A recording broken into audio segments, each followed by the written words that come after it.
About to start another stream here. We're gonna be doing some 3D modeling in Blender. That should be fun. So stick around while I set things up and I'll be right with you.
Alright, I'm ready to start here.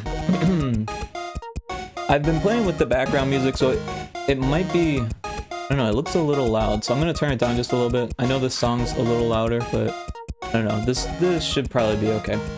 Anyways, so this is in Avocado. It's low poly. It's set to be shaded smooth, because I feel like in this situation it looks better because it's going to be moving quickly through the air in this throwing app that people use for Twitch, for like VTubers and stuff.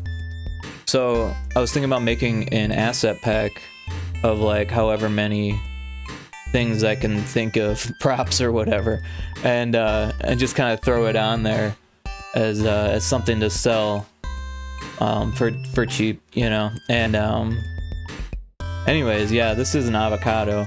I like avocados, so that's the first thing I thought of. Actually, I don't even have a list of food items, but it takes, I think this took me maybe, I don't know, 20 minutes probably at least to get it from start to finish. So like, I'll have time to think of things, and also I'm pulling up my grocery list here, so that should be a source of useful information. I have like a universal grocery list. It's got everything on here. There's like a small Hobby Lobby list that I don't even know how old that is. There's a Home Depot list, a Goodwill Walmart list, like Sprouts. There's not even a Sprouts around here. Costco, like I don't even have a Costco membership. Aldi.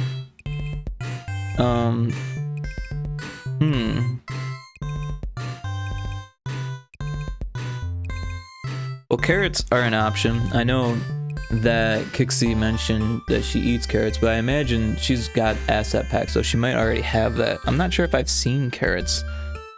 I'm just kind of looking through the list here. I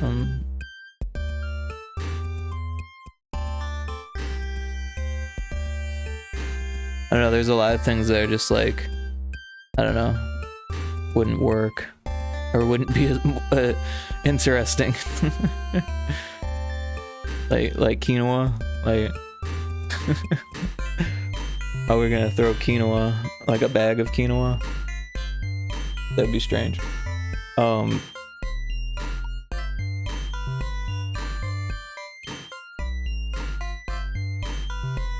think the fruits and vegetables are probably the easiest.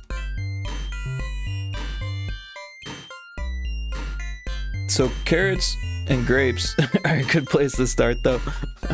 unless Kixie's already got those. But who knows? Oh, you know what? I don't have chat pulled up. I need to pull up chat. What am I doing here?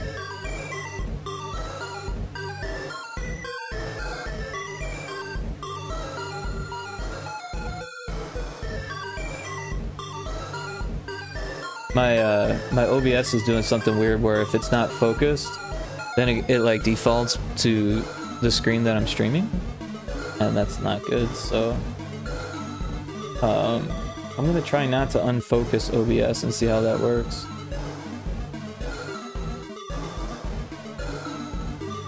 Oh, did I hit the wrong button?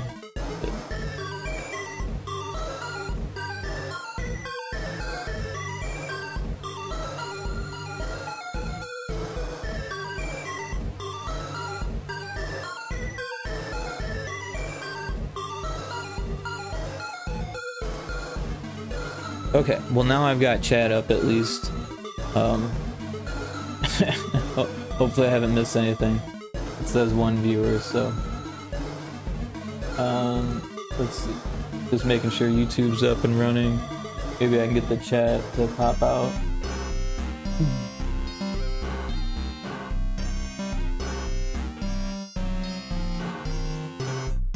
That way I can see it better. Alright. So now I've got the chats up. Alright, so a grape would be pretty easy. And I'm just gonna keep them all on the same Blender file here. This thing is huge though, so first thing I'm gonna do is scale it down. She said about 50% is where she has it. So let's see here. We just go 0.5, 0.5, 0.5. And then we have 50% here. We'll do, we'll click it, or hit A to select all. And then we want to, we want to do something to it. What do we want to do here? There's a shortcut to do this too. Is it Control A? Yes.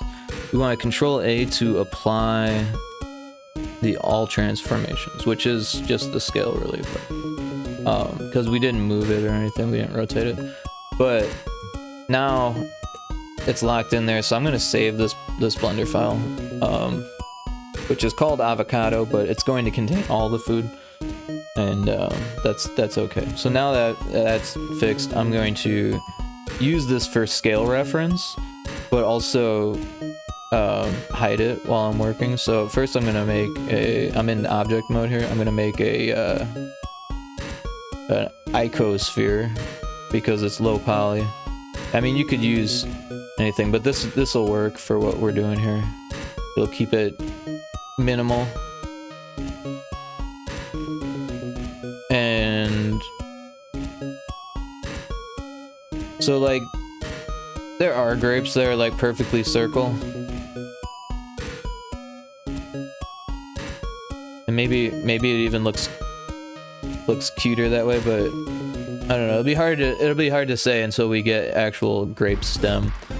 And I'm just gonna manually do it. Like, you could probably figure out a way to procedurally do something like this, but I don't know how to do any of the procedural stuff.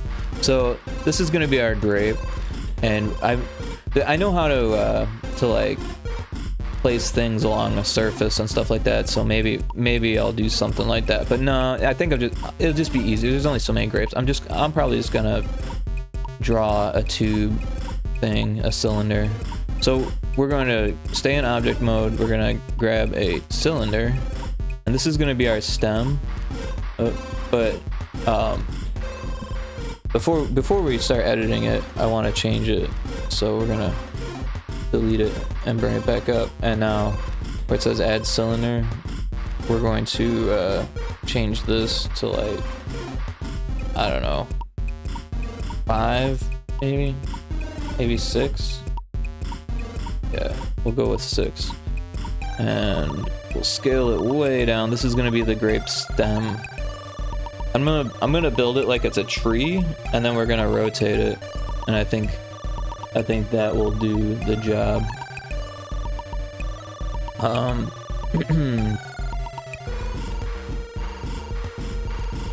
just gonna leave it gray for now, I think.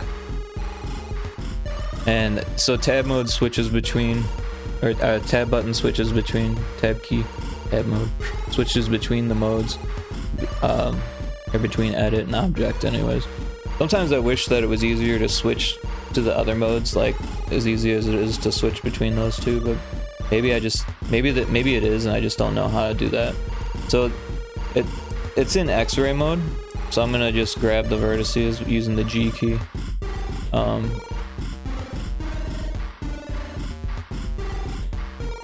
Yeah.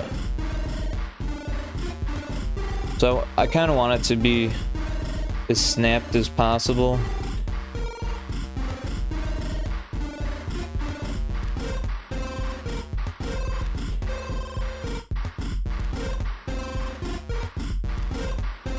Just as a starting point. I don't know. Maybe I'm kind of meticulous about that sometimes. But it just makes it easier to work with sometimes when you know that it's like, I don't know, some type of real world unit almost, or it's got some type of sense of scale at least.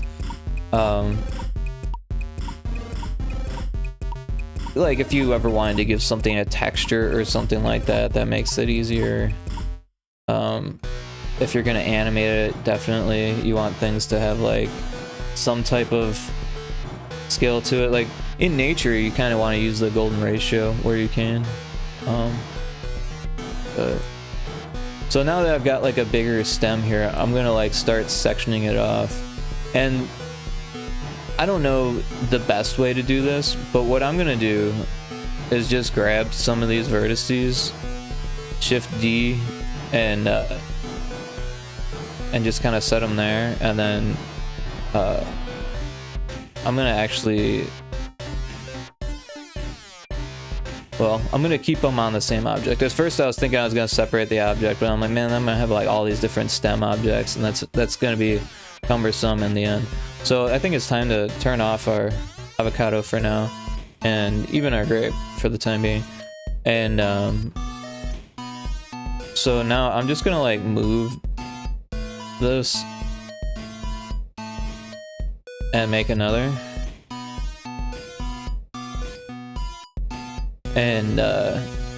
And these ones are going to merge at the bottom.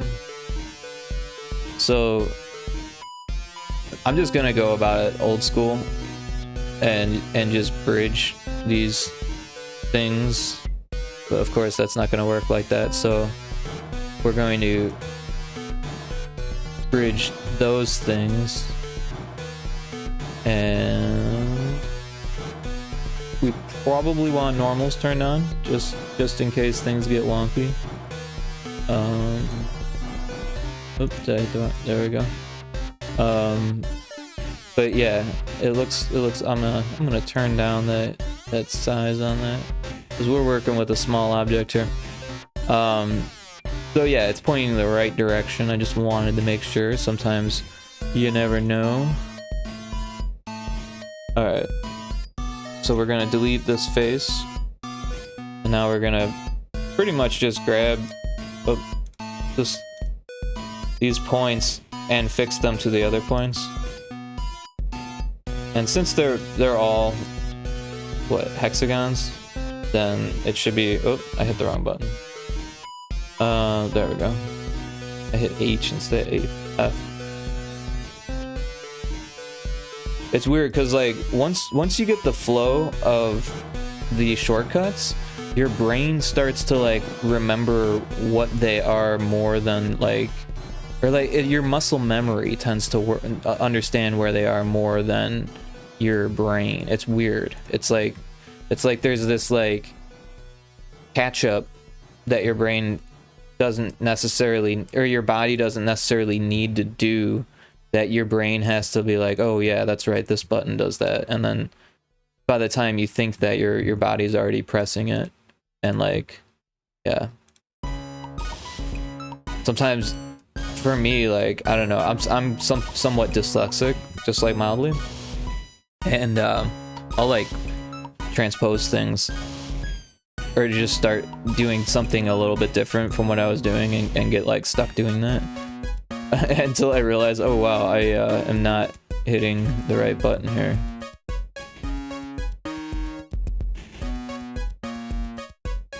So this seems like a tedious task, but this is kind of actually relaxing for me. I kind of like doing this. So I know some people will just be like, you know, there's like more generative ways of filling, and that's what the F key is to me, the fill button, right?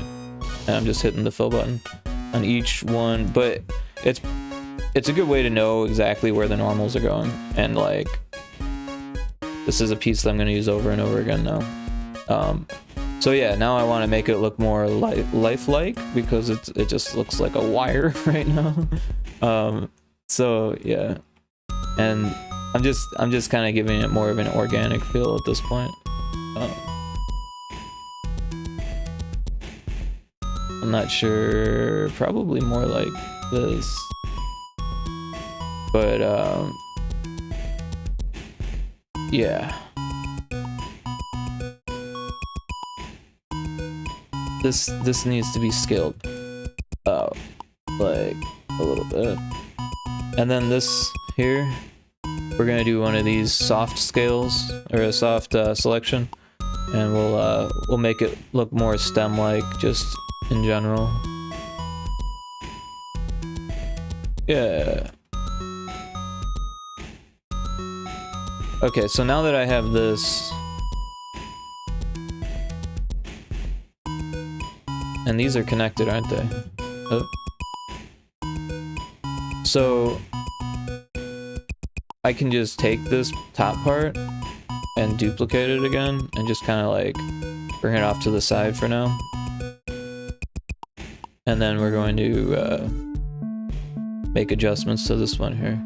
So we're in object mode for some reason. I must have clicked out. And then these ones, we're just going to use the E key to extrude here. And probably don't need to go very far here because it's grapes we're making.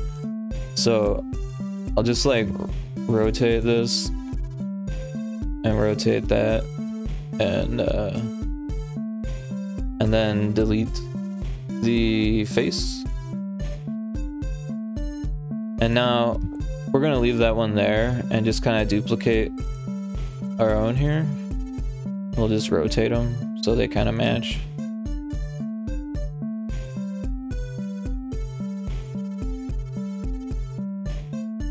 And it's okay that they're not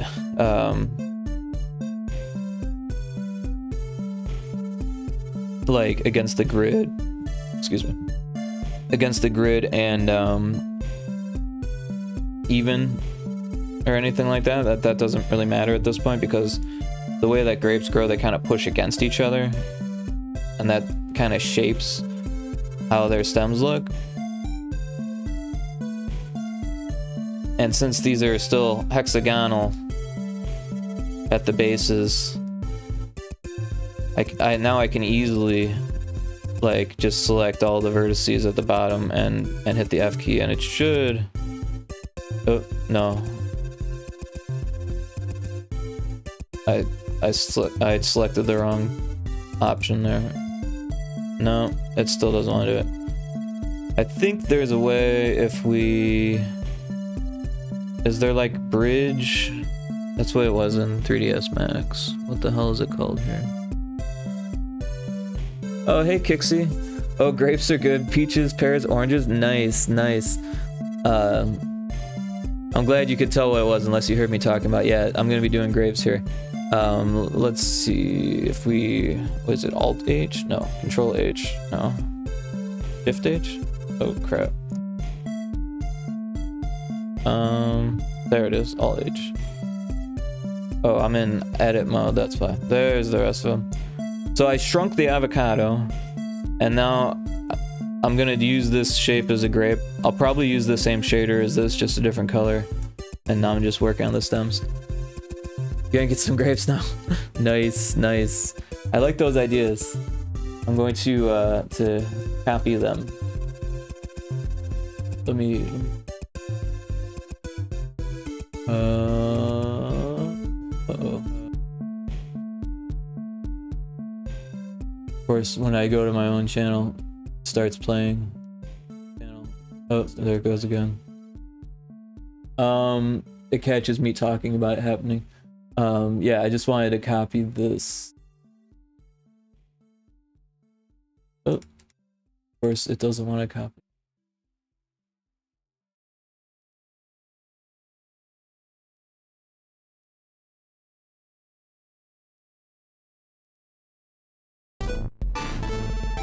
Cool.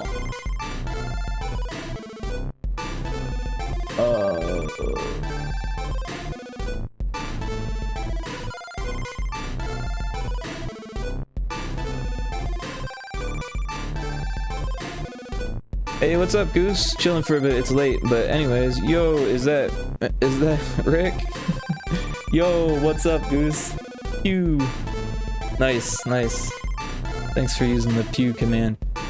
One of my favorites.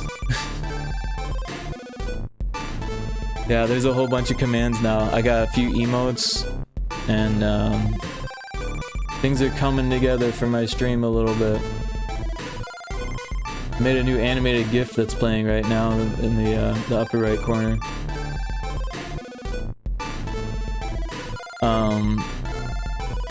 But yeah, I'm just gonna do this the old-fashioned way then, because it was giving me so much trouble. I know there's a way to for it to just know and be like, this is what you want. I'm gonna do that. And in 3ds Max, it's called bridging.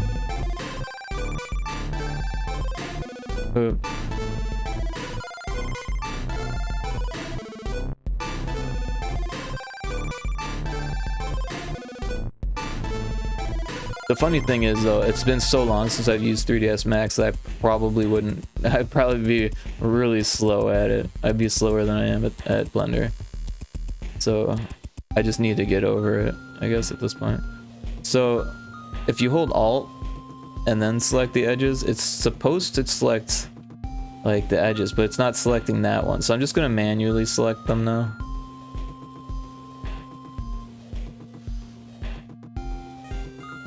And this is gonna make sure that it doesn't do something wonky there.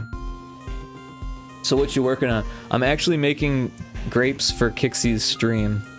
I just had a whim to make 3D models. Like, I love 3D modeling, actually. That's what I went to school for.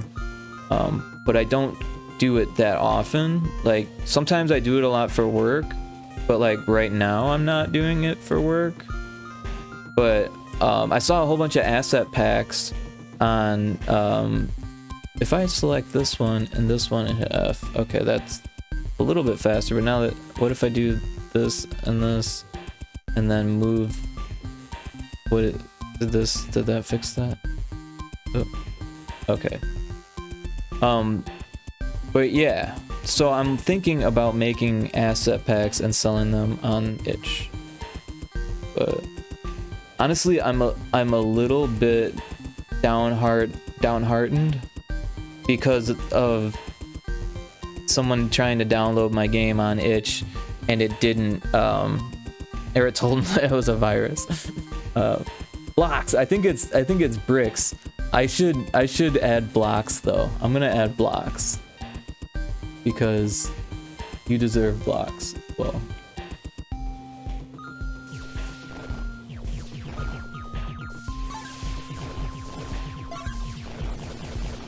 because who am I to call them bricks alone?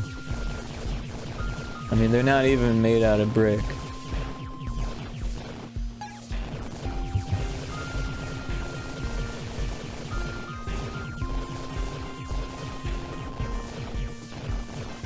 All right, that should work, but I don't know when it updates.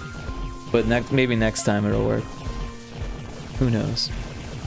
All right, so now I've got some grape stems. I'm gonna fix up the edges here because they look all kind of weird.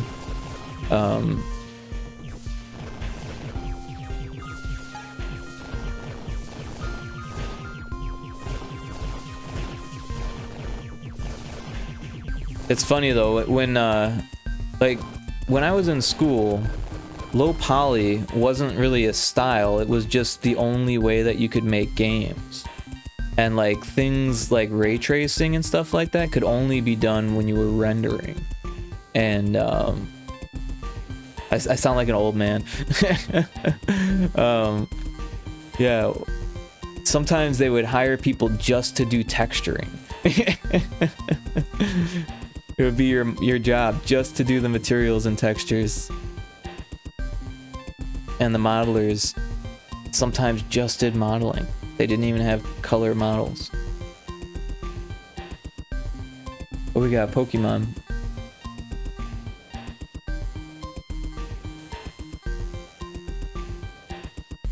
This is your first Pokemon? Wow.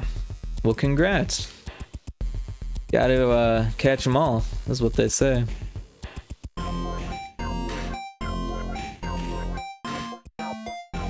So now that I've got this, I don't know. I think I need a reference. So I'm gonna look that up.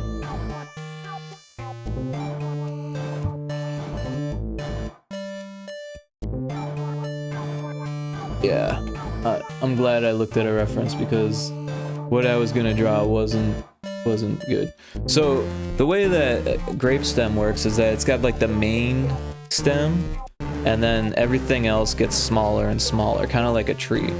But trees can kind of branch out like this sometimes too, but this is more of like a vein structure than what I should be doing. So I'm gonna take all the things on this side and just rotate them. Oh, I missed one.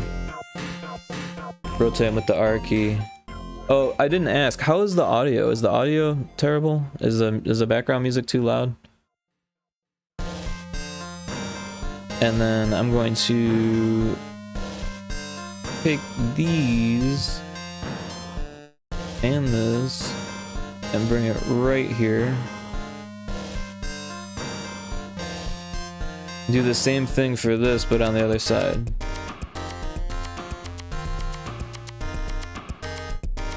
Maybe a bit overpowering you. Okay, thank you. So yeah, I changed some things on it, and I wasn't sure where it was good. Is this too low, or is this okay? I know my voice is kind of loud. Yeah. Okay. Cool. Thanks. I appreciate that. Audio is always one of those things. I'll make like a video beforehand, and that usually gives me a pretty good indication. But even that, it's like, you know, it's all circumstance and whatnot. Could go more quiet, actually. Okay, still too loud. All right. Is this better? How about now? Is it? And you're probably wearing headphones. Okay. Good, good. Yeah, thanks for helping me. I appreciate that. And thanks for joining the stream, by the way. You should shout yourself out, Kixie. Unless I could do it. Let me do it. You shouted me out.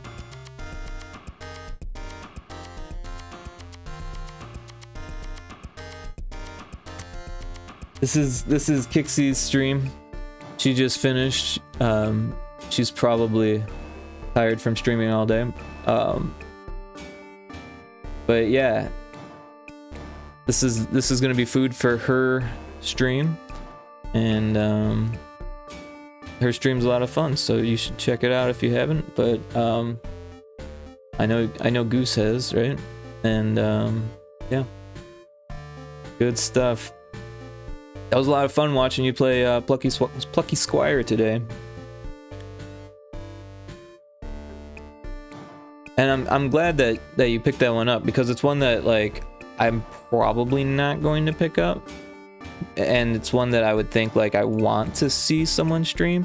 But I do that with games. It's not anything about the game. It's just that like some games I kind of label in my head as like, oh, a streamer's gonna pick that one up, so I don't have to, kind of thing. And it's partially because it's like a story game, and like I feel like when games like break the walls like that, like it kind of adds to that a little bit, like because the intrigue is part of it. It'd be like watching someone play Stanley Parable and then going out and buying it to play it yourself. It's definitely better if you like play something like that alone, but at the same time it's so innovative and cool that like everyone should see it with Plucky Squire. So I think it's cool. The game is so fun. It's just too bad that it kills my OBS. Yeah, that does suck. I feel like there's probably some more optimizations that could be made. I mean, the way I look at it as a game developer, there's always optimizations that could be made in anything. So, but that's okay. You know, it wasn't terrible. It actually helps that your model has kind of a small mouth, because if you don't look at it, you can't tell that completely like not thinking anymore. But I mean, it works so well on every other game for the most part. I think that something is in your resources is being like changed to make that game run, because I know it looks like a small indie, and it is an indie, and the team wise or project wise, maybe funding wise, it might be small. Of course, they were published by Devolver, so they probably had some type of something. I don't know. Sometimes Devolver doesn't give money because they don't need to. It's better for the indie if they don't have to, right? Because there's always a cost on publisher money. It's not like free money. It's a loan with heavy interest, and risk involved too. Not just a loan with heavy interest. There's like all kinds of risk involved. Sorry, I just had a stretch there. Yeah, so this is starting to look more like a grape stem. And then what I can actually do is, because it's like a natural shape, I can just duplicate it, rotate it, scale it down. Actually, if I take a step back and then rotate it like this, oh yeah, we can take time to space them out later. Yeah, so also I'm going to shrink this down. So I want to turn off this soft selection, shrink that down, and then shrink everything down. That's probably about good. Oh.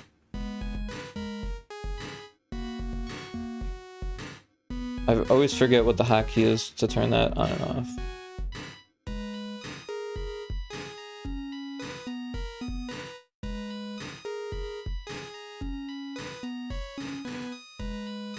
No one ever said I had a small mouth before, always big mouth.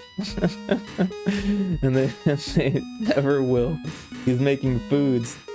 So what's with the grapes though? He's making foods. Yeah, Goose, do you have any ideas on what we could throw? There is an ad coming up in like 30 seconds. But I'll take a break during the ad. We'll see if Mix It Up works. Hey Lulu. Cat wanted to say hi.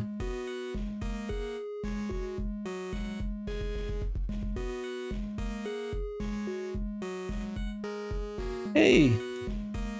Sometimes she wants attention, most of the time she wants food. But I've already fed her twice today. 3/4 of can twice a day. That's what they say at the vet. So, you can complain to your doctor, kitty. Also, sometimes she just likes to announce her presence and see if the dog will get upset that she's like getting attention. There's a little bit of an attention struggle at the moment.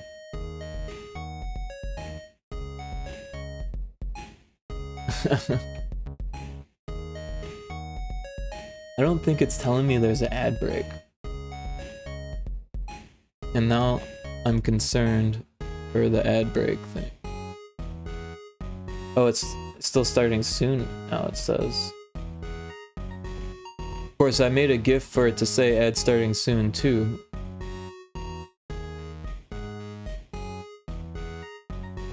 Oh, now there's an ad. And that one's working. Okay, so that one worked, but the other one didn't. Why is that?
And we're back. Welcome back, Goose. Seeing HP computer when I could be seeing cool stuff. Oh yeah, that sucks, man. Interesting. It's always interesting what they show people, because it's always like based on your web surfing. They're showing me lots of vacuum cleaners these days. Like, they just suspect that I'm going to need a new one. Or assume that I don't have one.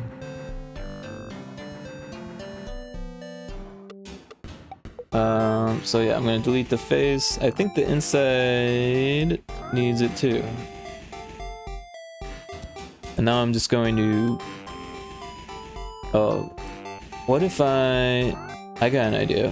What if I select them all and then do an M by distance? I'm gonna do one of those.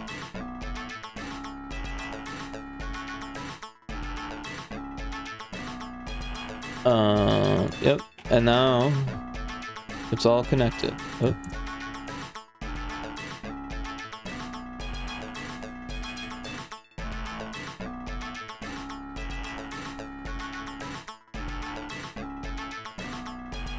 If it's based on web surfing, why do I keep seeing prize pics? Yeah, I don't know, man. I mean, it's deep. They want to show you stuff that's based on your web history, but they also want to show you like random stuff based on, like, they're probably showing me vacuums because I've been talking about moving to a house and typing stuff and going to Zillow and realtor websites, and you know what I mean. So it's kind of creepy. Not gonna lie. But I still have a vacuum cleaner still not in the market, so hopefully they're listening. Stop showing me vacuums. Either that or they're gonna sabotage my vacuum. They're gonna figure out where I got it and hit a switch that's gonna make it explode. Spray vacuum bag guts from 20 years ago. No, it's been a good 5, almost, what, like at least 2 years since I've used it. No, because I used it here once. There was a point where the vacuums weren't working here, and it was an emergency, a vacuum emergency, and they're like, "Isn't there any other vacuum in the house?" My vacuum was like, "I'm from 2005 and I still work." From Walmart, a Walmart vacuum from 2005. There's straight up a Prize Picks ad where 2 rappers fake being doctors at a hospital during a serious diagnosis. Yep, that sounds like advertising today. Advertising's always been strange to me. Like, the biggest advertising jobs are for insurance companies, and it's kind of like always been that way ever since like insurance existed, it seems like, because it's hard to get people to buy insurance unless they're forced to.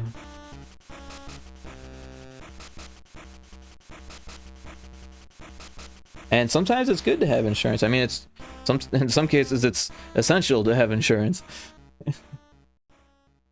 There's a wild Delibird in chat. I've been missing out on the poke catches.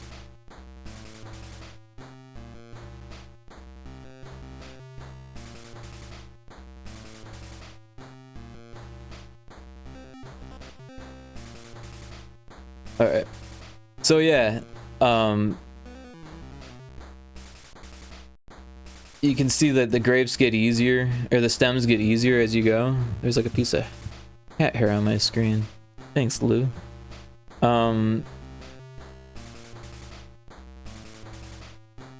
So yeah, I can kind of just keep doing that, and that should be fine.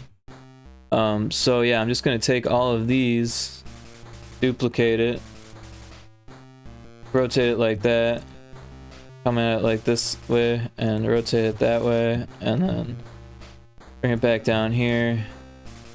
And now I'm gonna manually move these to be near where they're supposed to be.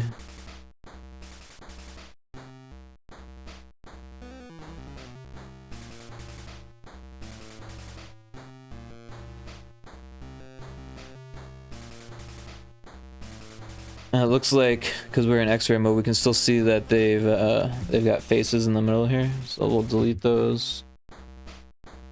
Let's see. Is there only one? Oh, there's only one. So there we go. We'll select these now, and we'll do M distance, and there we've got that.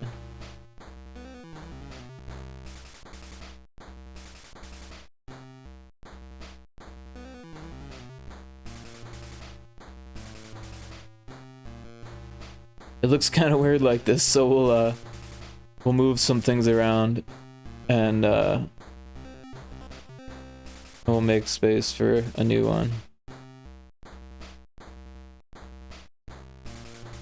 Probably could have done a soft selection there, but that worked. So I'm going to select all of these faces and subdivide them. Oh, nope, that's not the right button. Yeah. And then, wait, did that work? No, that's not what I wanted. go back to this, and then there's like, what is it, R? No, not R.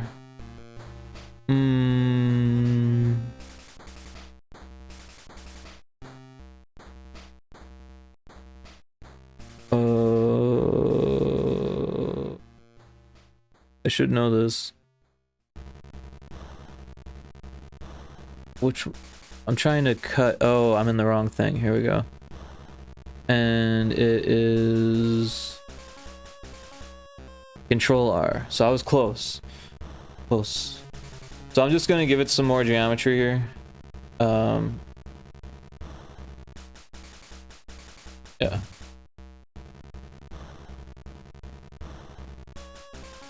That way it'll be a little bit easier to fit this in there.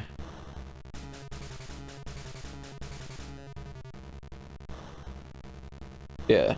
So now I've got this thing. What I'm gonna do is just cut off all of these.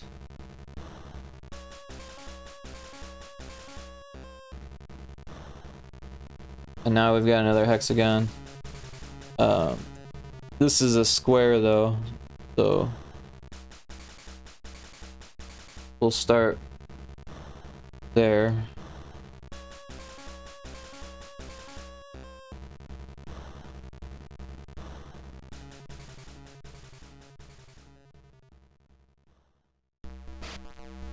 So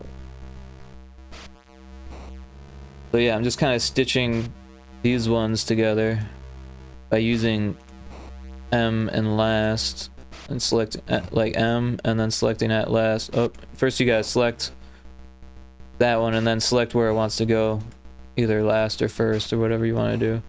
And now I'm just gonna tie up these seams the same way. Alright, so now we've got that stem on the other side. All of these are like too far out.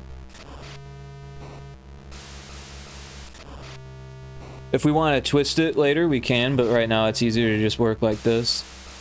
I'm gonna just put that down there and forget about it completely, so that way it's a pain in my butt later. Otherwise, what's the point? So yeah, I'm gonna rotate it again. These are gonna be super fancy grapes, by the way. Just because I'm spending so much time making the stems. You could use this to make trees later in a game, maybe.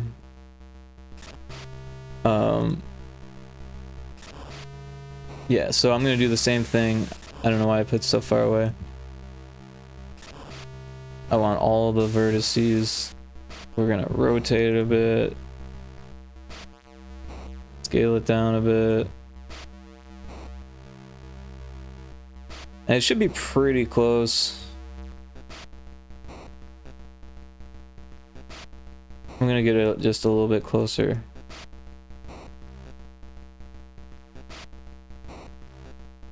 Oh, stream avatars isn't on. I always forget to turn that one on. Sorry. Here, I'll turn it on. We'll see how it does. Sometimes I worry about stream avatars. Like it runs a lot slower than it should sometimes, but I don't know. Maybe it's doing more than I understand.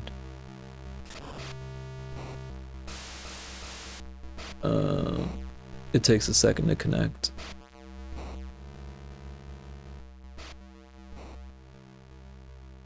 Also, like making sure that all of the avatars are like perfect is kind of difficult. Like the one that Cryptic is using, I don't know if it just gave it to him or if he chose that one or what, but it's like massive compared to the other ones. It's so big that the text is like on the thing. But that's fine. Like I could like change it if it's a big issue. And then there was another person came in who I raided, and they came in because I was streaming, and they had followed me after I raided them, and their avatar like had this bug where it just like filled up the whole screen. It took me a good like hour before I fixed it. Alright, maybe it was only 30 minutes.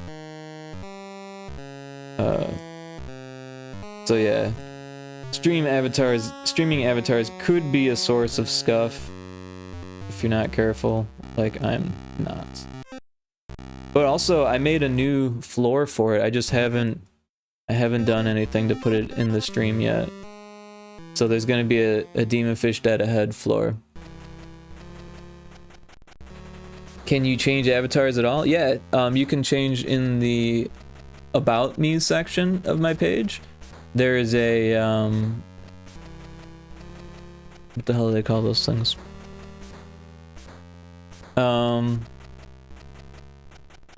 forget what the hell they're called. They call those things. Like a widget.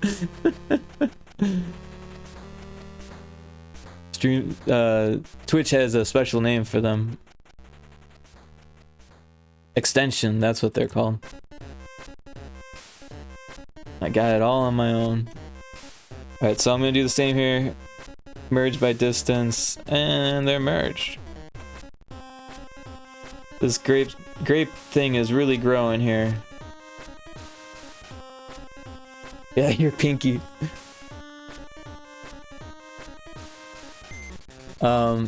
Yeah, I just set mine to be a cat. I used to have it set as like a block man, but I haven't done that in a while.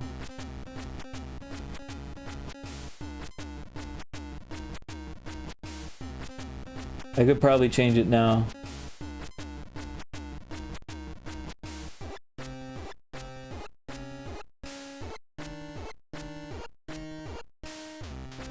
I had the cat to represent Lulu, but Lulu's here, so I don't know. Yeah, maybe we'll just leave Lulu up for now. She's acting as a stream mascot, stream mascot, and same with Bonnie. But Bonnie's happily asleep right now, which is good for me because sometimes she doesn't want me to stream. I realized this.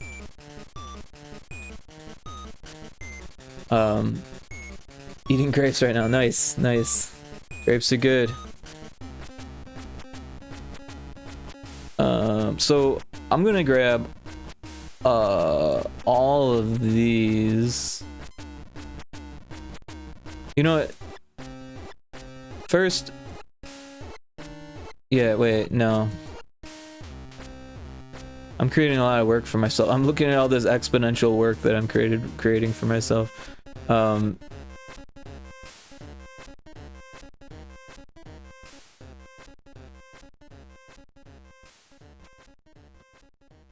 So I'm just kind of thinking about things here. What if we scale everything up a bit from the edge? Oh, that's got a weird bulbous effect.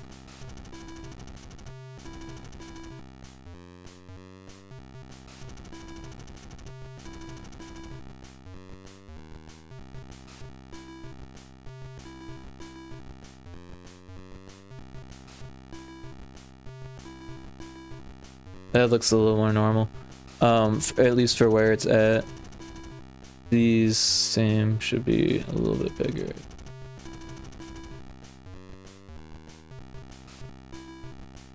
Uh-oh, Bonnie's snoring. You heard me talking about her. So what happens if there is pew and bricks at once? It becomes too powerful, Kixie. I think it just turns off the other and turns on the new one. So you lose out on a pew. You can play with it all you want. Try to break it, Kixie. I try to break yours all the time. That's all I do is try to break it by mismatching pirate hat and sunglasses or whatever. No, it's actually a lot of fun doing that on your stream with the redeems.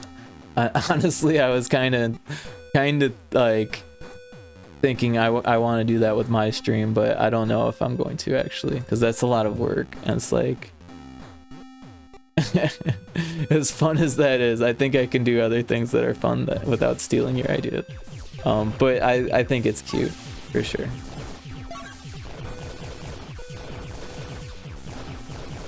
Did you get him to break? I wasn't paying attention.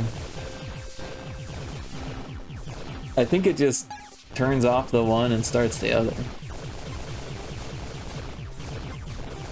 Another 5 seconds. Yeah, so I set the cooldown to be as long as the video is. So you should be able to overlap them. But you gotta wait for the length of the video, which I think the Pew is the shortest one. Pew I think is 35 seconds.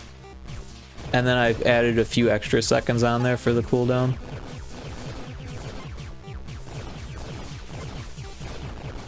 They're just going at the same time, oh no. Are they?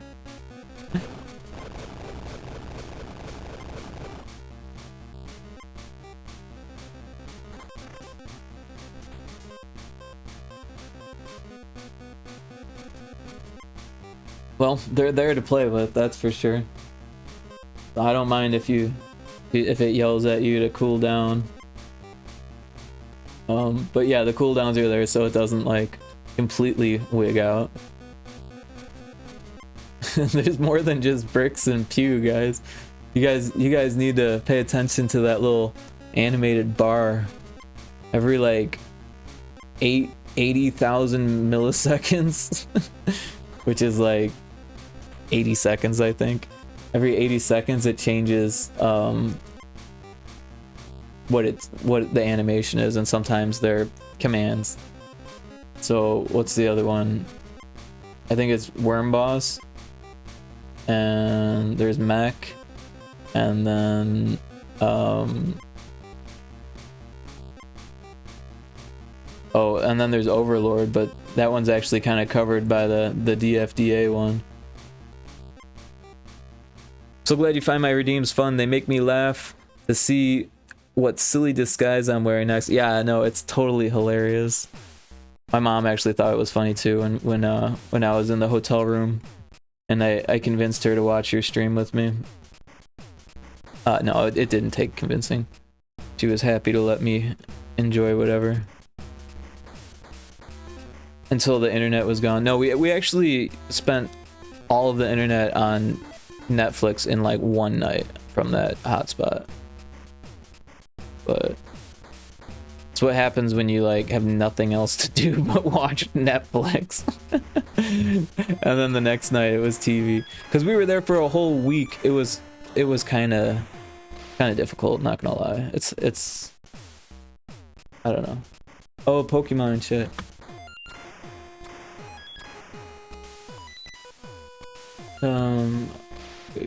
There we go. How do you make the stream look good? And don't say OBS. Are you asking me or Kixie? Because I don't know how to make a stream look good. I'm still working on that. I think Kixie does it by like a lot of preparation. I think that's what she does. Oh, I'm so happy your mom liked it too. I want to make a thing that every age can enjoy. Yeah, I think that's important too. You know, like for me, it's a little bit more like technical. But as far as the age stuff go, I don't want to hold anyone back by being too something, you know, not for a certain age group. But yeah, the technical thing kind of does that on its own. And that can't really be helped when you're trying to do technical things on stream. But also, I think it's important that technical, or like people of any age, learn technical stuff. I'm always trying to get my mom to learn more and more technical stuff, and that's been a uphill battle at this point. Just her phone is becoming difficult, unfortunately, but you know. So we got some stems going on here. I'm gonna duplicate them again. Maybe that. Yeah, so I'm just gonna. Oh, I've got this soft selection on. I'm gonna kind of rotate it so it's easier to get a direction out of it. Still kind of off, but since it's organic in the end. It doesn't need to be exact. And I'm gonna twist it all up anyways. So yeah, we're just gonna shrink it into place here.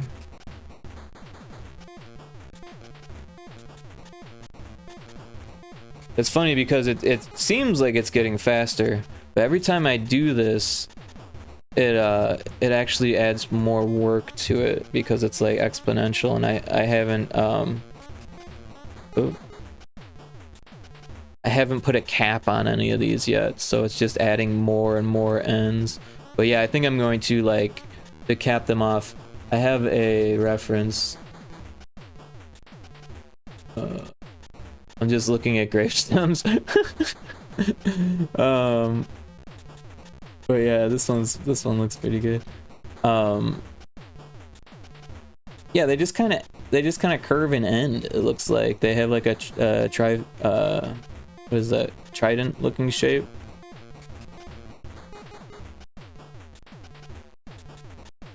So yeah, that is the plan.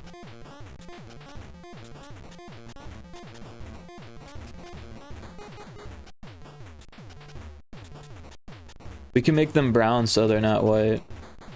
Sometimes, like, midway through, I'll be like, I'm tired of looking at a white model. It's important to switch things up, I feel like, sometimes. So yeah, since we don't actually need textures, I'm just gonna give it a material here. And some people don't know this, but brown is actually dark orange. There's no such thing as dark orange because dark orange is brown.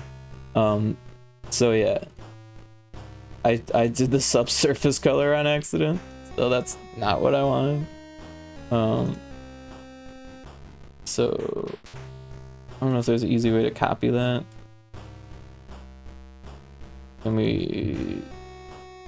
No easy way to copy it. So we're just gonna do that.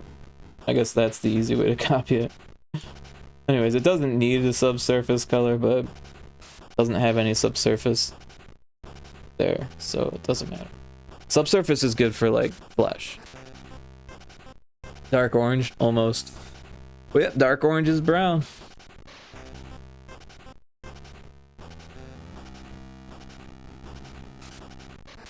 Yeah, Kixie's answer was art assets, organization, and thinking about graphic design. I just listed stuff with no context. I was answering Goose's question without saying OBS. I knew exactly what you're talking about. By golly, they're multiplying. The branches are multiplying.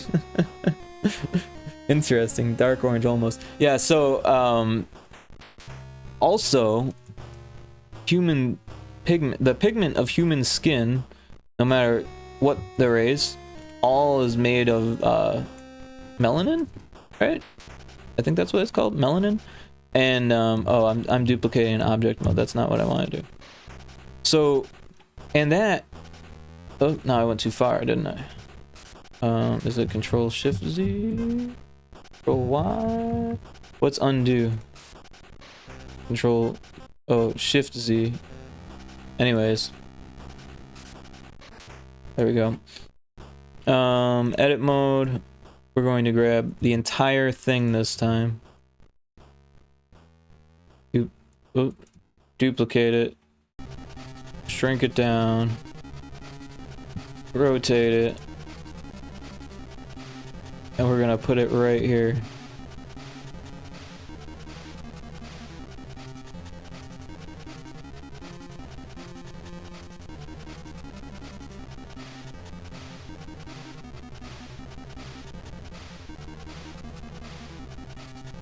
It should still work. Let's try this. You need to select the vertices. Oop.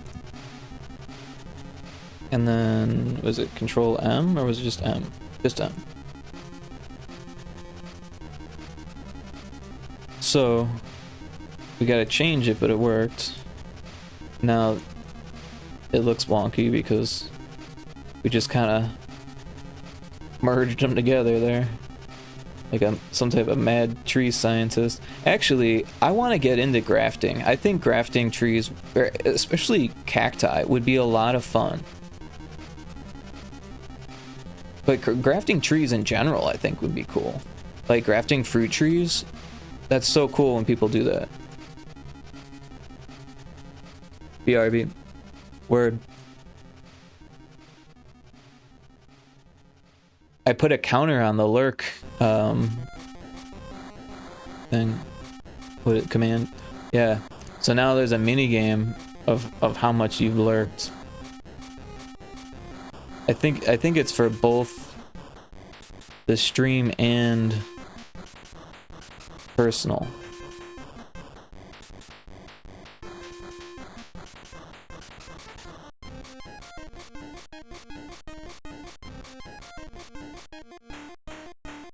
So as it keeps growing, I'm just gonna keep adding more to it because this is kind of fun now. Oh, that was not what I wanted. I'm gonna spin it. Although I am like spending forever on just like these grapes, or just the stems of these grapes. So we could, like I said, use it for trees, but it's not even a good tree.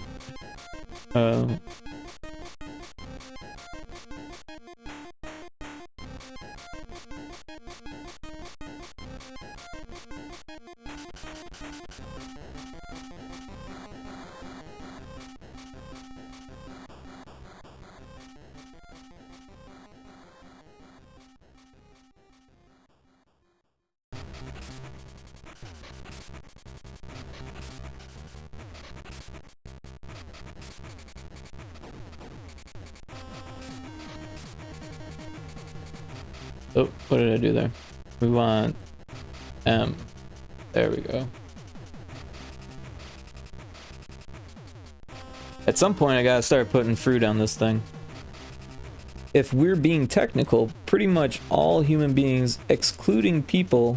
Oh, there's an ad in progress. Yep. I'll wait till you come back to read that.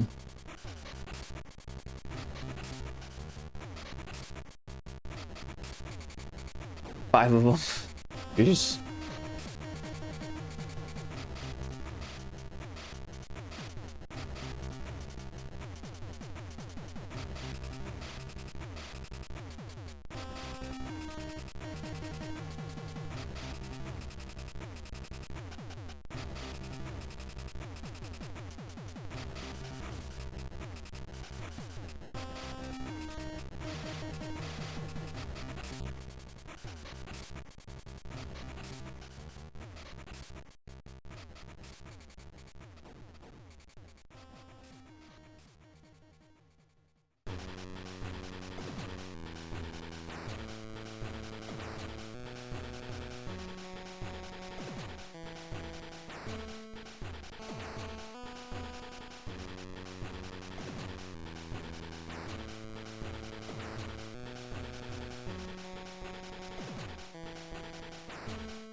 Well, sorry about the ads. I stopped myself from reading what you were saying. If we're being technical, pretty much all human beings, excluding people with literally no melanin, are shades of orange. We are all orange. That's exactly what I was gonna say. You beat me to it. I started on that, and then I completely left you there. But I was going to get back to that, but then the ad break happened. But, yeah, two-dimensional. Grapes, by the way. Also ads. Jeez, 5 of them. And we're back. Yeah, so the ads, I think it's 3 minutes is what I set it to. So yeah, could be worse. Could be worse. But yeah, I do apologize for that. That's just kind of part of the Twitch game. But yeah, you're saying two-dimensional grapes, like it's Like it's a flat tree. Yeah. All it takes is some twisting. But it's easier to deal with when everything is, you know. What am I trying to do? I want this one. That's what I want.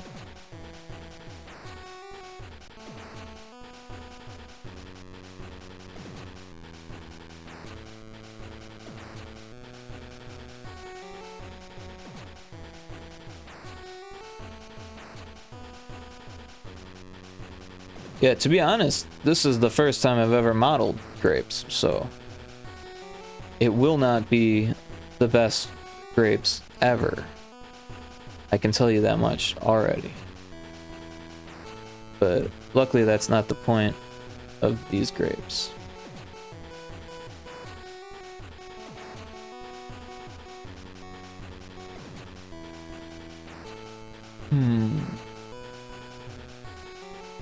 They definitely need to be more twisty.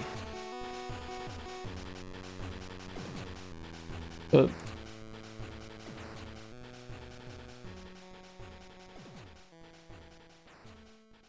trying not to overlap them because they're kind of close at points. Once you start mixing up vertices through other meshes, that's when things get weird.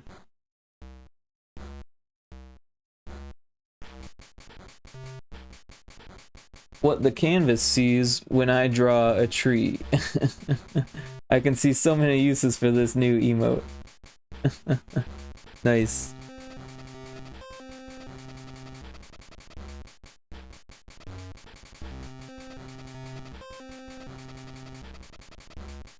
So I think if we stretch this out,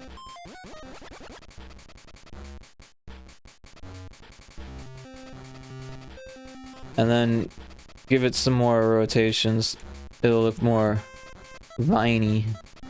Because that's really what it is. It's a vine.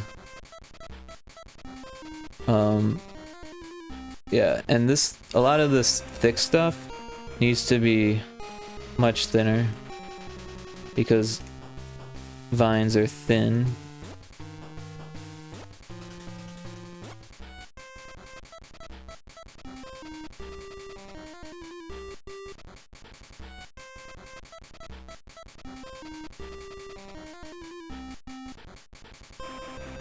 Although not all grapevines. I used to live out in the wild, out in the woods, and there were these wild grapevines that would grow up my house, or try to, or they grow up around the trees. And they're actually kind of invasive in the wild. Like, they'll kill trees. So, like, you either have to cut down the vines as they're climbing the trees, or cut down the tree as the vines kill it. It's one or the other.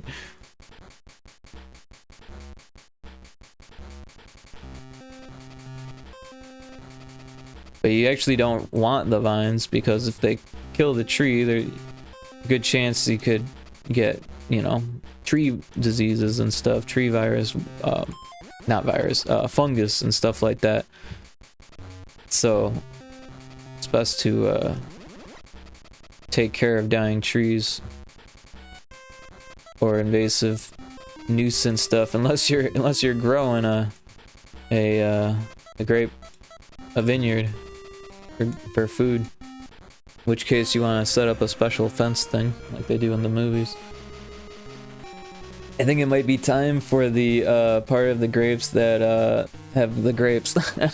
It is taking a long time to make these grapes, but if you think about it, grapes are mostly stems, and I'm just gonna throw this on there. Literally, I think it's gonna look better as a spherical shape than as a grape shape, because it'll be small. Maybe I'm wrong. Could try both. Could do both. But if it doesn't look like a vine, it'll just look like a tree with circles on it. You know what I mean?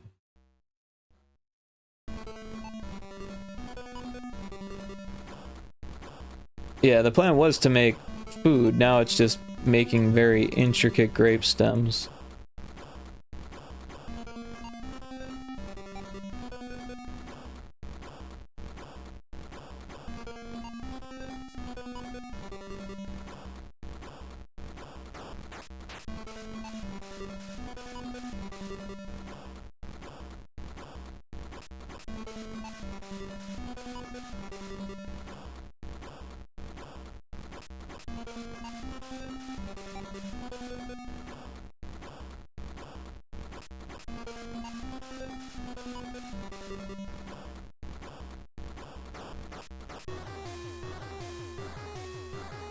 Counterpoint. Can you eat the stem? Yes. Should you? No. Have people done it? Yes. Does this joke have too many questions? Yes. Am I done? No. Am I done now? Yes.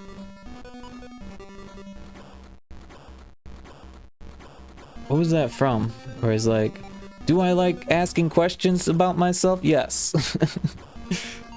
Or something like that. I feel like it was an Adventure Time episode. That was on the spot. It's an old joke. Not to say that you're not original, but that joke is commonly thought of. That's just funny, I guess, because I never watched Adventure Time. Yeah, no, I think it's one of those jokes that is just kind of like in the ether. Everyone's kind of thinking the same thing on that. Or maybe, you know, maybe it wasn't Adventure Time. I don't really remember. No, it is Jake. I think Jake does something like that. He just like starts doing that for a second.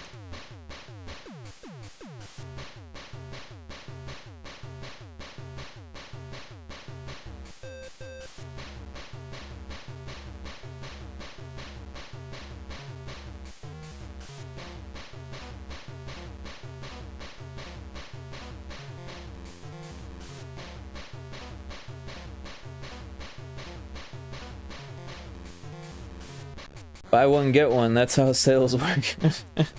I don't know what that's from, but it's true. They call it BOGO in the industry.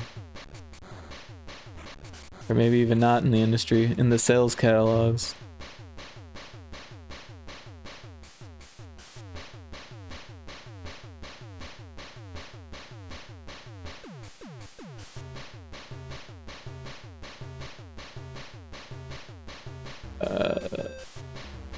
My brain is debating whether how I should move these vertices. Like, should I grab the whole ring? Should I do it by hand? How should I do this? And then I just like sit there in analysis paralysis, thinking about the possibilities.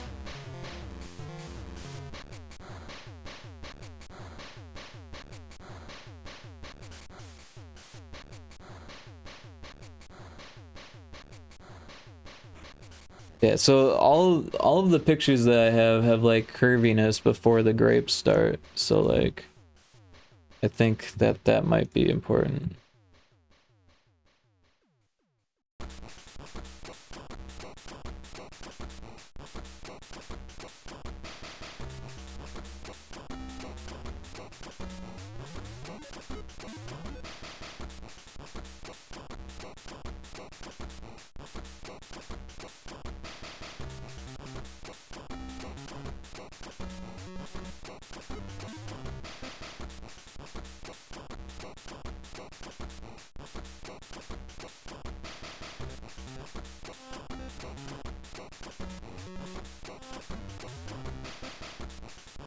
Yeah, I can't believe it's already been over an hour of just working on these stems.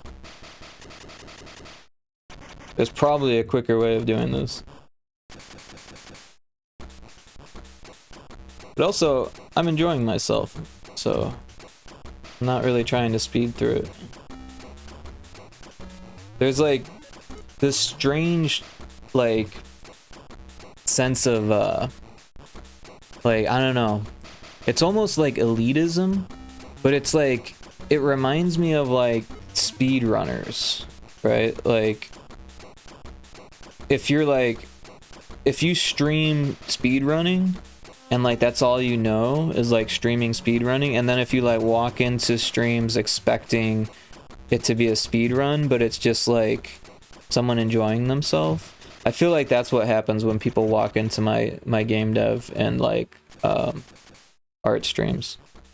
They're like, oh, I thought you'd be faster, or like they'll assume that I haven't been doing it for as long as I have, or they'll, and then when I say like, you know, that kind of thing, like, okay, I gotcha. You think you could do it better than me? I gotcha. I gotcha. No, I'm just not that competitive, and I think some people, they kind of are, and maybe even when they aren't streaming, they are. But the longer you stick around in the industry of like game art and stuff, realize that the competitiveness is all just about finding the work. It's not actually being competitive towards each other. It's just getting the jobs. You don't have to be mean. You just need to take the work. It feels so bad to take the only work available that you don't want to be mean.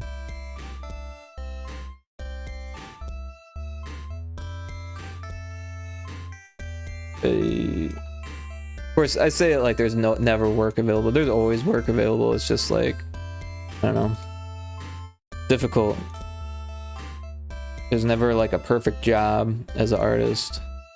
The perfect job is always to like do your own thing. But if you're like working as an artist, that becomes difficult.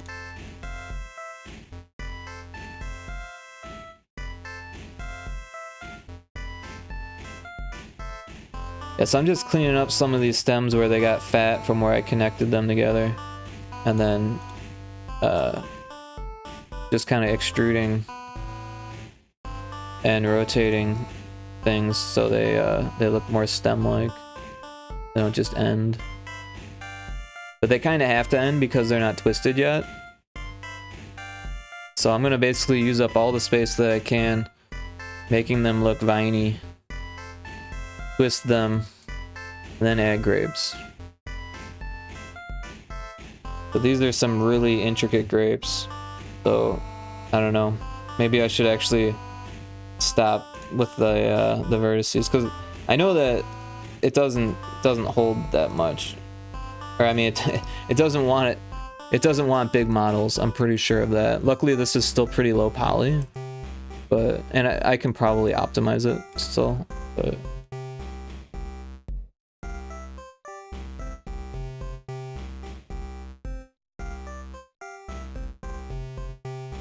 It's crazy what it amounts to low poly these days. Back in the day, like I was saying, low poly was like Quake. I don't know if you guys ever played Quake 1, but the models were like, that's what low poly was when I was in college. It was all triangles. There were no quads like this. I mean, there were quads, but they mostly used triangles, like, because quads are actually triangles.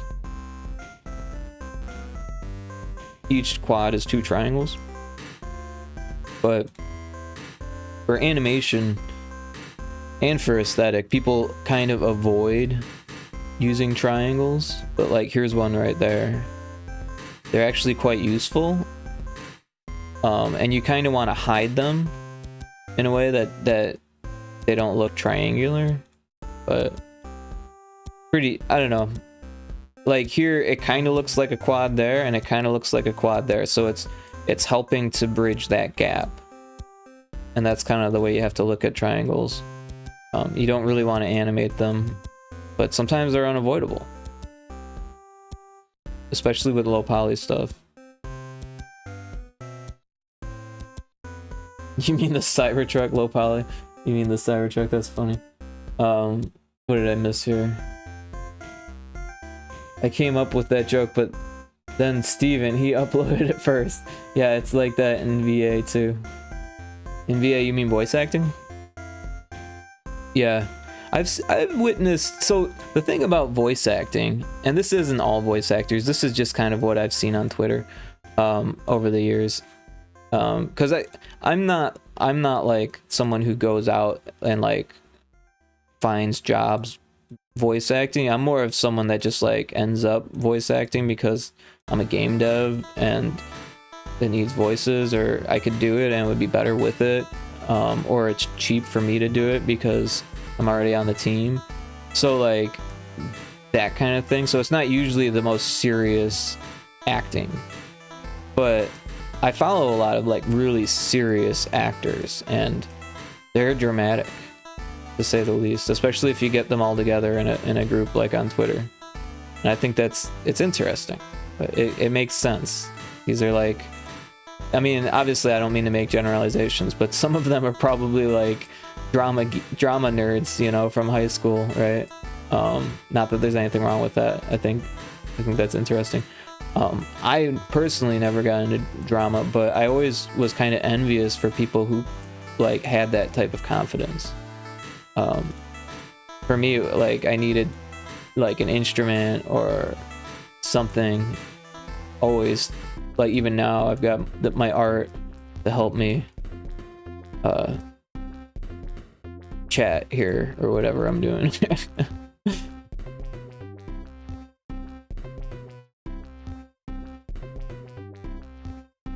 Voice acting is kind of competitive when it comes to getting jobs. I don't personally take issues if someone gets a part, but then again, I don't currently do it full time. Yeah, I mean, it's hard to take issue with someone, but then again, if you're like all trying out for the same role and then you don't get it and you know the person who got it and like, and you're all in the same circles, I could see how it could get, you know, dramatic.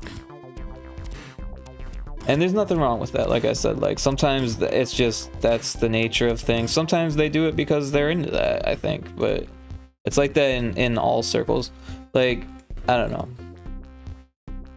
Maybe not as much in game dev, but it can be. I've seen it before where people get jealous of one another, or they get paranoid of one another, or sometimes they're just straight up jerks in the cozy indie side of things. You wouldn't think it, but sometimes there are.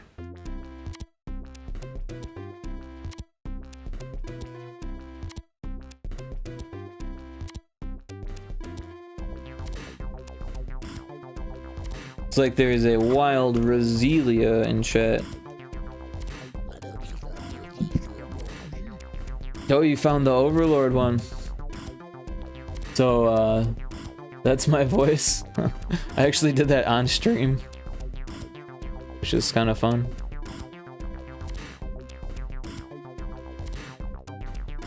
That was the first time I had ever did voice acting on stream. I was actually thinking about maybe doing some more later. Well, I'd like to make some frog sounds. I'm always down for frog sounds. I'm pretty well practiced. No, I'm not trying to hype myself up too much.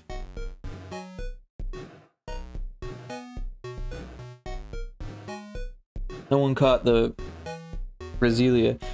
Alright, so now I think it's time to twist these things so they're not... Oh, you're not hearing the audio? Really?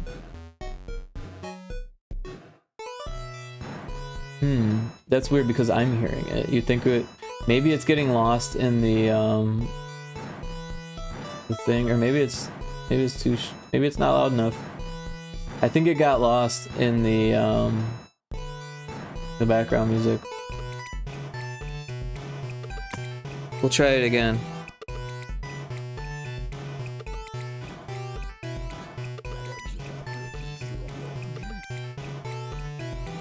It didn't sound that time either. It's weird that I'm hearing it, but I'm not seeing it on the Mix It Up audio source.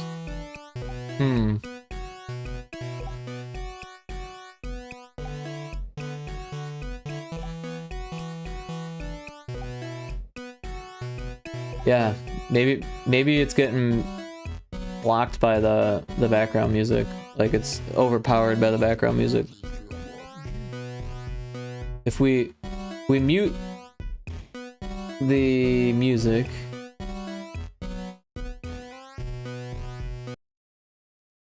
Maybe you'll hear it now. In like a few seconds. Because it only does it when it goes, like, it does it when it starts. Yeah, so there it was. You heard it that time. Oh, you want to hear it again? I don't know if it'll work.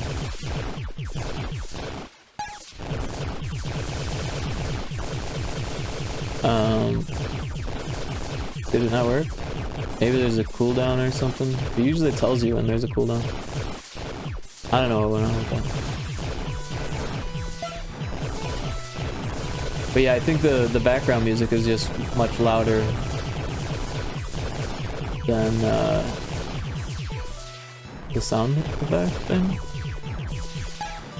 I'm not sure how I'm making that sound effect. I thought it was through Mix It Up, but it's telling me that it's coming through the regular thing, so I don't know. But yeah, I want to twist this thing finally here, so I'm gonna grab this and just kind of hit the plus key.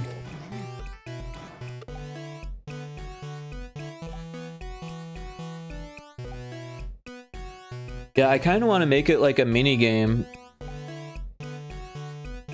where like each time you use a thing, a command, it like keeps track of it, kind of thing.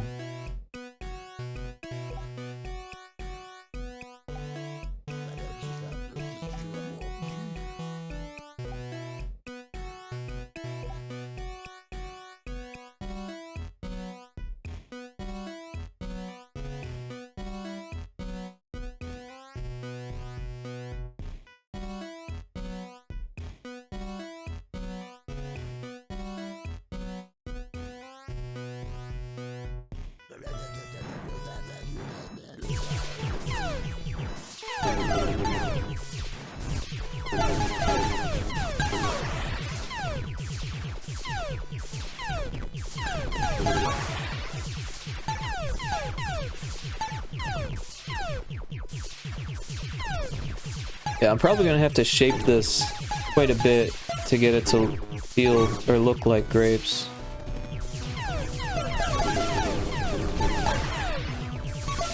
It'll be easier once the grapes are there, but I want to get it all set up as much as I can.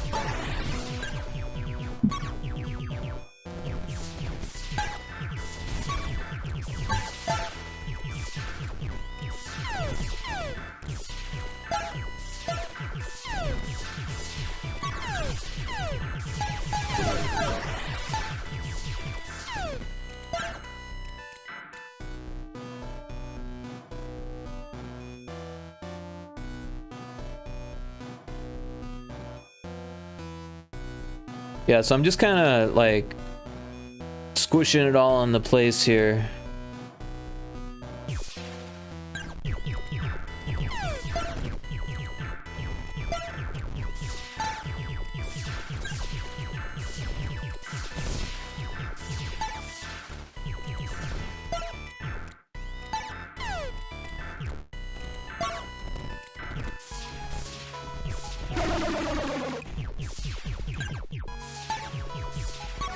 Worm boss.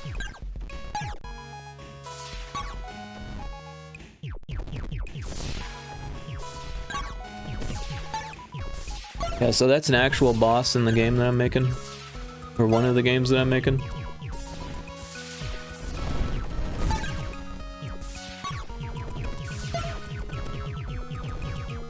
I used magic to put it in my stream.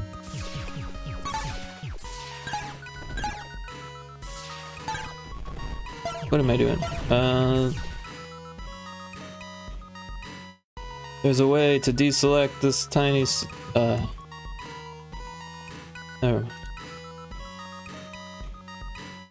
Okay.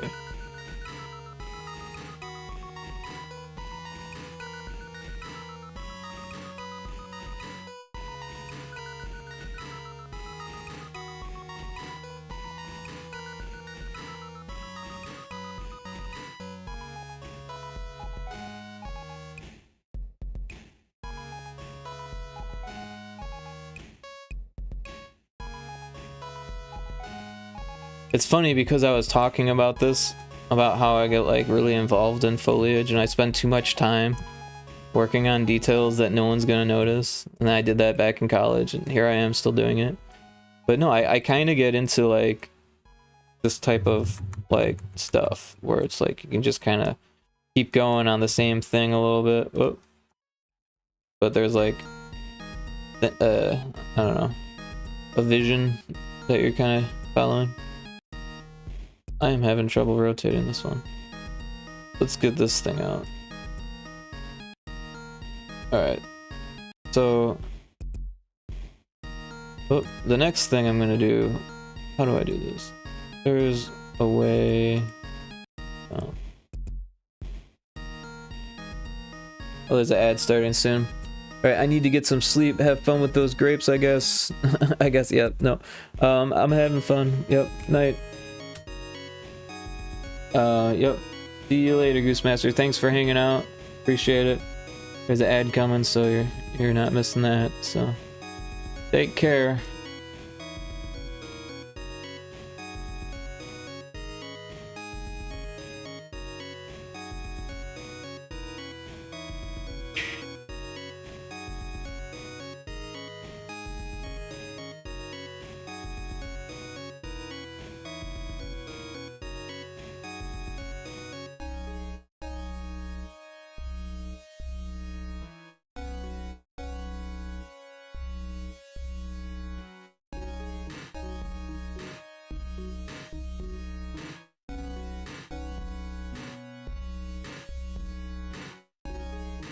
Alright, just a few more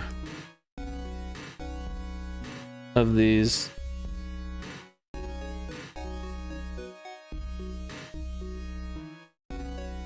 We can get rid of this, we don't need that.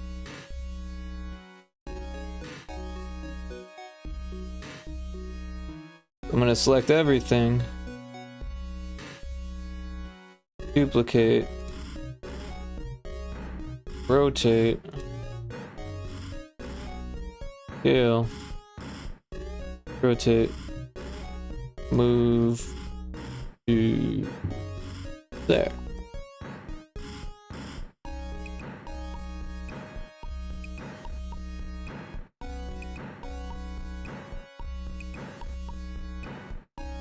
How do we change the 3D cursor?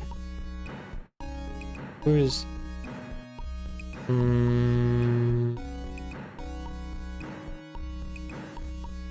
How do I forget this? Anyways, there is a way to change where the 3D cursor is by simply clicking and holding a button. I can't even remember screwing things up. But yeah, I'll just deal with this for now. Oh, I think we need to go into object mode to do it, huh? Yep, there it is. Alright. So now that I did that, now I can just rotate it from there.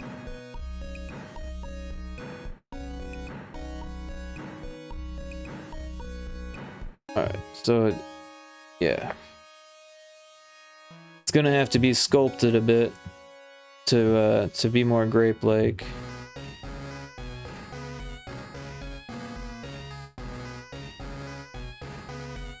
Oh, the ad's over. Let's see here. We're gonna need to delete the faces.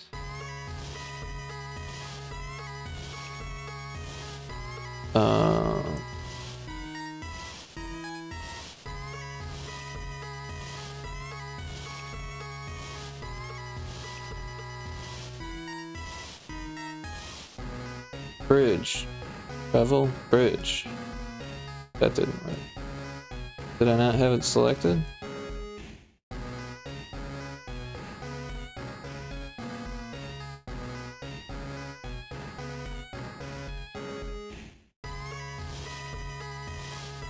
Ah, I figured out how to bridge things. Okay.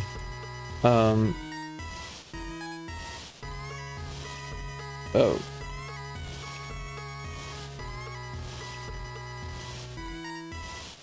Well, it's a start.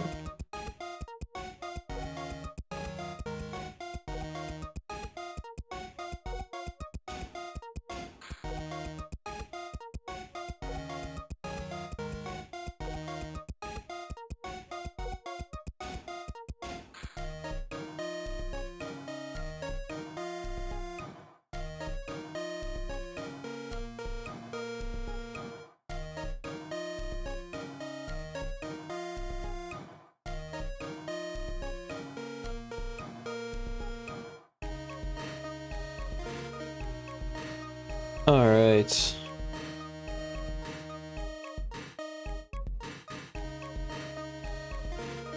I'm gonna soft select and rotate. Oh, maybe pull back the selection a bit. I'm gonna change that. Oh, not that. This.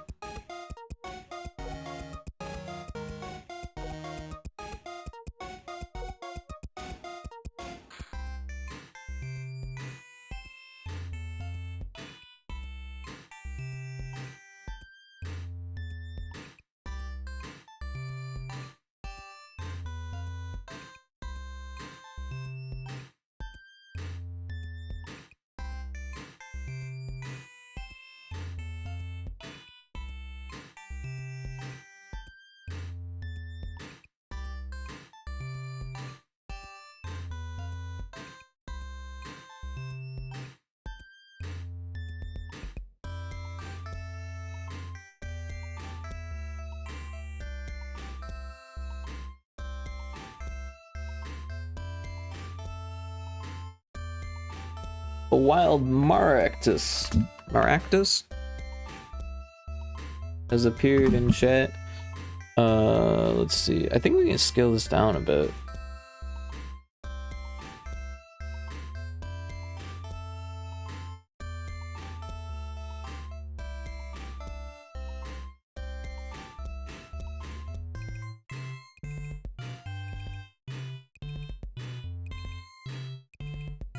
Alright, if we put just a couple more of these on there, I think that'll be good.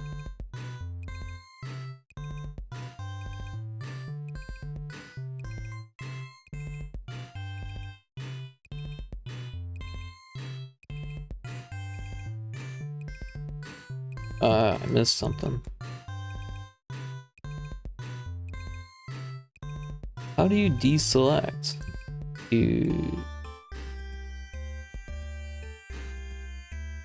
I don't even know.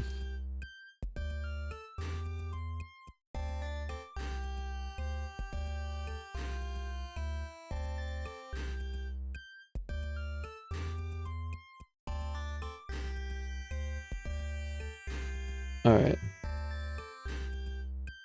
Oh, what am I doing?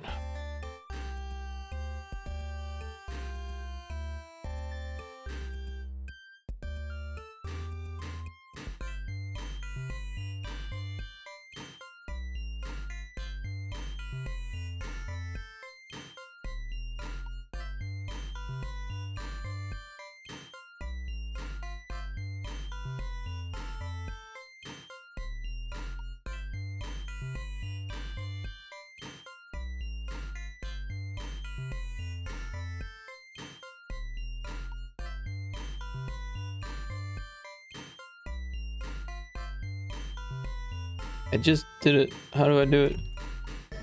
There's a way. Change. There it is. Shift. Right click.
Not close enough.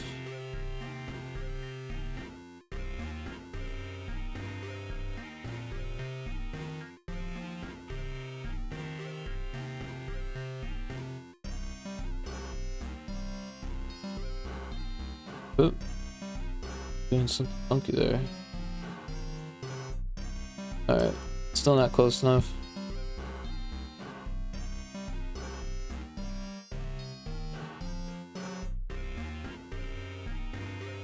Try that again. Alright. There it is. Alright, so let's make that a little bigger.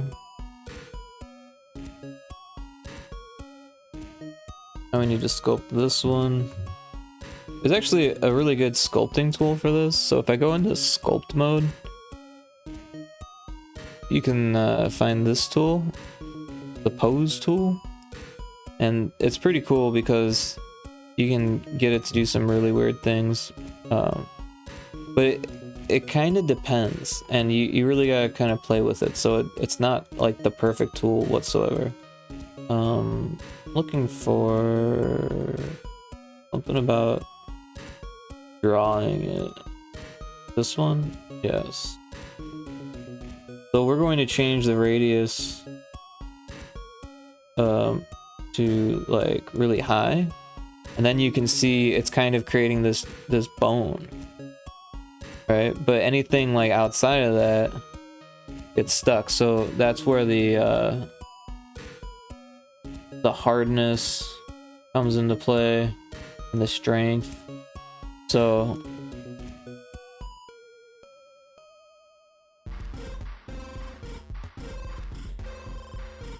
now what this doesn't work well at is if the mesh is divided up like already. Like it's nice because you can go through other meshes, but if you need to like move meshes that aren't connected, it does not work for that as far as I know, unless there's something that I'm not understanding. But yeah, like I said, you got to play with the size a lot when you're trying to do anything really cool. And it's like on a hinge, so you can't like scale it or anything with this tool. You'd have to use another tool for that.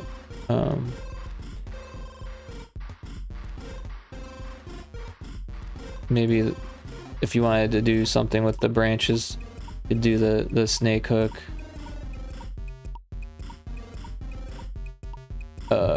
Again, you gotta play with the radius a lot. Also, you get some weird artifacting and stuff, misshapen stuff if you go too crazy with the snake hook. But most people learn that right away because it's one of the more fun things to play with.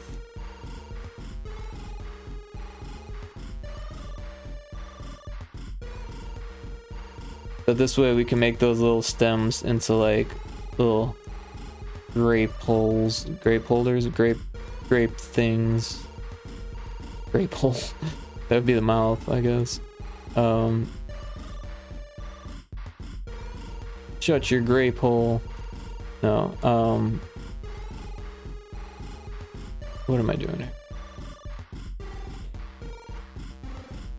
Could always add more geometry, but I feel like I'll probably be able to hide a lot with the grapes.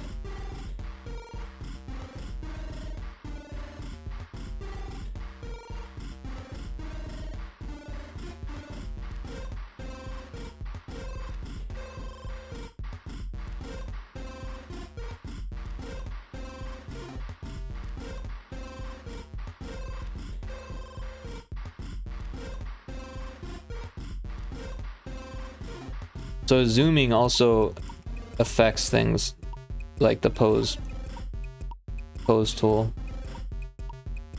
So that can be kind of frustrating if you don't know it.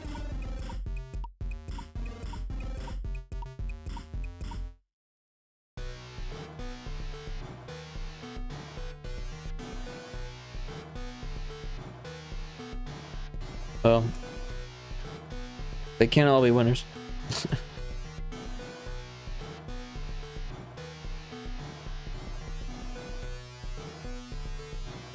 Yeah, so I spent a lot less time on the avocado.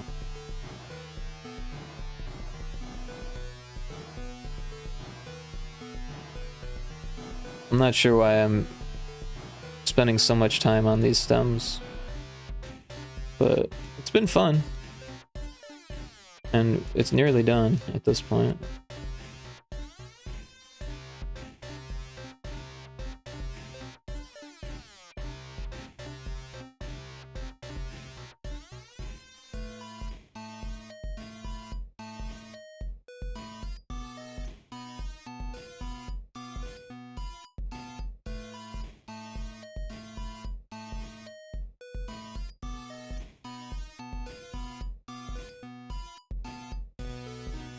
Alright.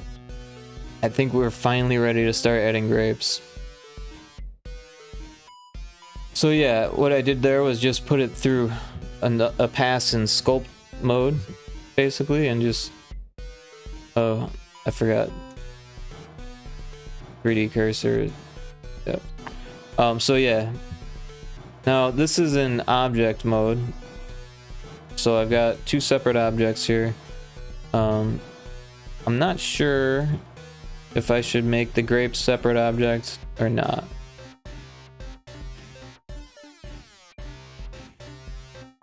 Probably make them about that big.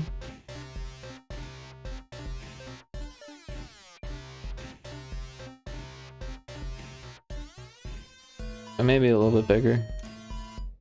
Because we want to like really fill this thing out like grapes.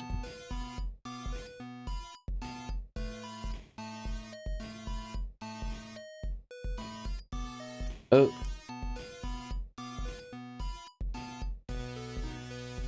What happened there? Yeah, and I'm just kind of placing them next to them because I'm gonna curve them. Oh, I'm gonna curve them into the grapes so that way they look good in any direction. What am I doing here? Oh, I'm hitting G instead of D. That's what I'm doing. And obviously, they can't all be the same size. Smaller vines get smaller grapes.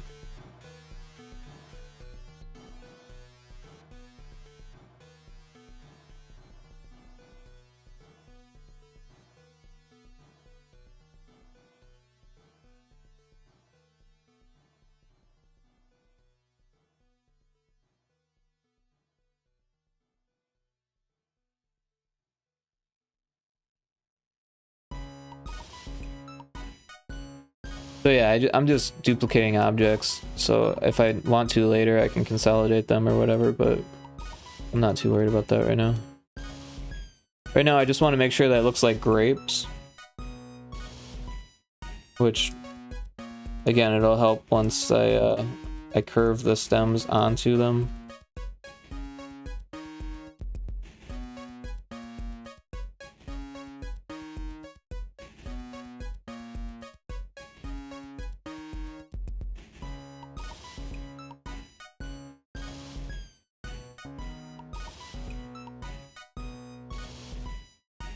But yeah, I guess I took a lot of time on the stems because I knew that the grapes wouldn't take much time.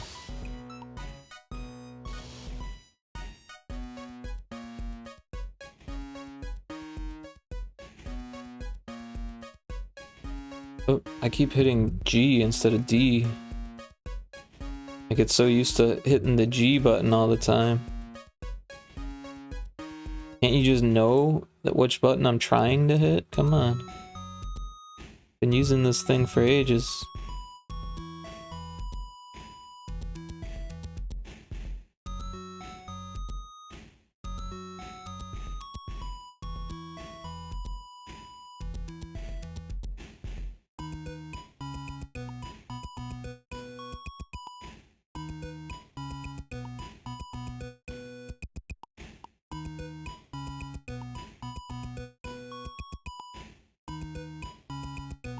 There I go doing it again, trying to group things together.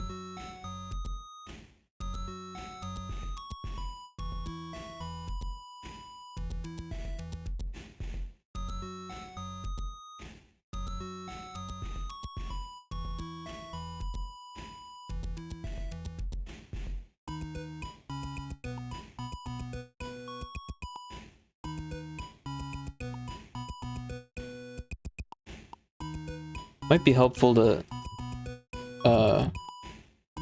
put them upside down at this point, because this is how they grow.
A wild throw appears in chat.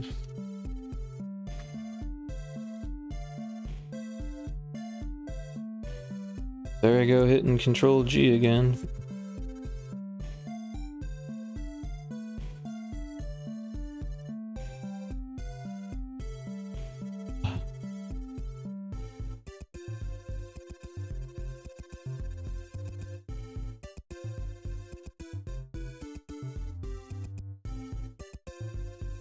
So now it's starting to look more like grapes.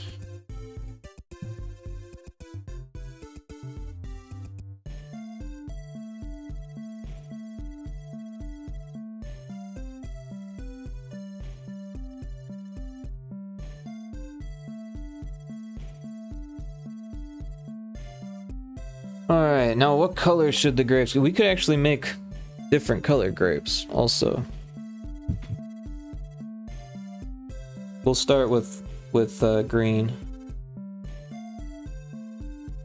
Although honestly, I like red ones, so maybe we'll start with the red ones. The red ones are always my favorite. But the green ones are good. Actually, all of them are good. The black ones, the ones with the big ones with the seeds in them, those are good too. Just gotta remember that the seeds are in there. Where are the other ones? There's bubble gum ones, those are really good. There's like champagne ones. I never had those, but they look really good. There's a lot of designer grapes these days, but we're gonna go with red.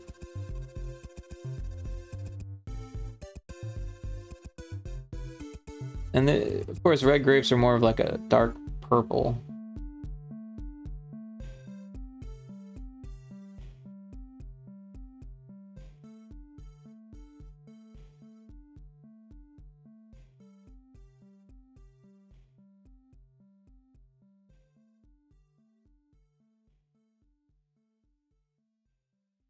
All right. So I'm just gonna select all of these icospheres, and then I think it's Control L.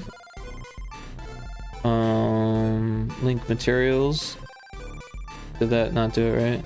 All right, so we're gonna select this one first, and it's at the bottom. So we're gonna select all of the icospheres, and then we're gonna select that one, and then we're going to Control L.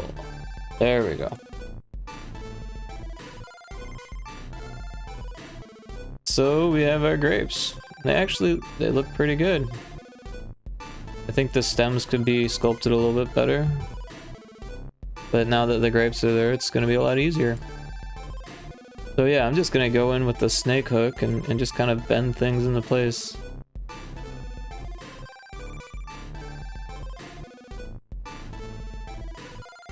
I don't really care if they get warped because they're tree branches.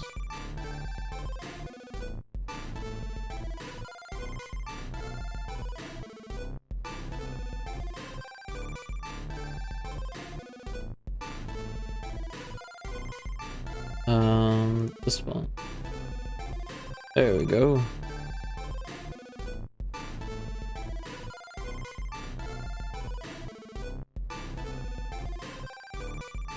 going through the grapes a little bit. But I guess that can't be helped entirely. We want them to look attached after all.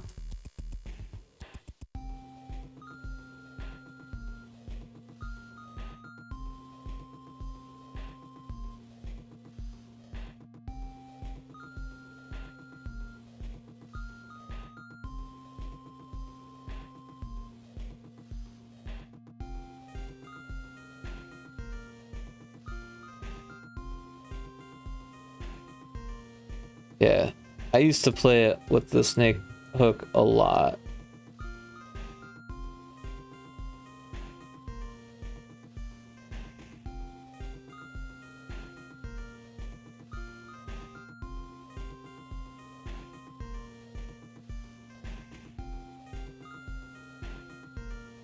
That kind of looks bad. Where is... what is it? Shift smooths it? It's kind of tiny, but grapevines kind of do that.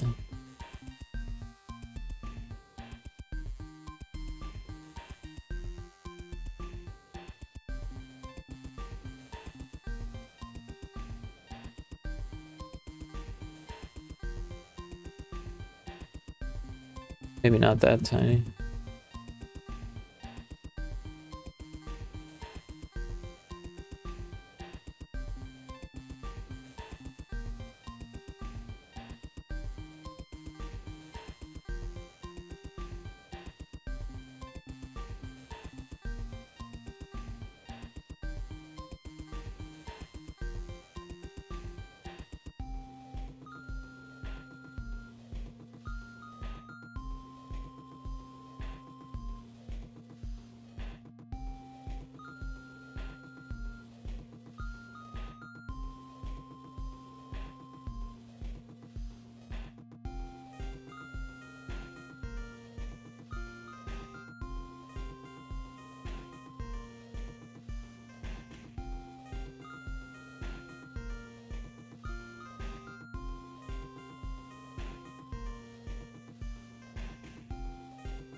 Alright, the other thing I want to do is take everything. Well, everything but the avocado, and then make it so it's shaded smooth.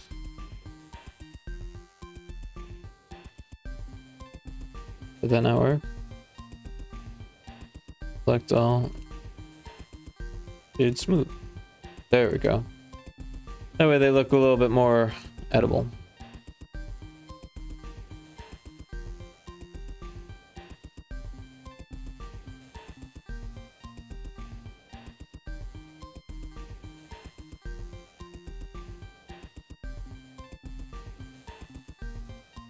Trying to get rid of any obvious spots where the branches are just going directly, clipping right through.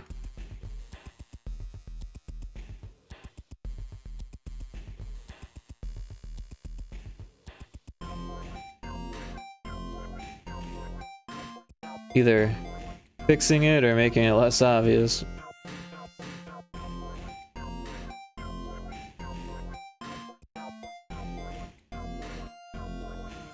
Because like it's supposed to look like it's attached, so a little bit of clipping is okay.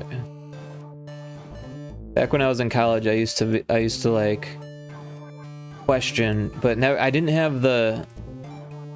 I was worried that if I asked, I would get an answer that I didn't think that the teacher knew the answer to. I think they would just answer on their own guess, and that would change the way I felt. So the thing is that clipping happens all the time in the games industry. All the time. You don't see it in the movie industry because they hide it really well, but it happens there too. You can, if you hide clipping, then it's okay. Oh, there's another ad starting soon. And then in games, sometimes it's unavoidable. They just deal with it. They just say, well, the cape is gonna go through the shirt sometimes. And like major games will do this. So as an indie, you can't feel like you have to avoid clipping. You can totally have some clipping. I realize that we're not making a game here, but I think the same is kind of true.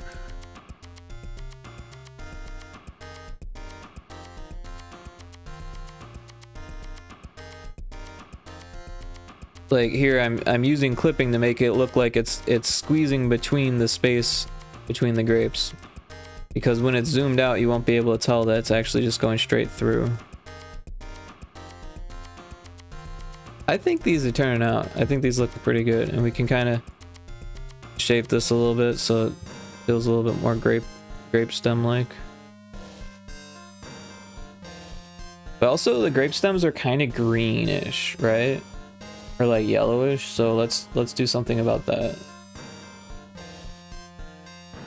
This one.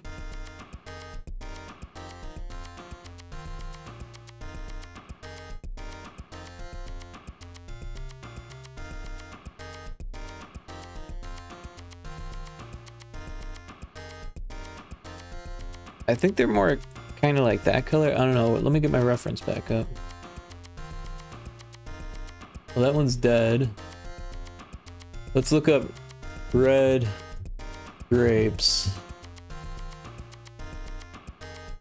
Red grape stem.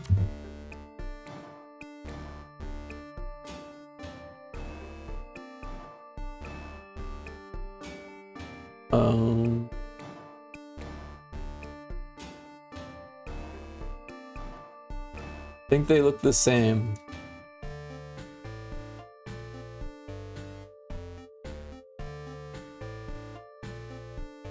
Yeah, they're greenish yellow. Alright. So, I think they're a little bit more green than this.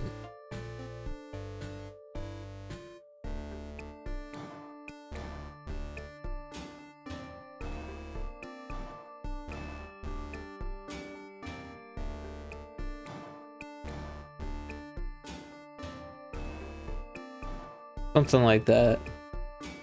I'm looking at a picture from Amazon. I'm just looking at these stems and kind of gauging.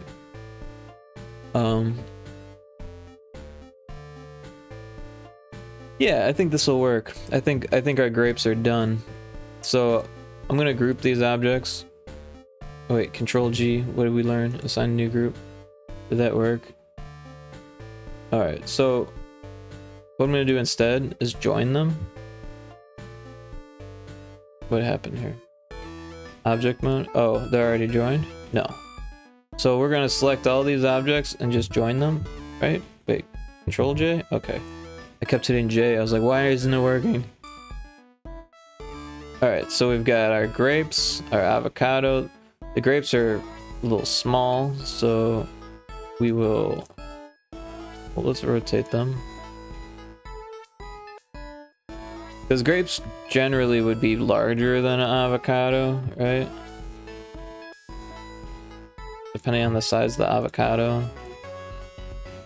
Also, depending on how many grapes there are. But there's a lot of grapes there, so that's like a big old bundle of grapes.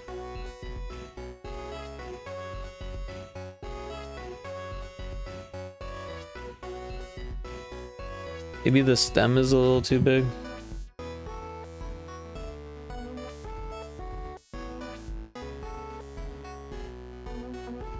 Oh, it was on.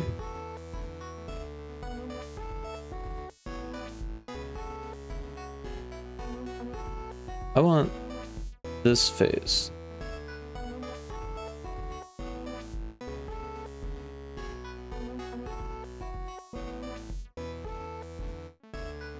I think that works. All right, grapes. It only took, where are we at? It only took 2 hours and 10 minutes to make grapes. But man, those are some grapes. All right. Now we're gonna make some new grapes. These ones are gonna be, oh, that's not what I wanted. Go back to where you were. Can we control Z?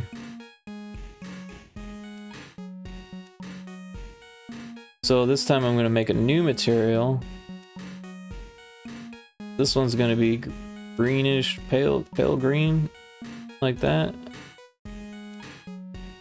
I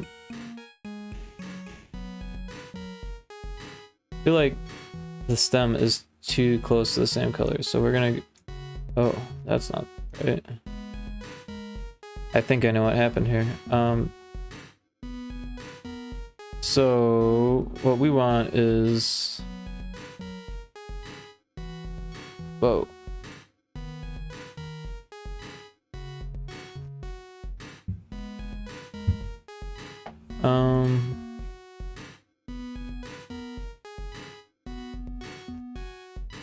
Anyways, start over.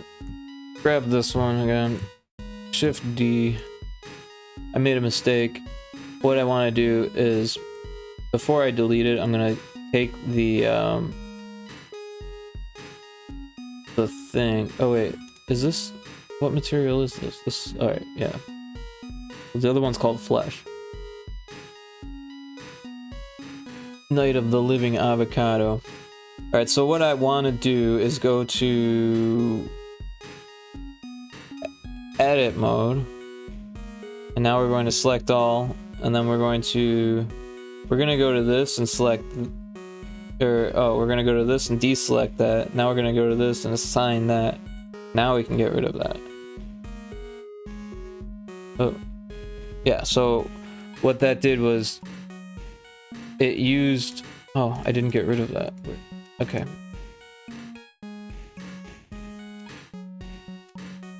It used the what do they call that? The face selection. Anyways, let's make another. This one will be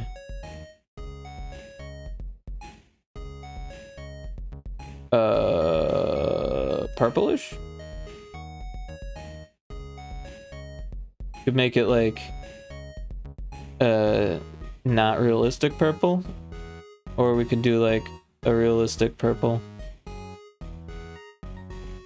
because purple grapes are kind of mostly black, if you ask me. So yeah, we'll do the same thing. We need to go to this mode. We want to select this and then assign it to that, then back to that, and that, yep. It's like a underwear commercial.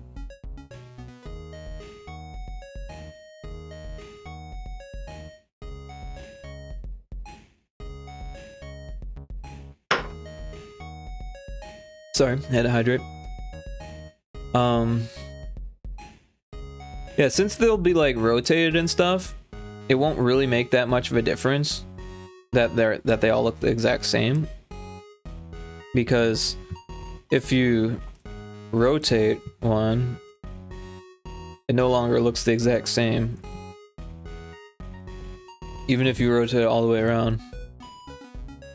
Oh, maybe a little bit. Anyways, should be good enough.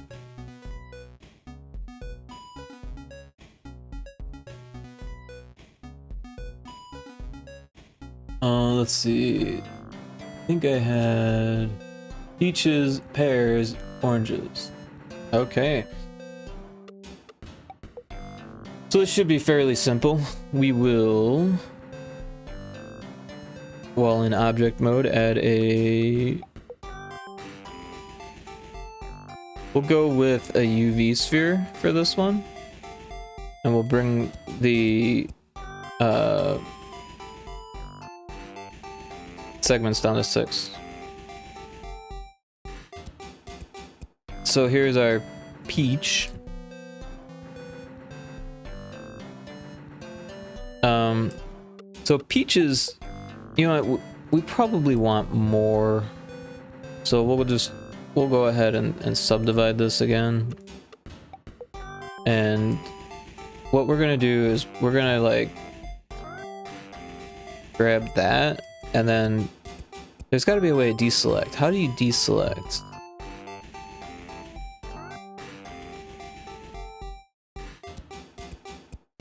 Did that work? So weird that it didn't make a box.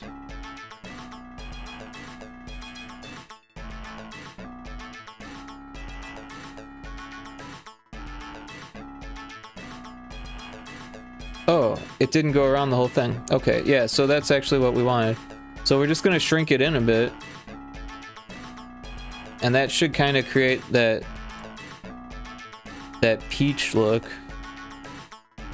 And then the top, we'll use the soft select and we'll just make a little divot on top. Peaches are kind of rounded on top. And they're kind of pointed on bottom. I've eaten enough peaches where I don't need a reference, apparently.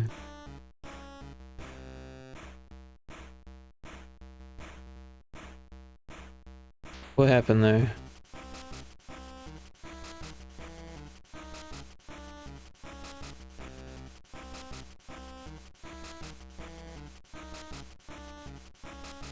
Peach is looking pretty good already. Let's give it a color. Peaches are kind of like a orangish yellow. But kind of red too, right? One might be a good candidate for a texture, so that way we can put a gradient on it. Otherwise it might look like an orange.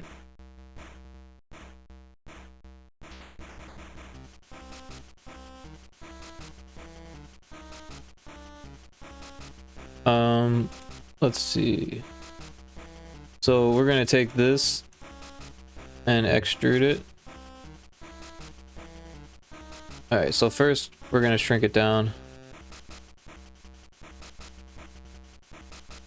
And then we're gonna extrude it. We want to extrude it again a couple times, rotate it, and then scale it, and then rotate it. Oh, I extruded it.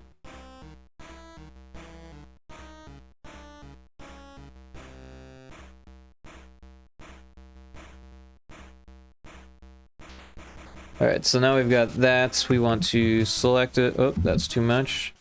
And we're gonna give it a brown texture. We'll just go ahead and give it the pit texture, I think. Or material, sorry. Yeah, so if we... Let's go ahead and make it more dimensional here. Oh, I'm not selecting, I forgot. You gotta hold shift.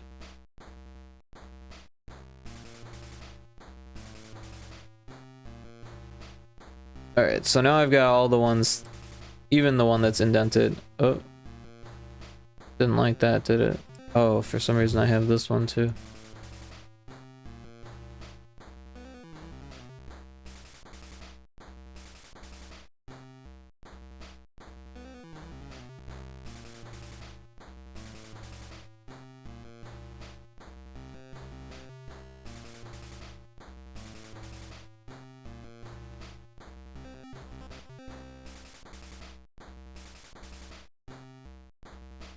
Yeah, so now it's just got a little bit more rounded shape.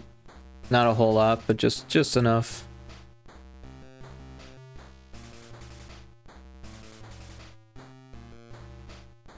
And it needs like a leaf. Peaches always have like a leaf in the ads, so we gotta have a leaf. So we'll just add a box or a cube.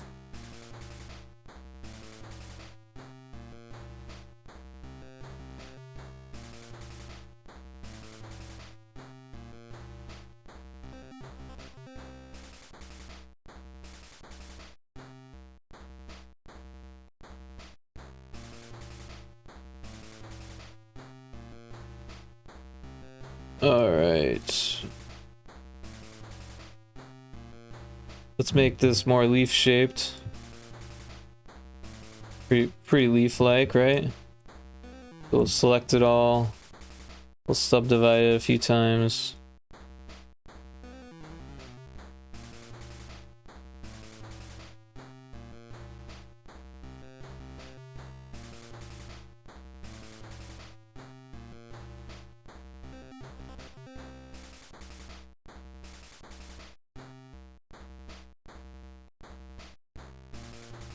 Now we've got our leaf shape. So let's see what happens if we select it all. Let's see if we unsubdivide it, see what happens. So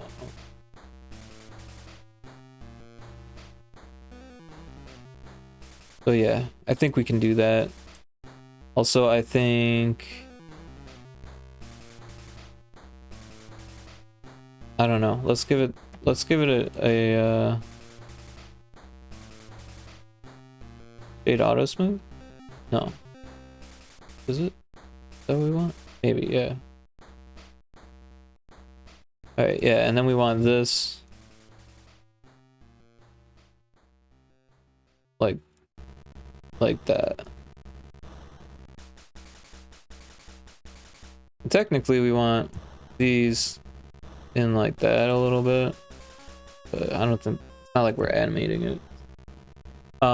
Let's see here. Give it the old skin texture. Oh.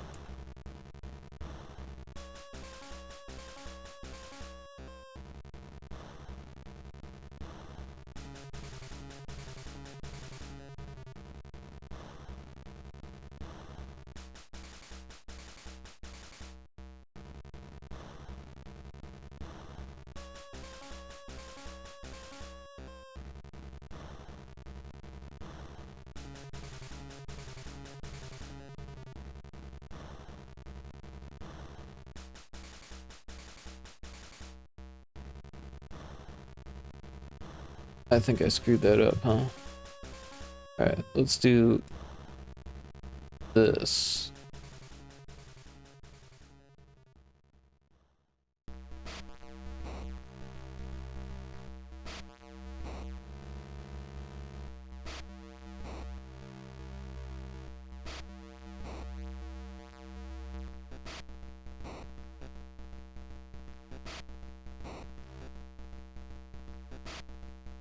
That way it looks good from all angles. Alright.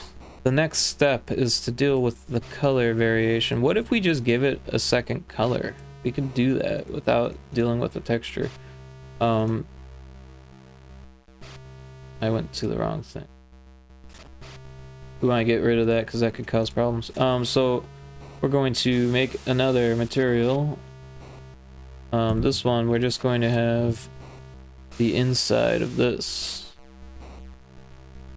This all the way to there, and then we'll go all the way back down to there.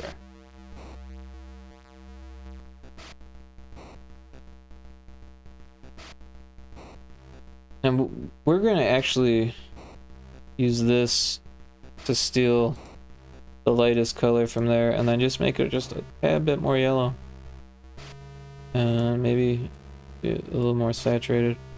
And then assign it to that. Oh, you know what? That's got that weird orange shade going in it, so it probably needs less.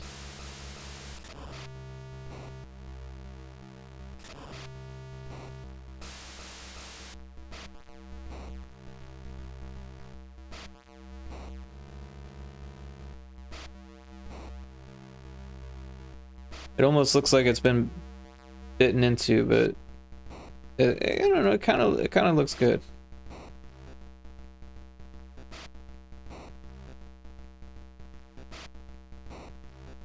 I don't know. Maybe we should just bite the bullet and give it a painted texture. I don't know. We can deal with that later. Let's group it together. We'll join it. One object. We'll actually duplicate it to make the pair,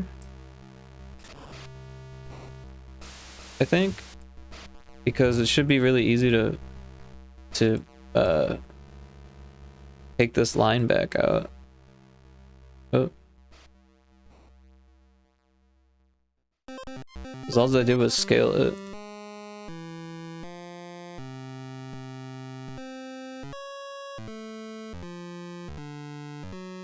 Yep. Well, there's our orange.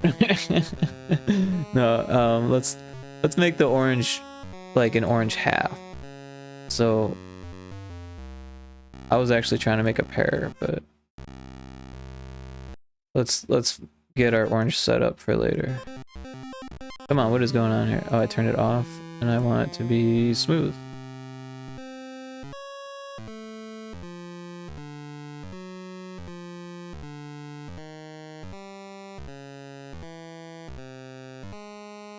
That's more orange-like.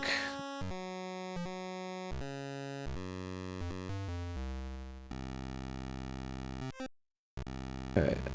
Just so there's no confusion, we're gonna get rid of that color.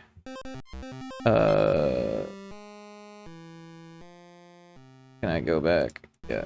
I want to...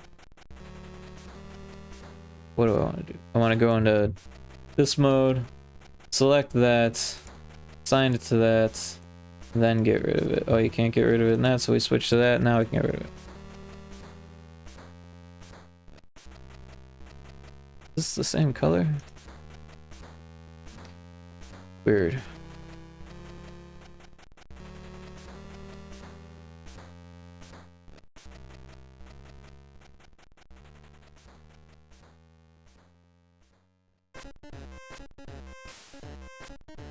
It's the shading. Really weird.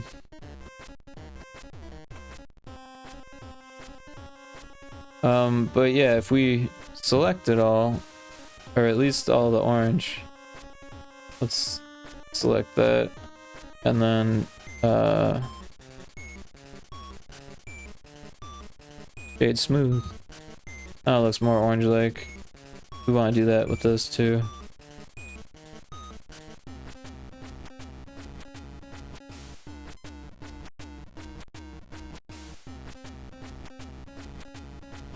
Actually, we want the stems to be smooth too. Oh.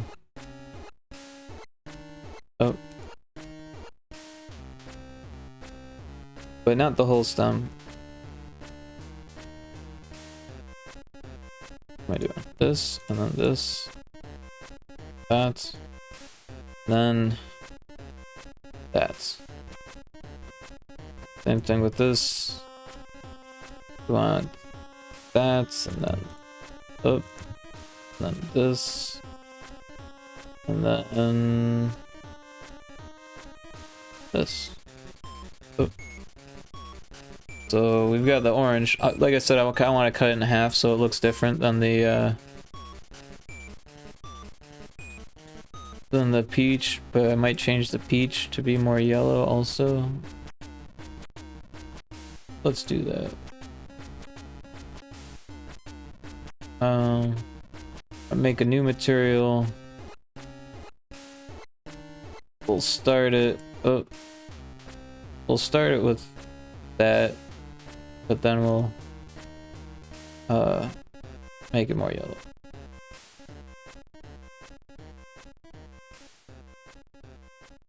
And then we want edit mode. Select that. Assign to that. Of course, it's more yellow than the other one, so fine tune it a bit.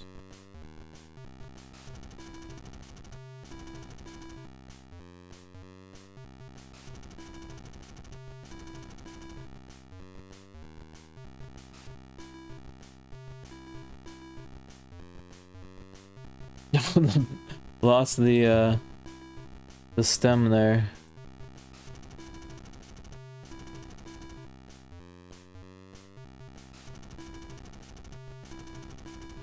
Alright, well, I'll save that.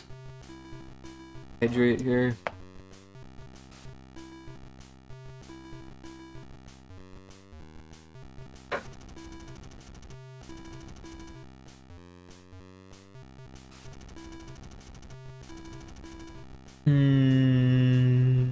Oh, a pear. That's what we want. Well, we'll start with the orange.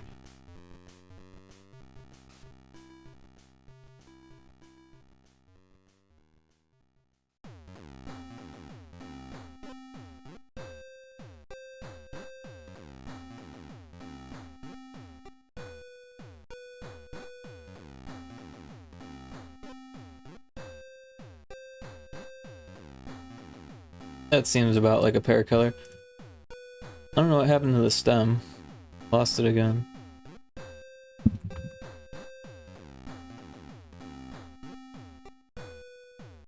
Although that could also be an apple. Apple should probably be red though. Also, Kixie might already have an apple.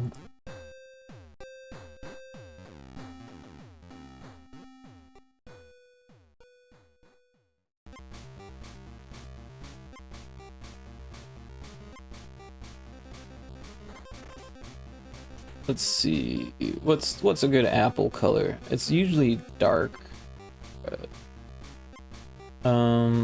Let's go with this. That's either an apple or a tomato. That's a tomato.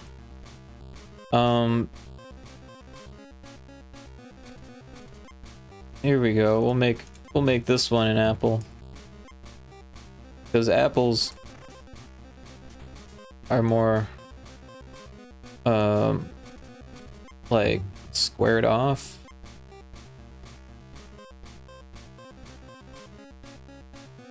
Like that. Although this base looks fun.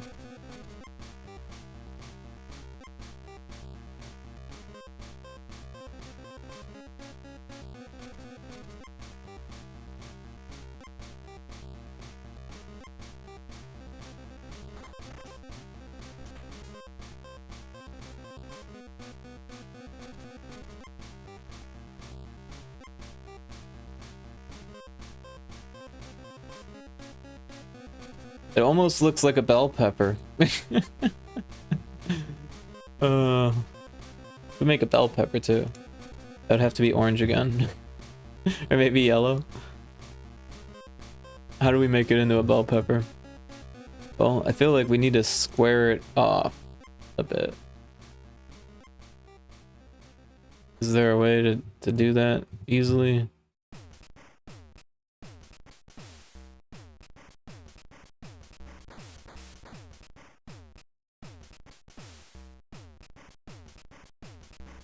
But then also it needs to be like wider.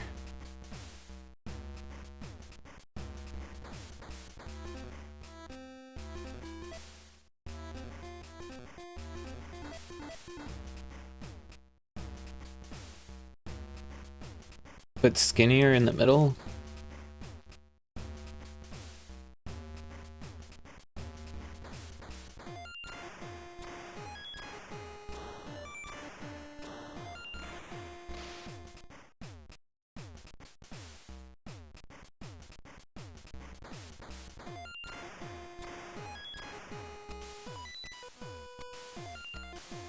I think... What happened there? What? Is that like that on this too? Oh, it is. What about on this? Oh, not like that on that. Must have happened when I made the apple. I can fix that.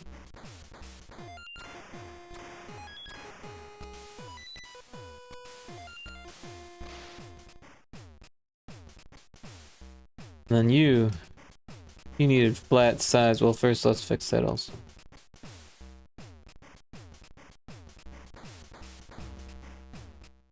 Alright, so we grab that and like bring it inward. That should create the effect that I'm looking for.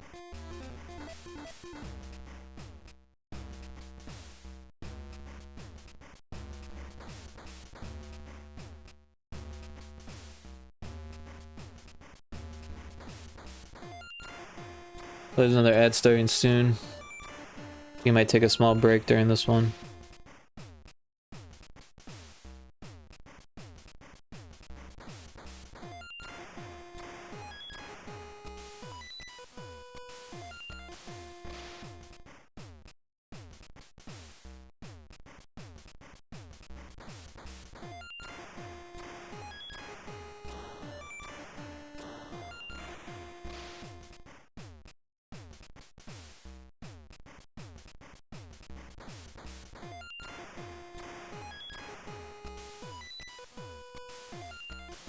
Someone bruised this pepper.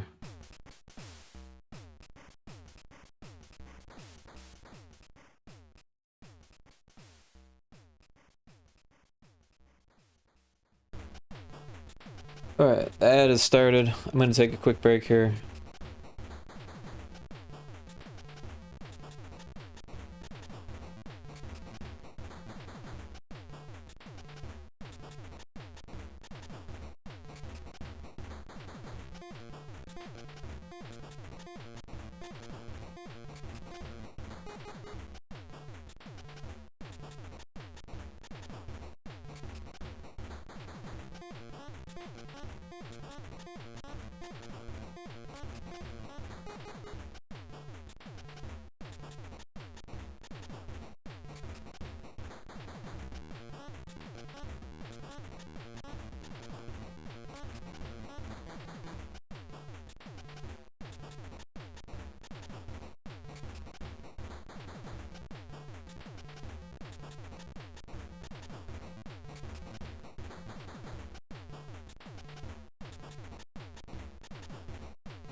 Just a heads up, it looks like dog's gotta go outside, so give me another few minutes and I will be back shortly.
Okay, yeah, I'm sorry about that. I said it was gonna be a small break, and that was about as long as the breaks get around here.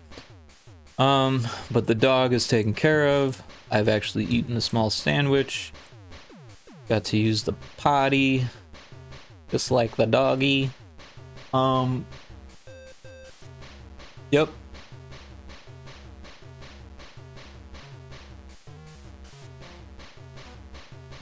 So let's turn this green-orange into a pear, like we were trying to do before we got carried away on the pepper, which shouldn't have leaves. Let's see. Eat those. Yeah. Peppers. So peppers have like a green stem. So let's get this. We will select it and we'll just assign it to that, and then we'll change that to flesh cut. There we go. Now it's a pepper.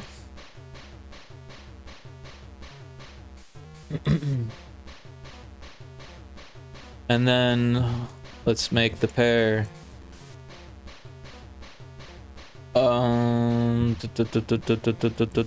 We want like the bottom half of it, and then we want this on.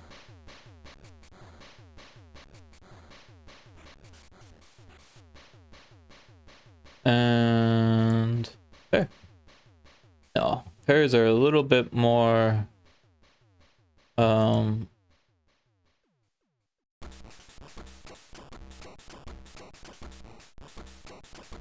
like that around there or something.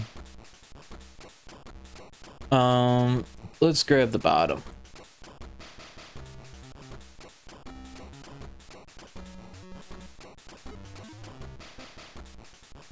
You can always move the leaves.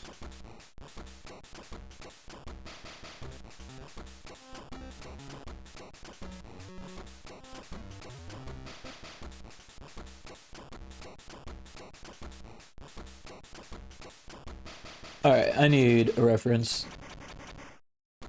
Let's see here. Pear. Pretty close. See, the thing is that pears come in all types of shapes here. Well,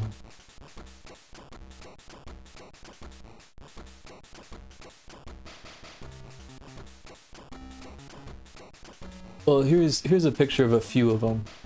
So here we can see that they all kind of have a sharper taper than what I've got going on here. So again, we're just gonna grab this thing and shrink it in. And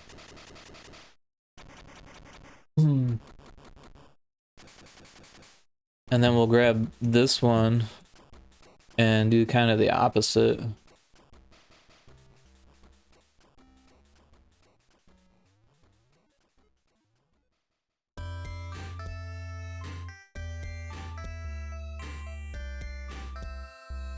Things got weird there. They fixed that.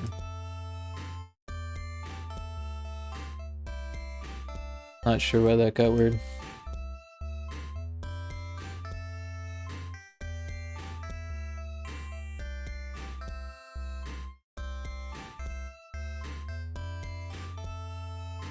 But it's a piece of fruit, so it can have imperfections. Excuse me.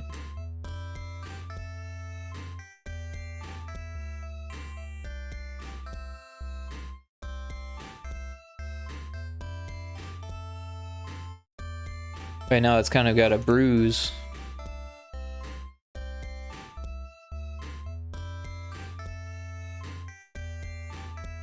Dude, I love pears. Oh my god, pears are so good. There's like a pear flavored gummy bear. Oh, it's so good.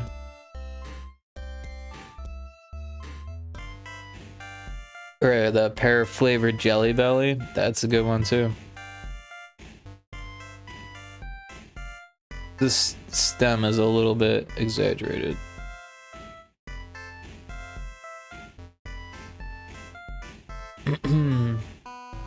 That looks a little better. Oh, now we've got a pear.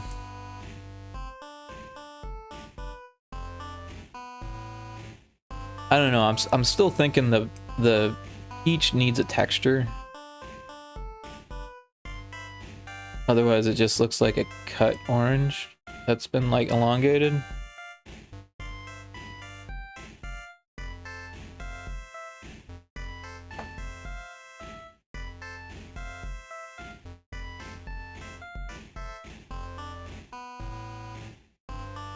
You know what else would be cool is a kiwi. That would be fun to do like a kiwi and a half. Let's do that. Let's do a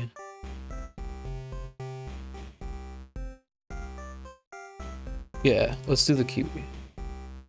I was debating it. I was like, should we do the kiwi? I think we should do the kiwi. Again, we only need like 6 sides because it's low poly. We're gonna rotate it like so. And you know what? Maybe we do need more than 6 sides. Let's start over again. I was thinking that as I said it. Let's go all the way to 12 because it's a circular thing. Alright, so now we've got this. I'm gonna rotate it so the flat sides are on the top and bottom. It's probably a little bit big for a kiwi. Like if that's a tomato, probably be a little bit smaller than the tomato, I would think, depending on the size of the tomato. Tomatoes can range in size for sure, but that looks about more kiwi-ish to me. So here now I'm going to edit it, and we're just gonna shrink this that way because we're gonna give it some geometry here. Oh, so we want to just extrude it like it's half a kiwi, and then we'll just shrink this down.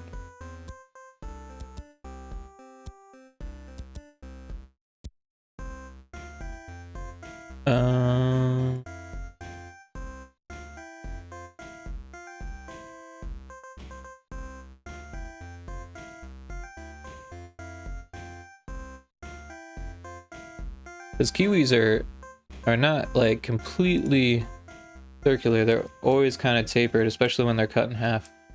There's like this, like it's getting bigger, because there's like a midpoint. Okay, so we've got our thing.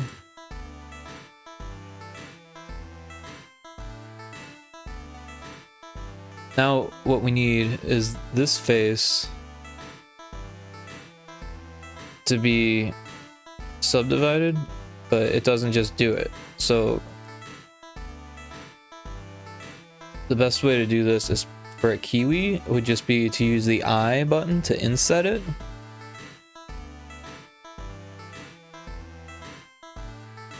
And now we've got these different rings.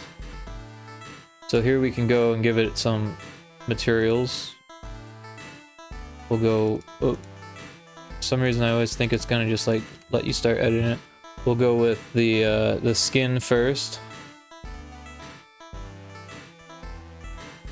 Usually I would name stuff, but I'm trying to go quick here. So the skin is gonna be like a brown color, but it's like a yellowish brown. Probably something like that. Okay, and then we want the kiwi colors. So there's like a white almost in the middle. So we'll start with that. And we'll assign that one there. And then we can just kind of keep going from there. So we'll make a new one. We'll make it a little bit more green. And we'll assign it to those. We'll do another one. We'll make it just a bit more green, and then make it a little bit darker too. And oop, oop. Come on now. Give me the one that I want. There we go.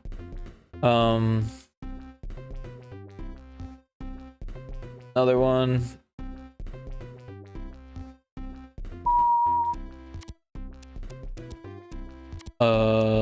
We want to go very saturated, but also pretty dark. I guess we're not right at the edge yet, but this is probably a good edge color. So we'll make that, and then we'll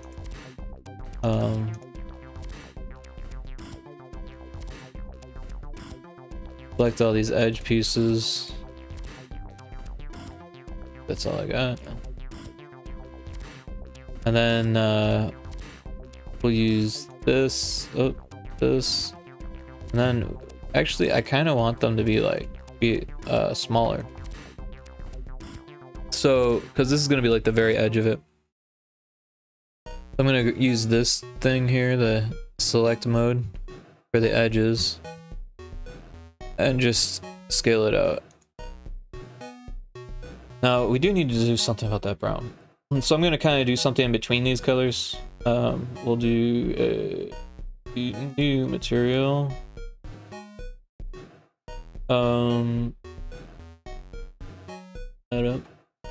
Let's see here. We got the greenish. But whoa, things are. It's clicking for me. Maybe my mouse is dying. Looks okay. Oh, there's an ad starting soon. Looks like it did start, or it's about to start. Ad starting in a second. Let's try that again. I don't know why the color just like reset on me like that. That was kind of wacky. But yeah, it's doing it again. Maybe like that color. Let's do the. Oh.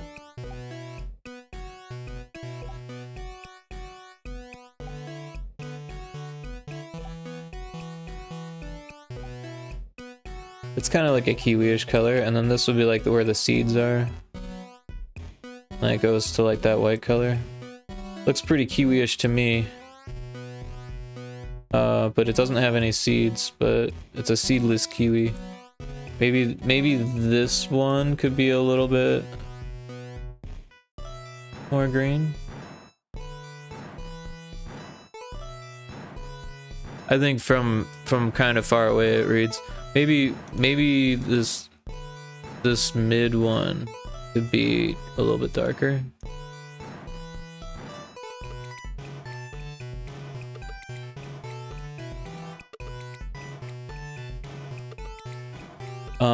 Oh, you know, it would be fun that we could do really quick in the name of duplicating fruit and making it cool again. Oh, I want to make a different object. So do a star fruit, right? All we gotta do then is like grab these edges, these edges,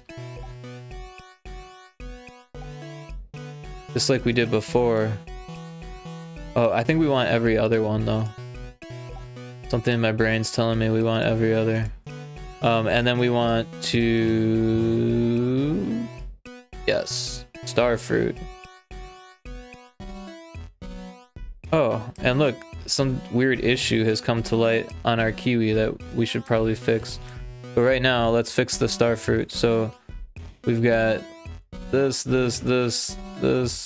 Can we speed this up?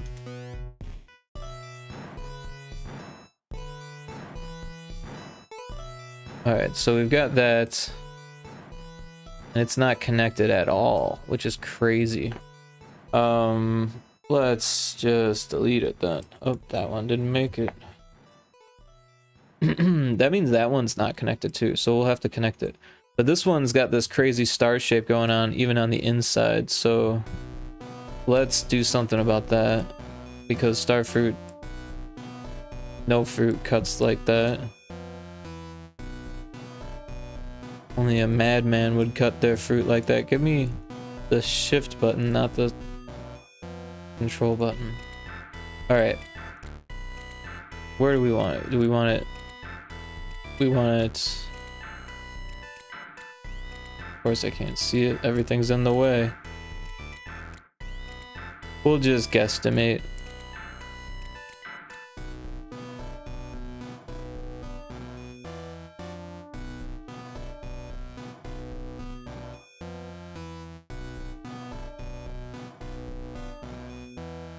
Starfruit's so good, but it's like so expensive. And it doesn't last very long. You have to like eat it right away. Or right when it's ripe.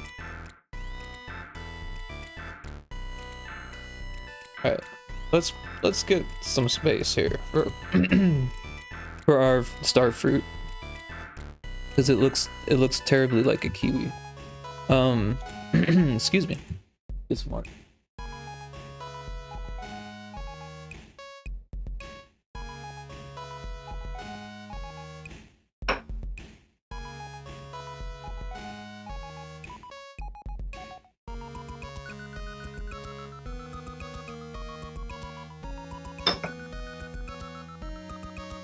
Okay. Took a sip of tea also. Actually, it's not tea, it's honey and water. But it serves the purpose of tea. I'm just gonna manually do this because there's only so many corners on here.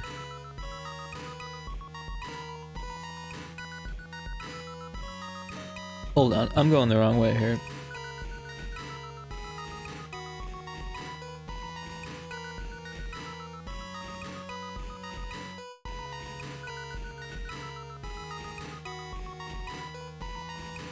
That works. The soft selection tool got us into into that mess, and it can get us out.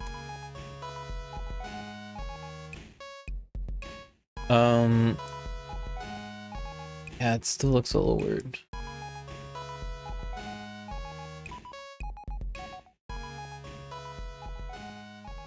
Oop. What happened there? Definitely had.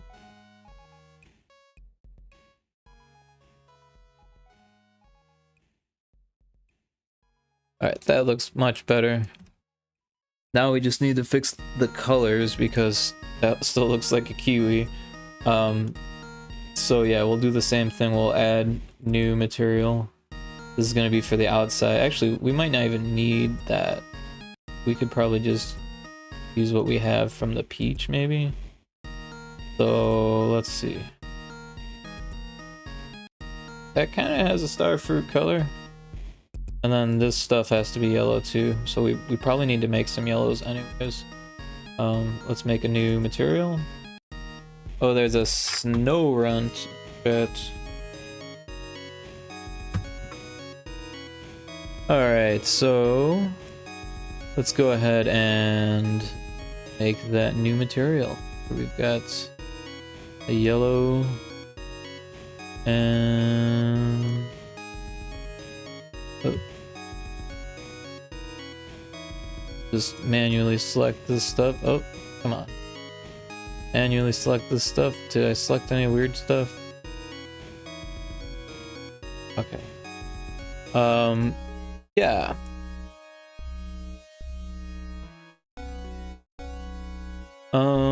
Let's see. We want a new material, and we want it to be oops, more yellow.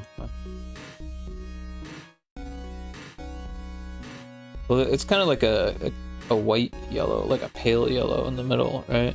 So do that, and let's just start selecting it.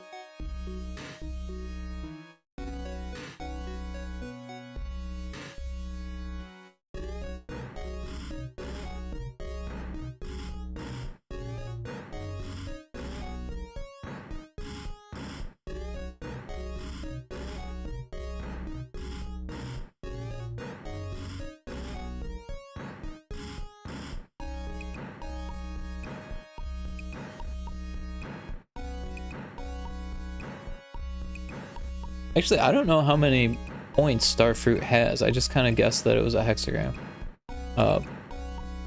I should look that up.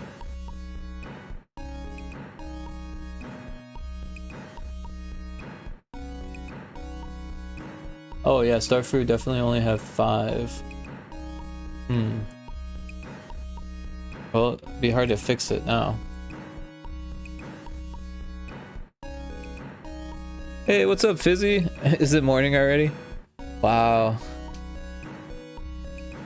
How are you doing this morning? I just spent maybe 5-10 minutes making this Starfruit, and then realized that Starfruit have 5 points, not 6. Morning, yeah, it's about 2:40, so that qualifies as morning here. How is amazing, Rick? I'm doing good. I'm doing alright. Just doing some 3D modeling here. We made grapes. That was most of the stream. It appears we have a stray cube. Oh, a stray cylinder. Get rid of that. Yeah, I spent a lot of time making the vines for these grapes. And then I threw the grapes on there in like a minute. I spent like 2 hours making the vine. But I was chatting and chilling, and the avocado only took a few minutes. I wasn't streaming for that. The peach, I feel like probably needs a texture right now. It's just using materials. The orange is basically the peach but different shape. The tomato, I was gonna make an apple and realized that by turning the orange red we had a tomato, and then I made the apple, and then I realized that apple is a lot like a pepper, and then I actually made the pear, which is what I set out to do after the orange. And then a kiwi happened, and then all of a sudden this fake Starfruit happened. Oh, and it's got a weird highlight. What am I doing? But then I realized that, yeah, Starfruit only have 5 points. Hence the name. I don't think there's a 6-pointed one. So I think I've made a mistake.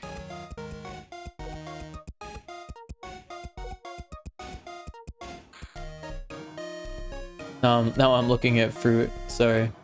Just totally distracted. Whoa. Java apple? Crazy looking. Alright, totally distracted here. I don't know how I'm gonna fix this. Maybe I just... What if I did something with the edges?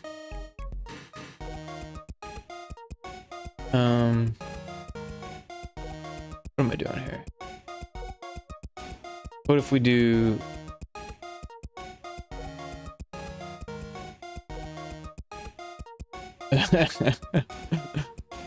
It's a Starfruit. It is now. What is that? 1, 2, 3, 4. Oh no. We still need one more. 5.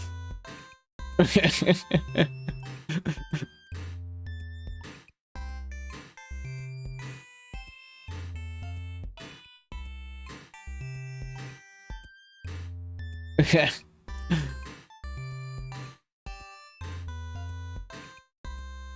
It's like the star fruit you get at Walmart. They forced it to become a star. I think we're just gonna get rid of the star fruit. Star fruit, if I was gonna do it, I'd do it right. But Kixie also mentioned a tree would be fun to throw. So, and like, I have a small Christmas tree nearby me. I could use that as a reference.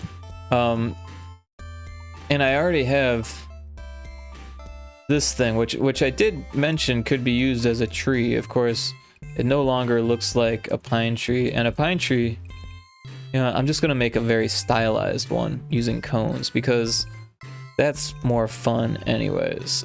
Let's see here. We've got a cone. It's already a Christmas tree. Let's give it some color.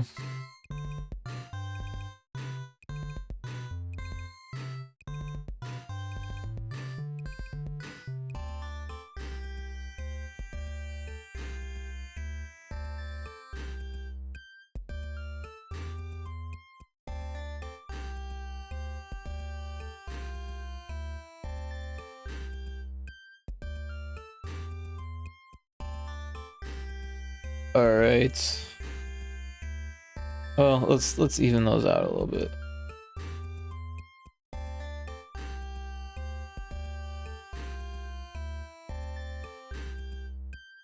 All right, now we're gonna join them together. Go into edit mode, and then we'll select all the ones at the bottom, and we want smooth, and we want not connected only. So that way we can get this to look more like a Christmas tree. I don't know why I did that.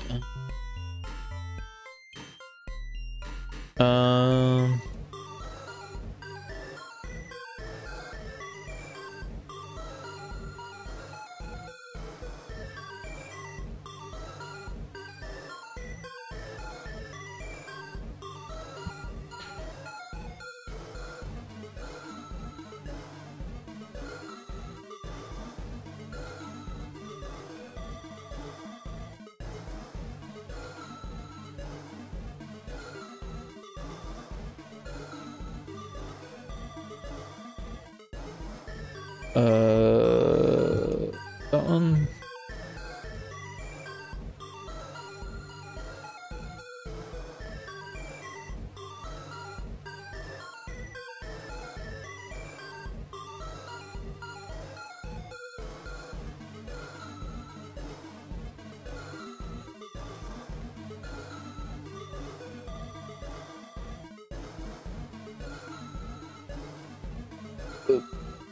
Gee, that's the one I want.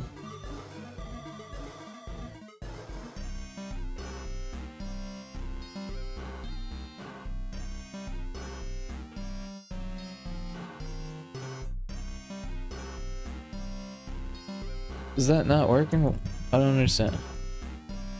Oh, I see what's going on. They're stacking because I've got this on. I've done that before. That's the worst. You're like, why isn't this duplicating? Oh, I'll just duplicate it again. I'll just duplicate it again. I'll just duplicate it again. And then before you know it, you've got like a whole bunch of them stacked.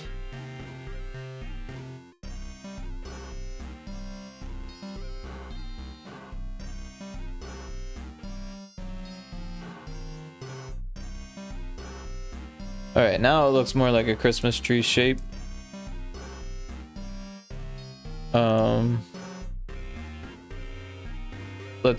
Let's smooth that out.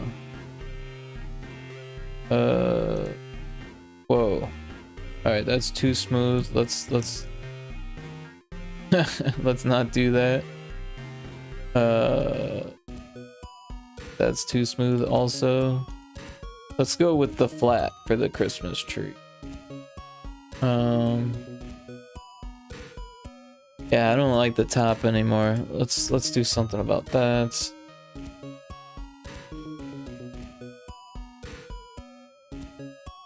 Oh.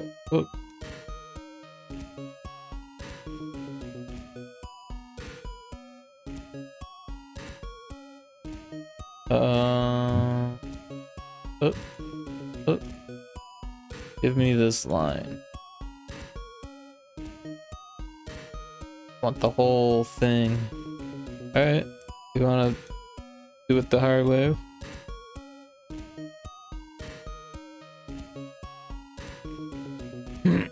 Excuse me.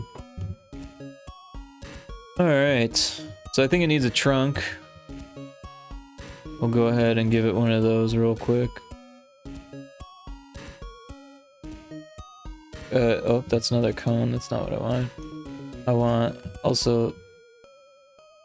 We're in object mode. Just put it there. Cylinder. That'll do. Make it a little bit taller. Yeah, I think we have a brown we can use.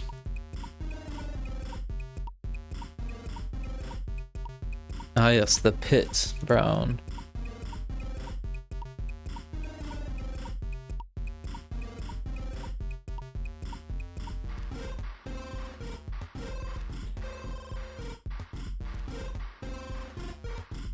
I'm not sure if it's exactly in the center, but it's pretty close. Let's fix that.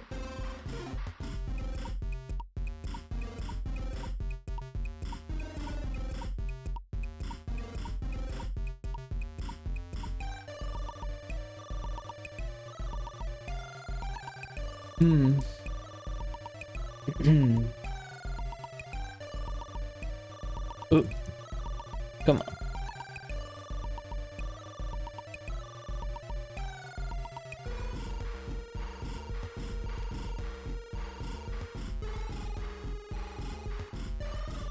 I feel like the tree should be a little bit bigger than avocado. How many avocados tall is this tree? Maybe like, I don't know, 15? So I don't think this is a stretch. This could be smooth, or at least the outside.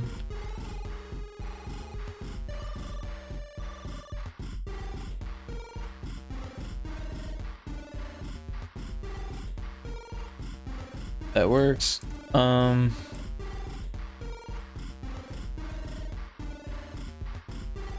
feel like it needs something. Some Tauruses, perhaps. Of course, they're over there now. Oh, you know what? Before we get carried away, let's fix the Taurus here. We'll put it in the right spot.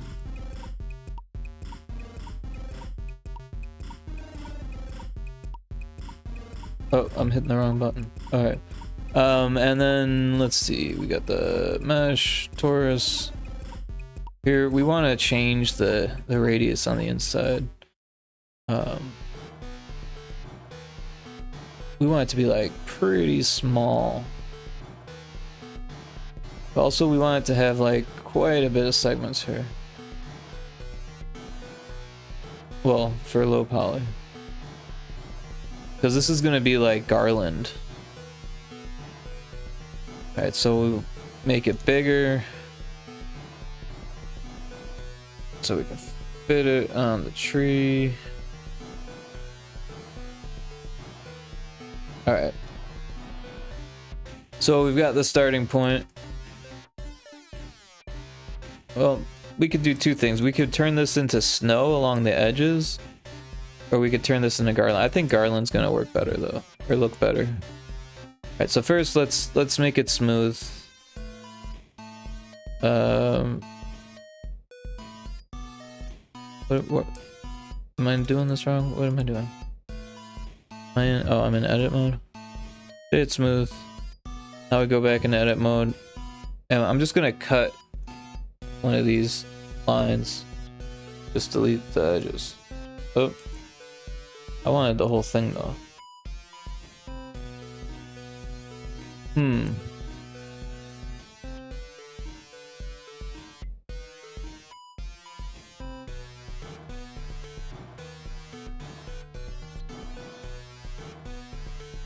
Maybe if we do that will work better. Alright, so we'll just delete the faces. There we go. Yeah, now we've got a starting point and an ending point. And we'll turn it into a spring, essentially. So we want this thing and we want connected only now. And we want this axis. Oh, did we cut on both sides? That's not actually what we wanted.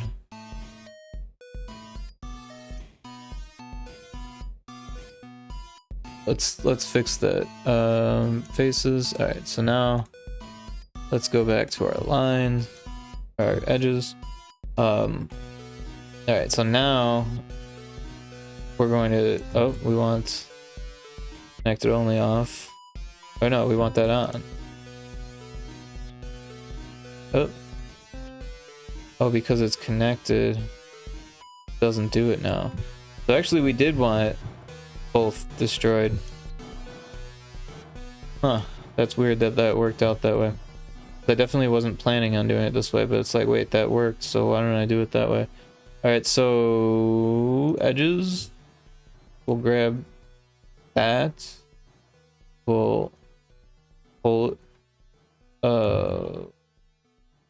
connected only. Oh, that is right. I just need to make the radius way smaller. There we go. So now we don't change the last one, right? And then we go to this one, and we go the excuse me, the other way, and we want to keep it even. All right, and then. Oh. Come on. No. That one. Let's see if it bridges it. It did. Okay. Alright, so now we've got this, like, spring thing.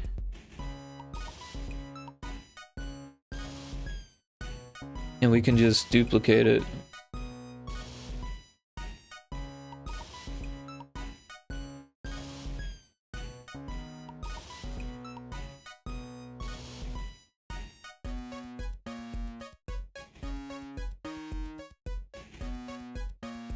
Yeah, and then we'll go back to this one. We'll grab this edge. We'll shrink it down. And move it in. Also, we'll take this one. Move it out a bit.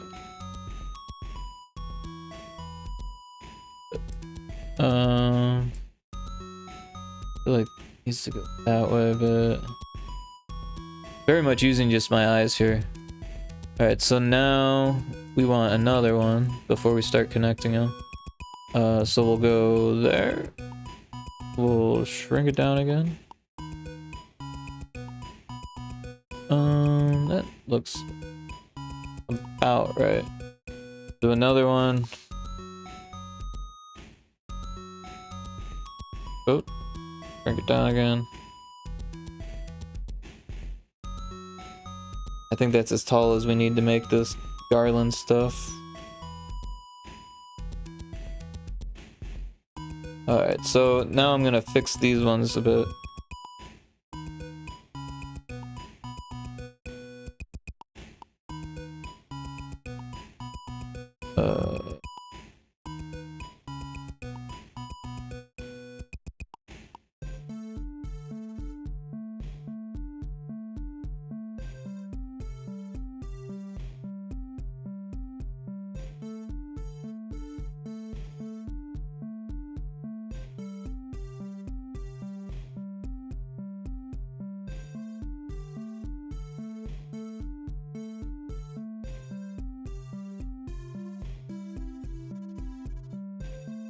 Yeah.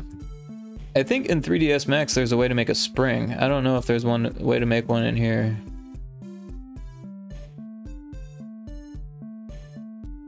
But this is one way to do it for sure.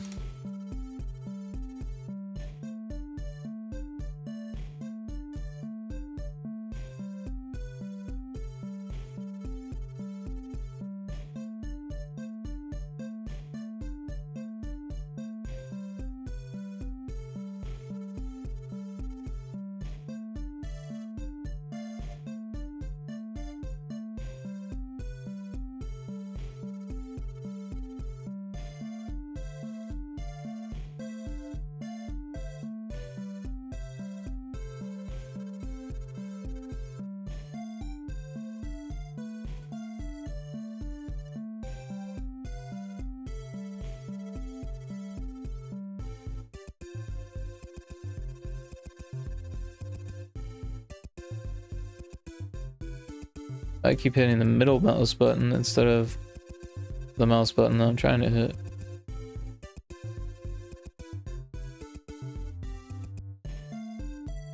Fuck that up. What am I doing here?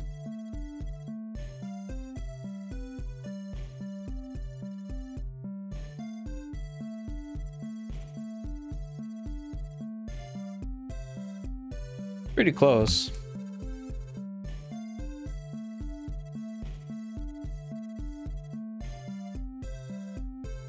Alright, so now we can just join them all. Oh, not the tree. Join. Here we'll go to caps lock off. There we go. Yeah, there we go. Bridge. So that looks a little funky, so we'll kind of smooth it out a bit here. Looks a little bit better.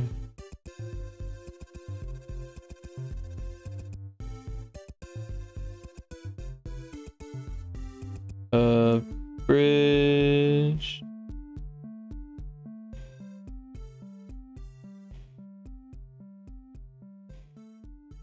Bridge loops.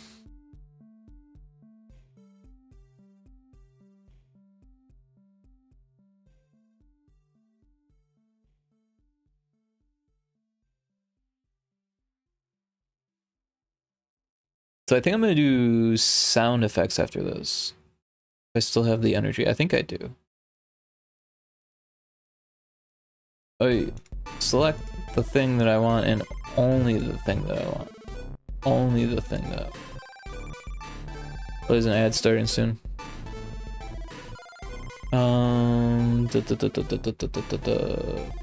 Where is the bridge edge loops? Smooth it out a bit, and I think I'm gonna like try to bring this in a bit because it deviates a little too much. Oh,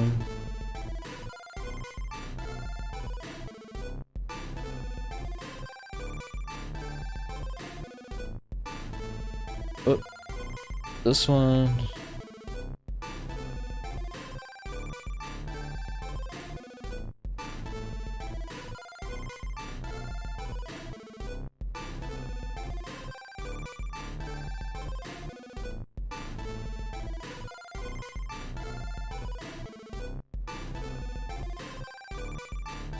This mesh is totally twisted at the end.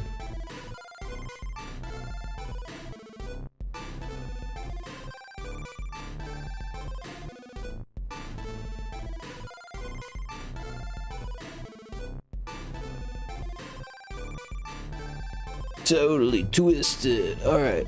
I'm gonna try not to untwist or try not to twist it anymore, I guess. But kind of thinking about just cutting it short. Here we go. Oh, that's not.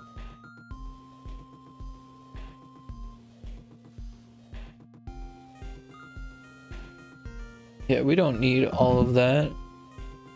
We can just work with this tiny amount here. Let's get that snake tool. No, let's just use this.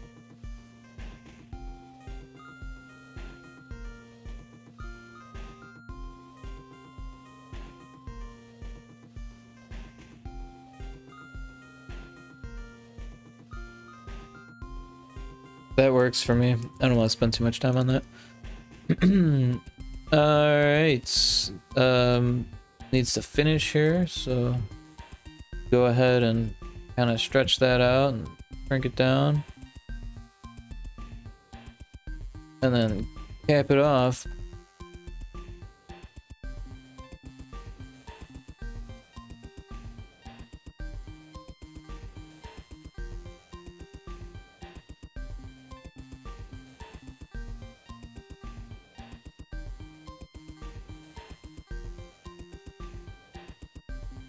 Guess this guy cut through somehow, huh?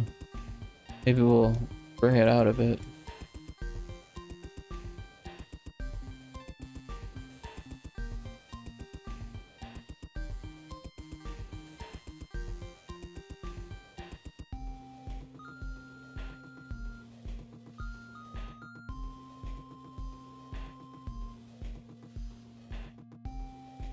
Oh, that looks pretty decent.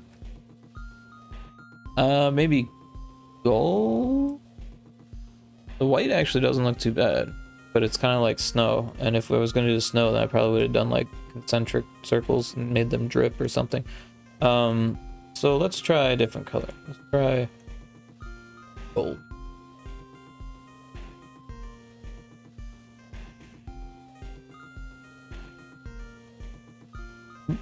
Oop.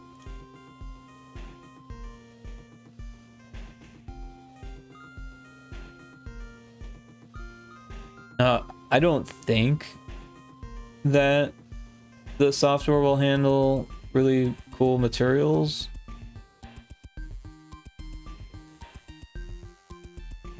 But we could give it metal, maybe, see how it handles that.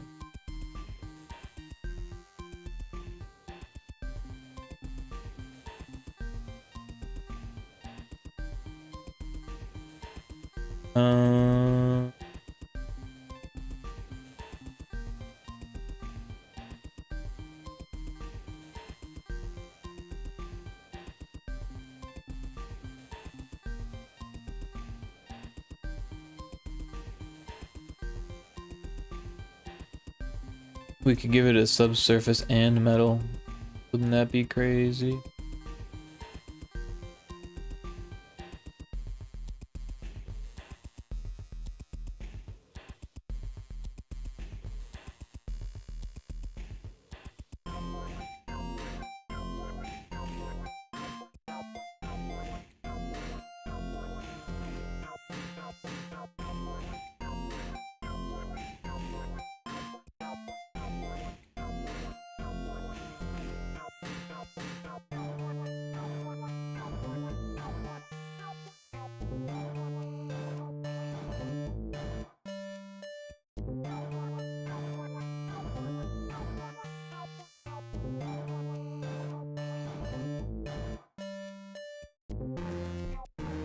I don't know.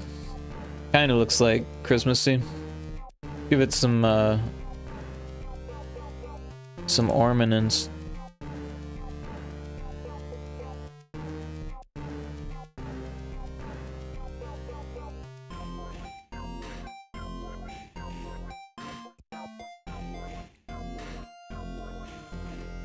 There's a, oh, I bumped the mic. Sorry about that.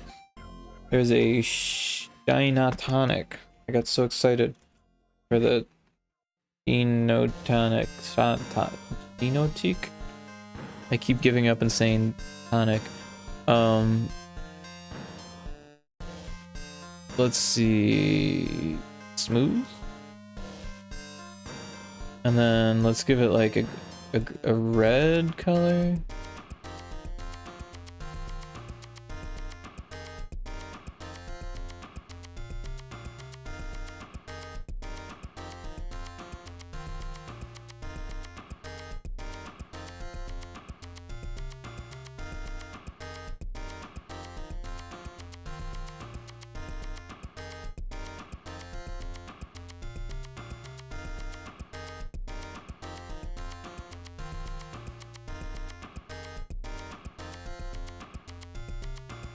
Alright, so we've got red.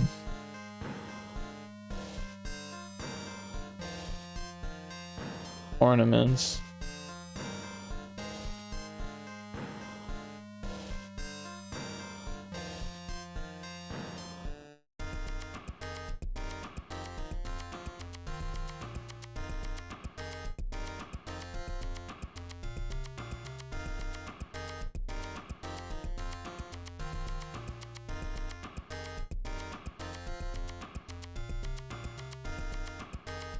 Could probably do white ones also.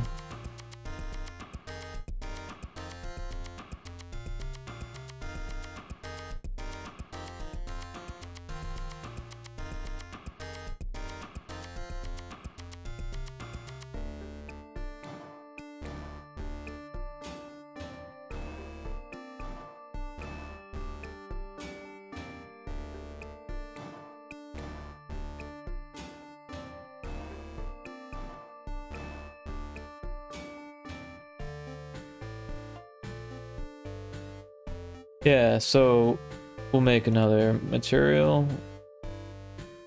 These ones will be white, but metallic, not rough. And we will assign them to all of these. Did that not work? Didn't. Worked on one of them. So we'll do the old... Oh, am I... Select them all. Then the one. Control L, link materials. Alright, this one looks funny. Let's put it over. There's something. Yeah, that works. And then this one looks funny. Put that over here. Yeah. And now we can go on to the next layer. Guess we don't want to scale them, we just want to drag them in.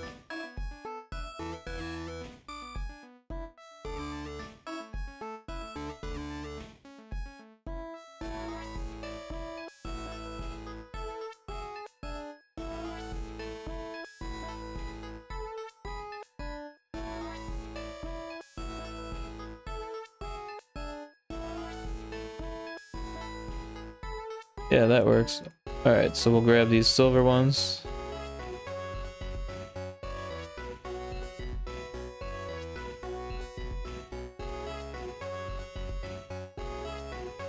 And same thing, just drag them on in.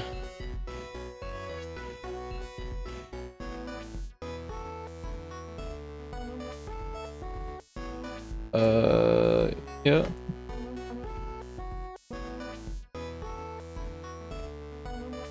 Now for these red ones, same thing.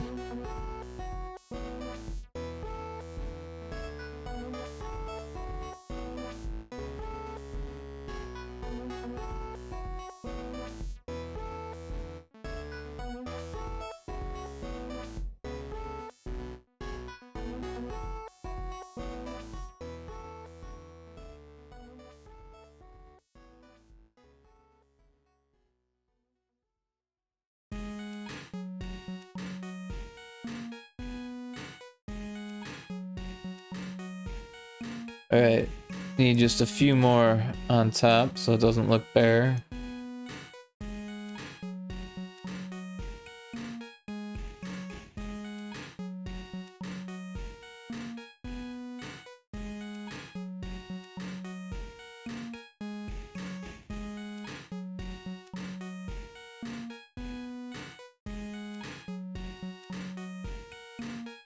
Some red ones too.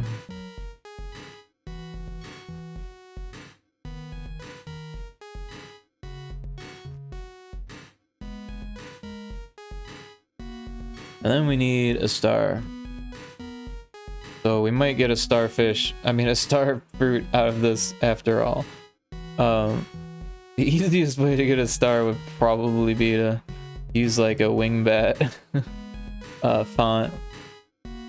but I'm not that prepared, so I'm just gonna draw one. So how hard could it be, right? There's a way to draw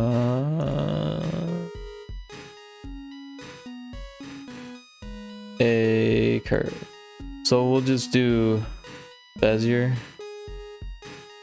And Beziers are funny, because when they come into this world, they've got a curve already.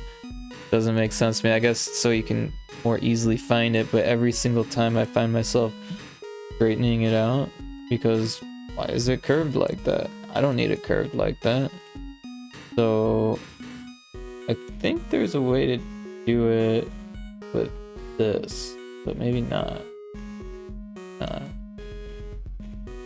That'd be cooler if there was. So I'm just gonna rotate them. Alright, so now it's straight. And we're making a star. I had to remember what the hell I was doing here. Alright, so got this line, make another line. We'll just put it there. Do that. We'll make another line. We'll go ahead and put it there and there and there and there. There. Look at our beautiful star. There's a way to join these. The Control J. How do you do that? How do you do that?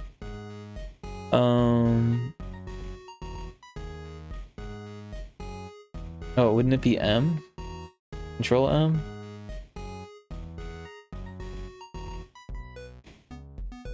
Make them one.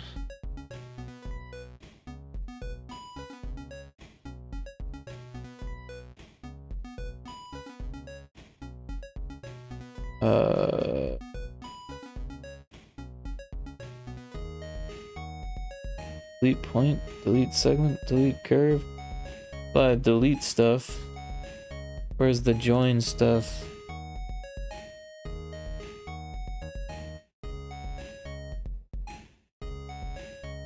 Oh, what did I just do?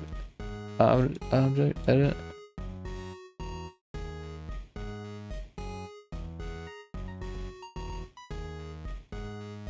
Oh.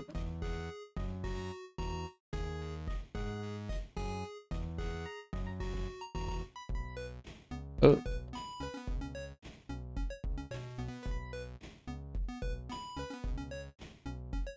I lost the toolbar. I think it's on the toolbar. Let's get that back. Is it on the toolbar?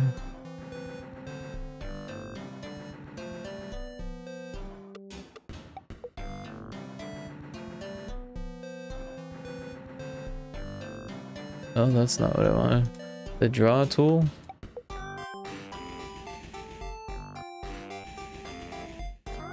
Nope, that just made something completely different. Maybe dissolve? No. I feel like I've done this before.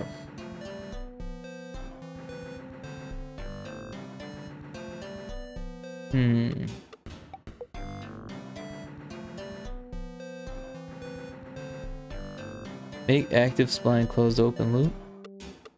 I think that did it. They used fancy words. Right, so now we can dissolve this one.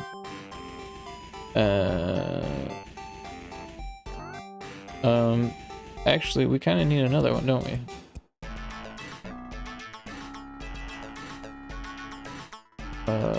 But just one.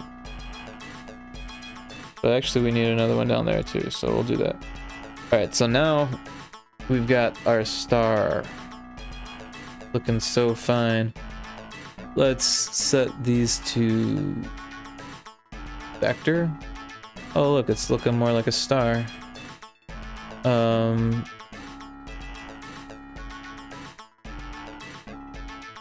Let's do some star geometry here.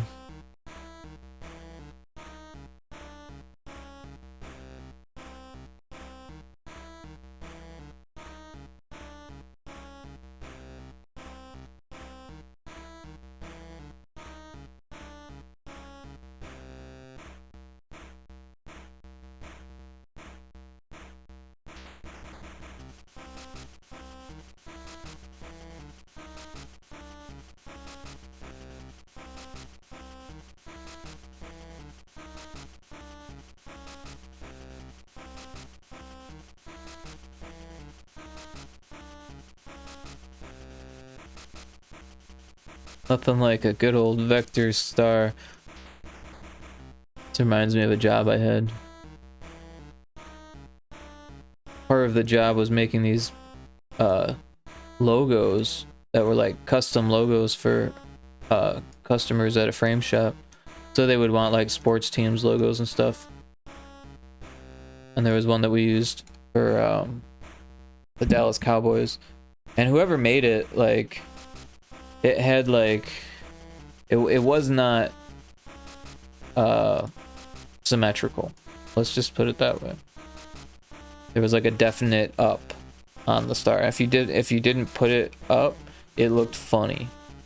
And so we had to like make sure that everyone knew that it would look funny if you didn't do that. Alright, so now that we've got this, we're going to convert it to a mesh, and then we're going to extrude it, I think. You need to go into edit mode and select it, and then extrude it, yep. Just like that. And then we'll do a face on it, and we'll do the other side, put face on that. And we should check the normals just in case. Are they full? Are they on the inside? They are, so it's inside out. That's why it's important to check the normals, because sometimes when you do stuff like that, it doesn't know inside from outside. So let's shrink it this way. We'll flip the normals, so what is it, Alt? Wait, we gotta select everything. And then Alt and flip normals. Yep, now we've got those blue lines on the outside. Alright, so I feel like it needs more dimensionality, if that's a word. Dimensionality. It just needs more dimension here, so it's so hard for me to find that sometimes. So I want to select all of these. Can we get all of them? Alright, do it the hard way.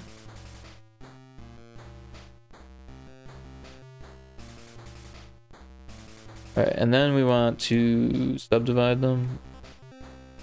And now we want that, and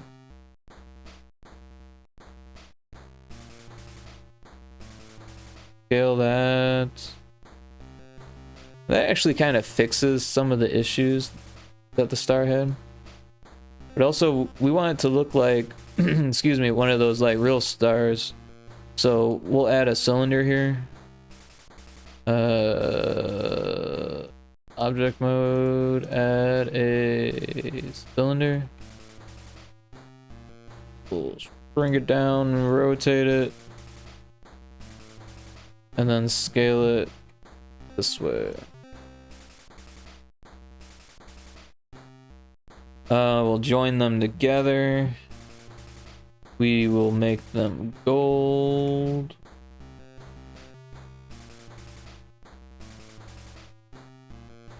Of course, I didn't name it, but there it is. There's a Pokemon in chat. We got a girder chat.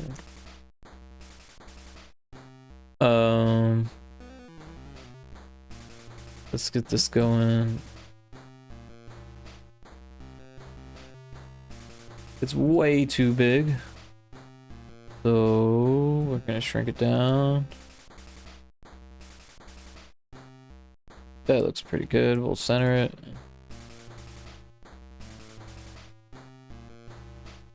Actually, let's just, did we already move it up? Oh, we did move it.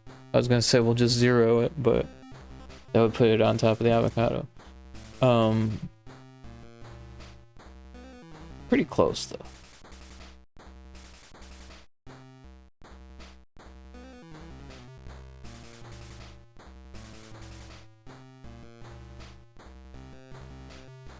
Alright, we got the Christmas tree.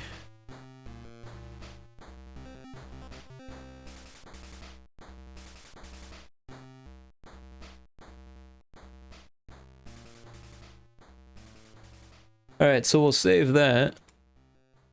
Now we've got a nice selection of things. I did want to make the star fruit, so let's duplicate this guy here. And we'll get rid of that. We no longer want that. Oh, just this, please.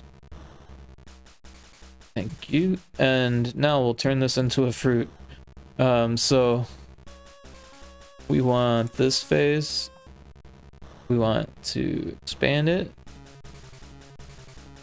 And then we want to extrude it.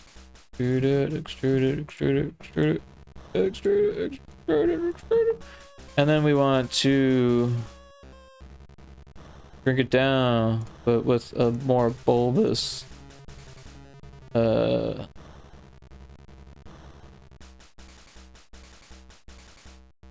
don't know if this is gonna work. I'm just trying all the different ones now. This one almost works.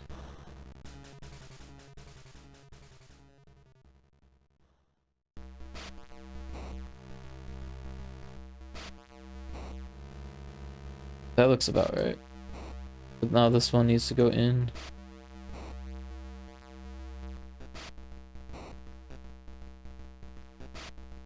Now we've got a star fruit.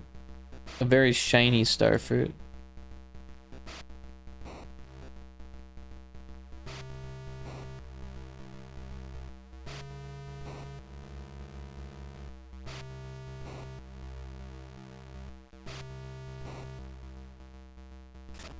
So we'll inset that. We'll give it this this whitish gold that I made. Where is that at? Is that this one?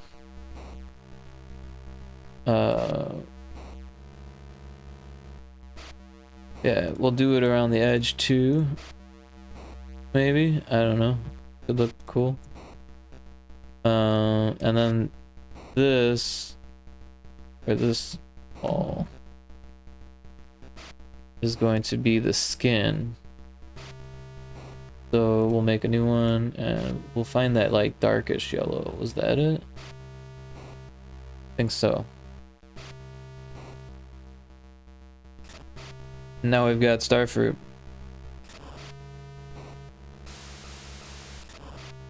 I don't know if this is dark enough. Let's...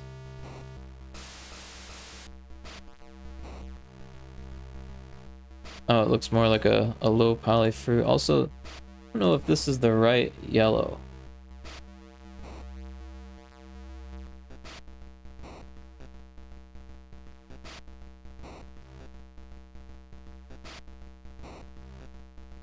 Maybe it was.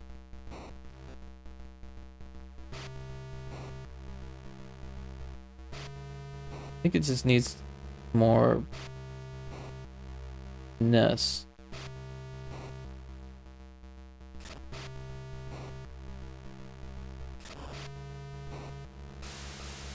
Alright, that looks like a star fruit. Let's put it by the fruit.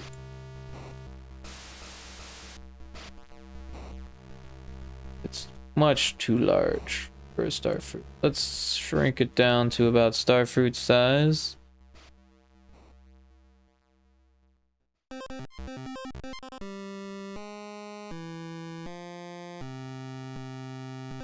Might be too long, unless only the one star was taken from it. Yeah, but we want it to look like it's like cut in half, so that looks pretty good. I'm gonna go back to the reference. Star fruit. Yeah, it's a little bit more bloated on the inside, so I think we can fix that. Let's get this one out. Come on, don't do that. Give me this. I'm not selecting the right things. What am I doing here? I want the insides. Inside, inside, inside, inside, inside. Alright. Now we're just gonna scale them a bit. And then, because it made the front all weird, we want to fix that.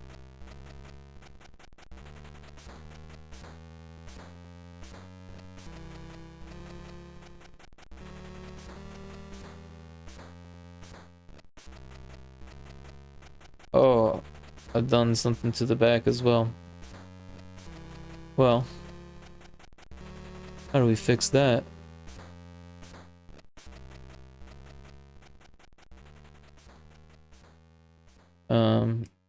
Question actually. Let's do the old Control M. No, M. What am I doing here? Give me all of these. All of them. Is it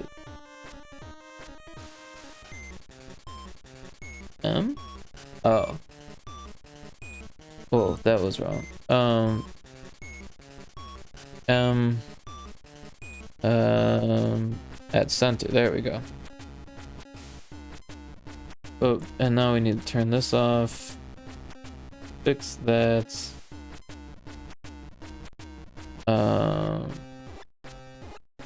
I've got an idea. Go into sculpt mode. This looks like a job for flatten. That just flattening? Didn't flatten.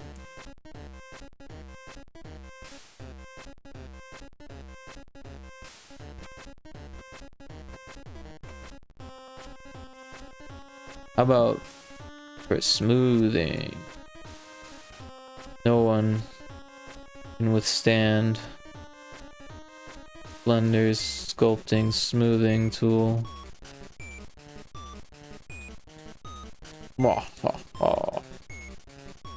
Alright.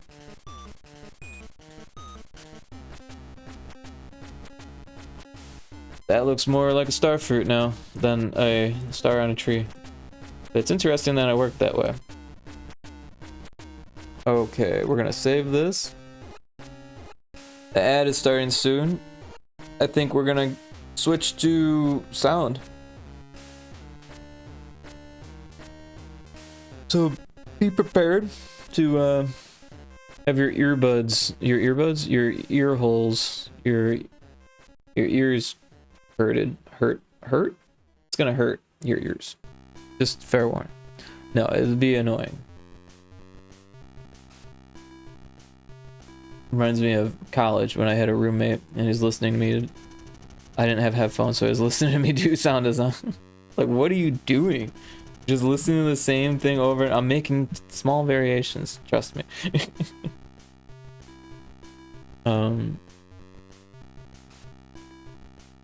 Yeah, the peach isn't perfect. I feel like it could use some color. The ad started. Let's get out of it. Get out of it. Okay. Got our peach. Got our material. And it's is that the one?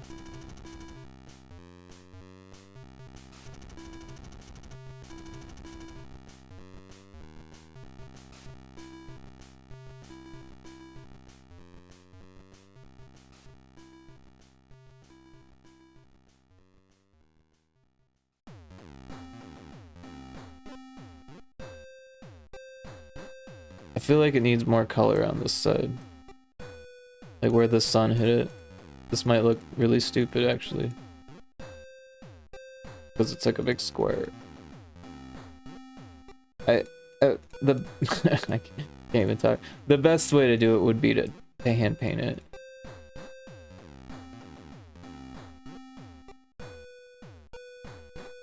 But if we keep it really subtle color changes, it might work.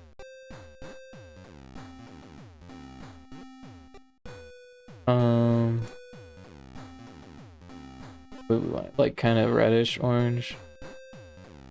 So we'll grab this color, make it more saturated, just a little bit more red, and assign that.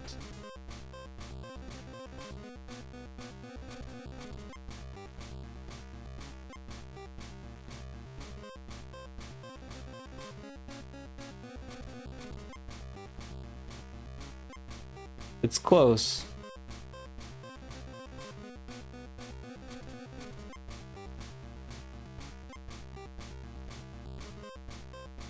want it to be more of a hue shift than a value shift. I think that looks better. Like, it's definitely got that stripe, but I don't know. Maybe it can go just a little bit more yellow. I don't know. Then it looks like it's not supposed to be there. Here's an idea.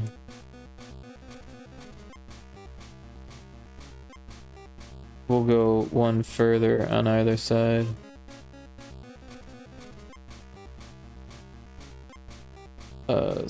Sign that, and then on the inside,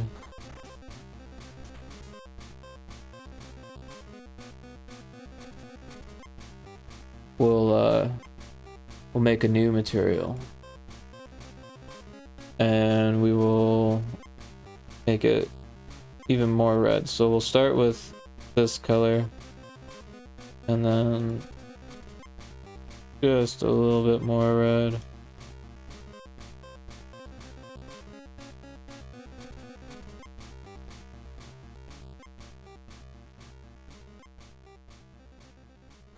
There, now it's got like a gradation.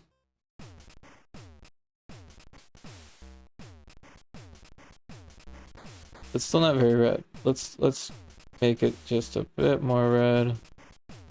Do the same thing here.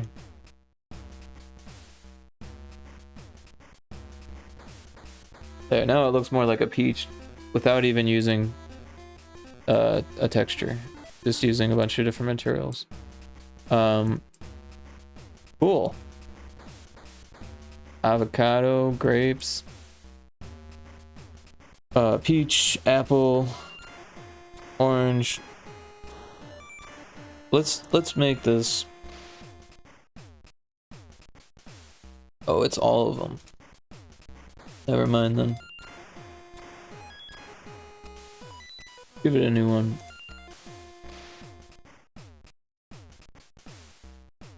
Because tomatoes are a little bit more bright than apples. What are we doing? Oh, this one, and that one. All right, we did it again with the stem, so we gotta fix that.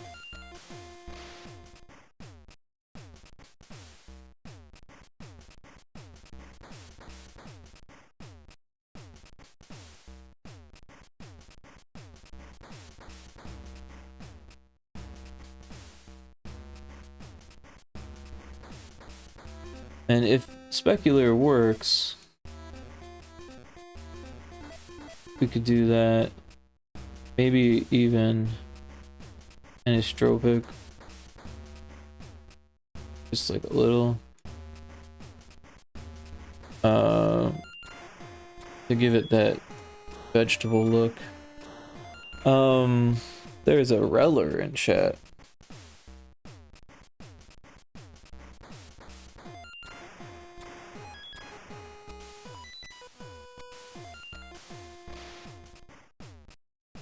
I also think that this one would be better, like, yellow maybe? Or orange? I don't know, we could do all three. But I don't like this red, so let's start with that. We'll make it like a mix between... Oh, what the fuck is it doing? Why is it doing... Sorry. Got frustrated there. Is like changing on me. So let's grab this one without the stem. So let's select that and then assign that. Yeah, that looks more, it does look a lot like that, but let's give it less roughness and more anisotropic.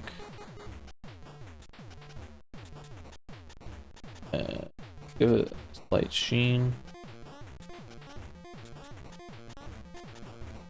And then same thing with the tomato. We're gonna give it just a little bit more or less roughness. Oh, I'm on the wrong material. Let's fix this. Not too much because still a piece of fruit. But same thing with this one. We'll change the specular or the roughness on it.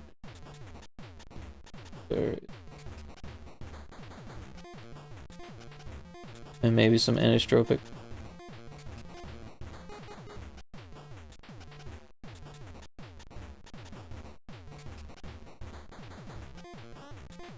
This skin one should stay rough, but should have more anisotropic.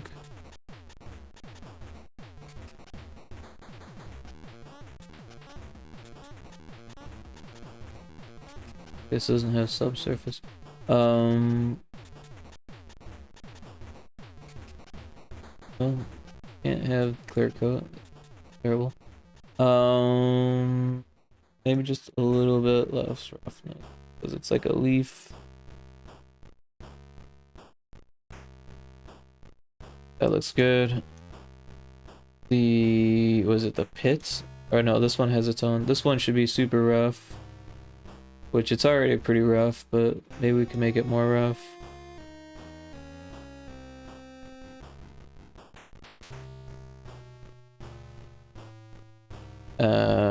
And then these ones on the inside should be more specular.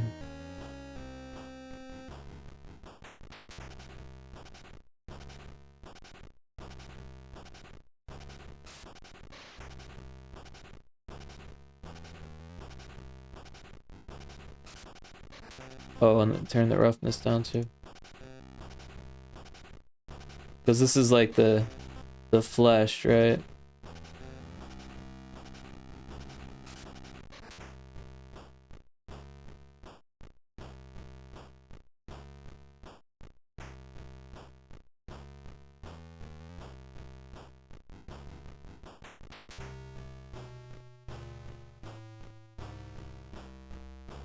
Not seeing a big difference, to be honest, but alright. Moving on, we got this one. We'll turn down the roughness so it looks more pear-like. I guess pears are a little bit more rough. We'll give it some anisotropic.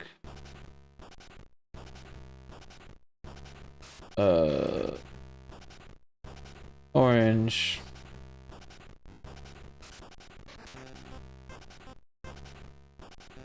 I'm just kind of guessing. Well, it's not going to be metallic, probably a little less rough than that, but oranges are pretty rough. Am I on the wrong? I'm on the pit. Gosh darn it. So we want the pit to be super rough.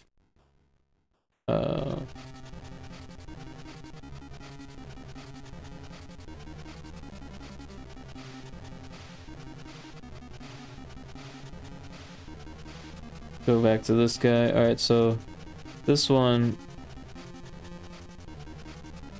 yeah, like I said, kind of rough, kind of not rough. That should be good. This one's gonna be a little bit more rough, I think, because they're like fuzzy.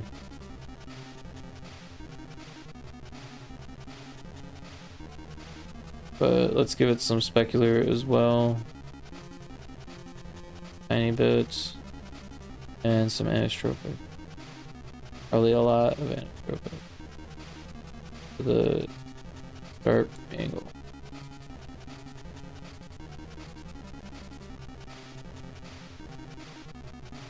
Alright, the grapes. Grapes have like a coating of like fermentation or something. Type of microbiology on them. So we actually want them to be rough.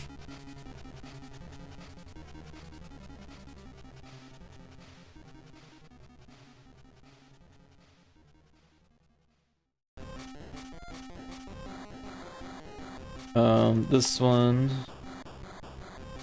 we want anisotropic.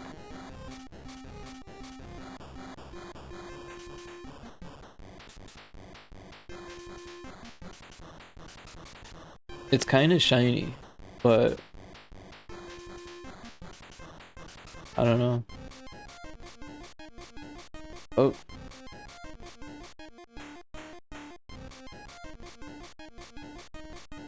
I think that looks about good. Alright, so moving on to this one. Now we've got this here. We're gonna turn up the I feel like turn down the roughness a little bit because they don't have as much of that microbe or whatever.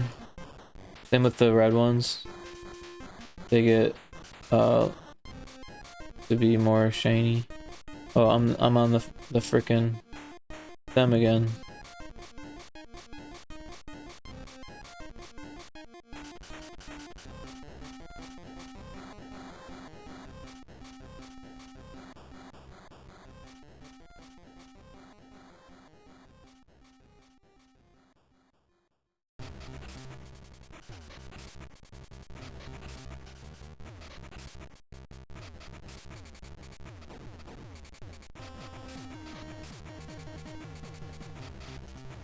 I feel like these ones would have a subsurface color. Let's go with like a pink?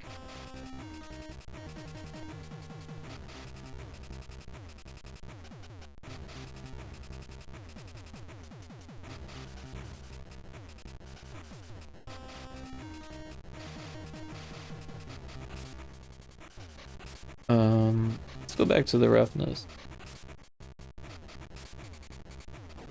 Or the specular.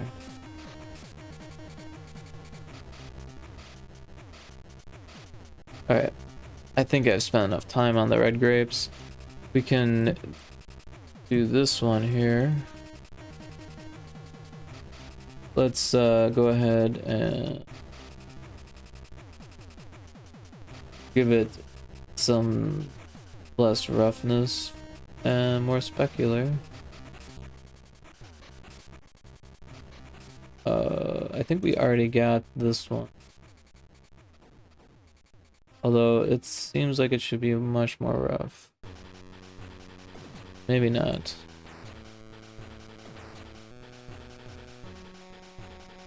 And then the pit is what we're using for the other stuff, so we don't really want to change it too much.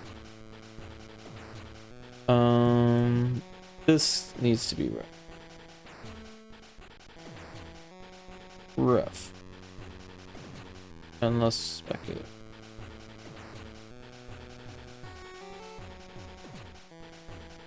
I feel like this should be rough too, but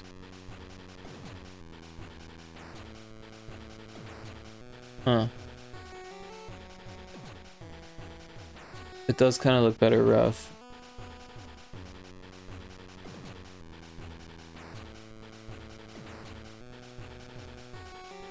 With less specular, strangely. Okay, that can't be right. Let's turn up the specular just a little bit.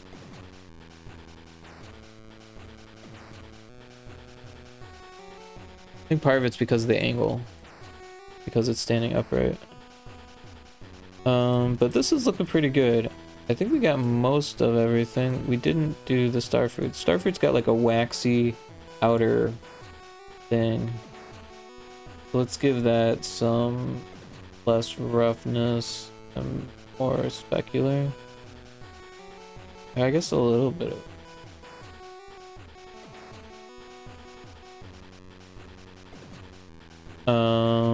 and then this, we want no roughness, high specular, and same with this. Low roughness, high specular. Okay, so those materials are pretty much set. Save it. Okay. Let me get some water. Hydrate here. I think we're gonna jump into sound effects. I don't know how we're gonna start. Probably in BFXR and just muck around a bit and make some stuff, and then just go from there. I might bring some into Ableton to add some more like modern effects.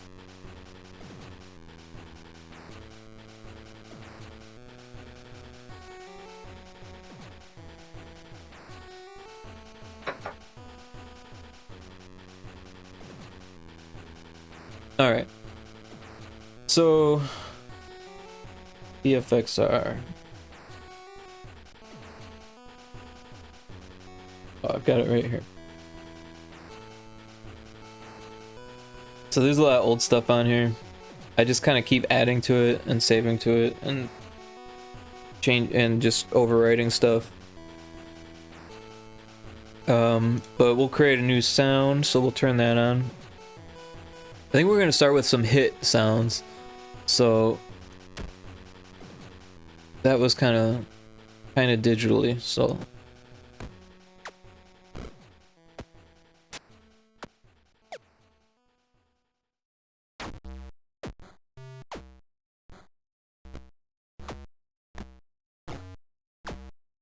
I'm gonna turn this up a little bit so I can hear it.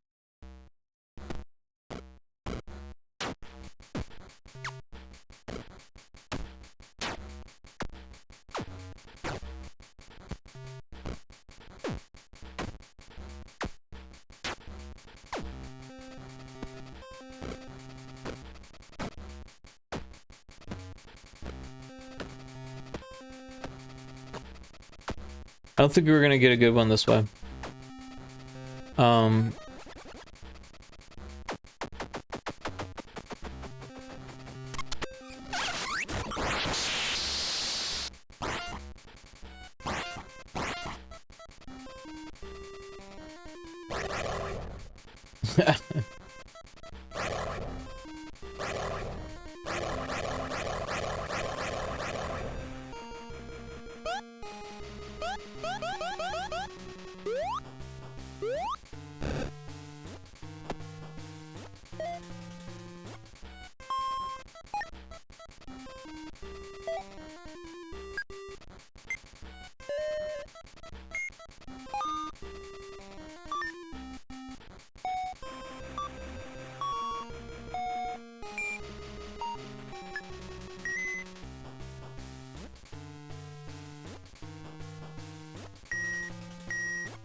Bolt orb.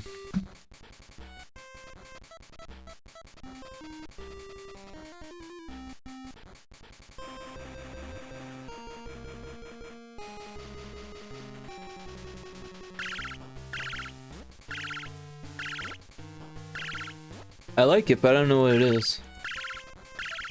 I guess it kind of sounds like that Jello sound from Kixie's stream.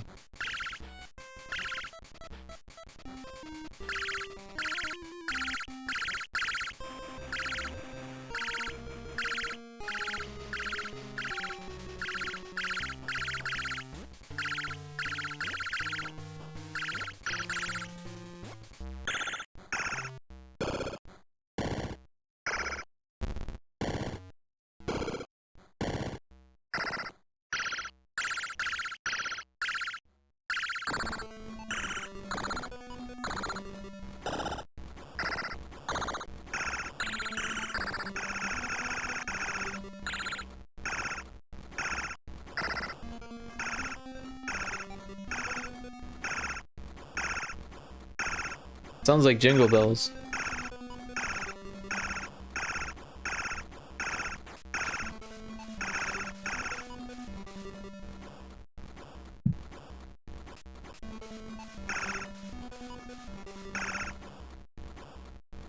Hey, I got the Voltorb.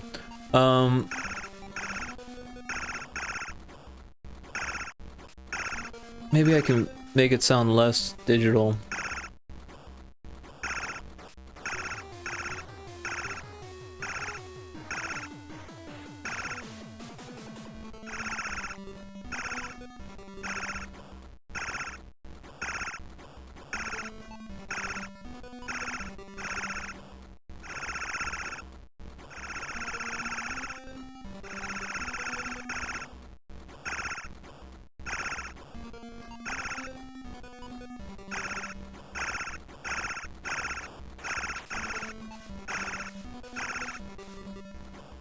Oh, that works. We'll export it. Let's see.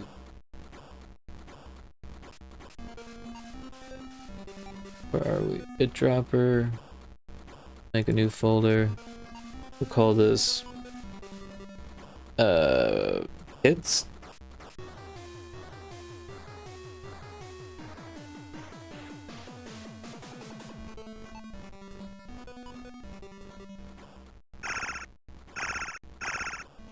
Well, we got one sound. That could be the sound of the tree, I guess.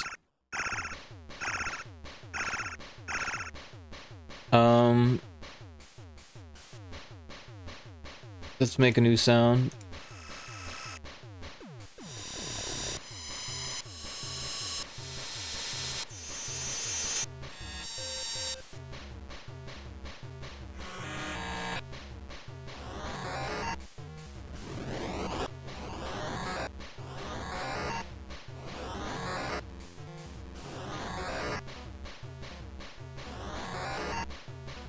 That sounds cool.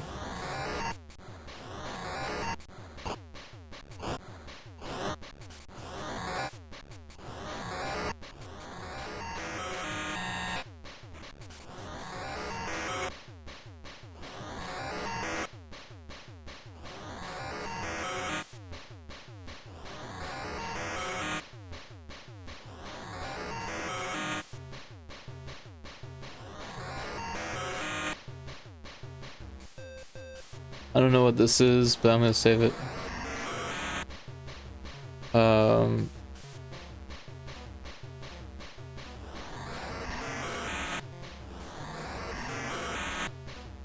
call it warp because that's what it reminds me of. I don't know. Go up one.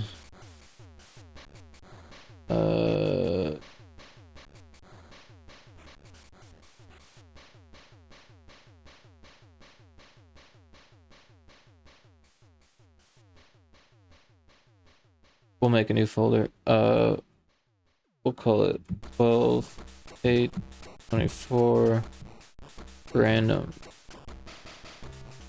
'Cause I don't know what else I'm gonna make. They can't all be hits. We'll create a new sound. Now that sounds like a hit.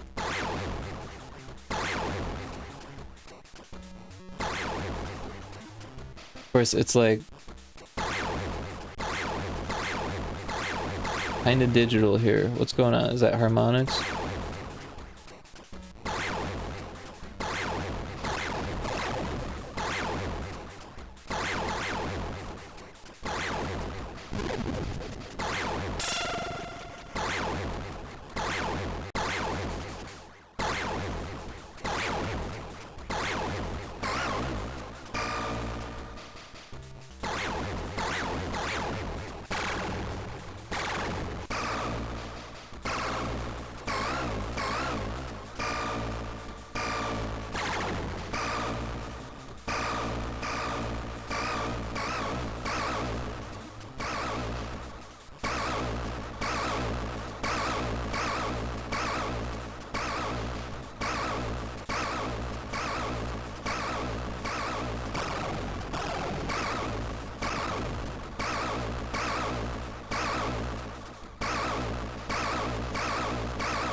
We'll call it spring. We don't have a spring to throw, but we might be able to use it later or do something with it in Ableton.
There's an ad starting soon.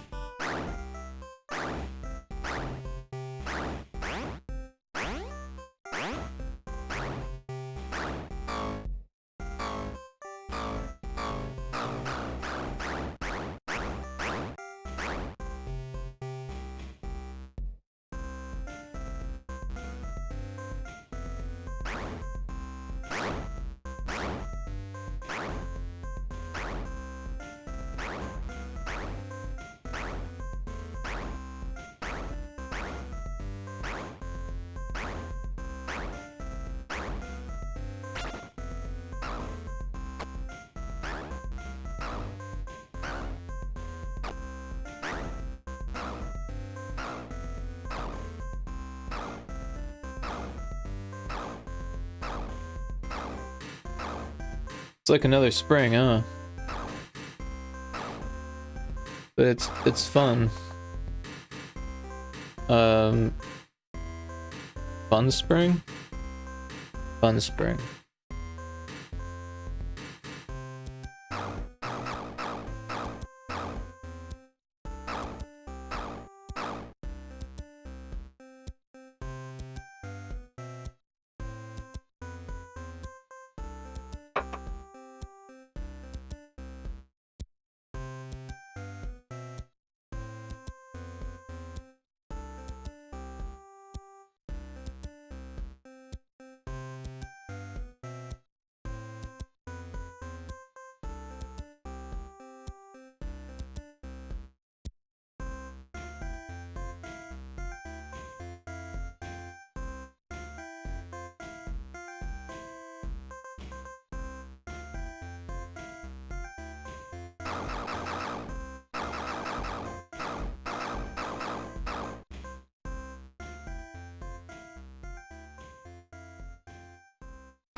Well, still got 25 seconds ads left. It is 4 in the morning.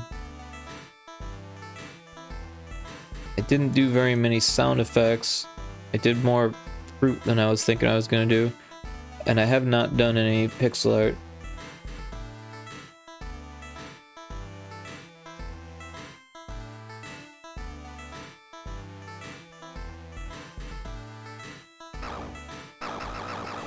So, for those of you coming back from the ad, I have made another spring sound. So we've got spring, and then fun spring. Although, spring is more like a big spring, and fun spring is more like a small spring, so...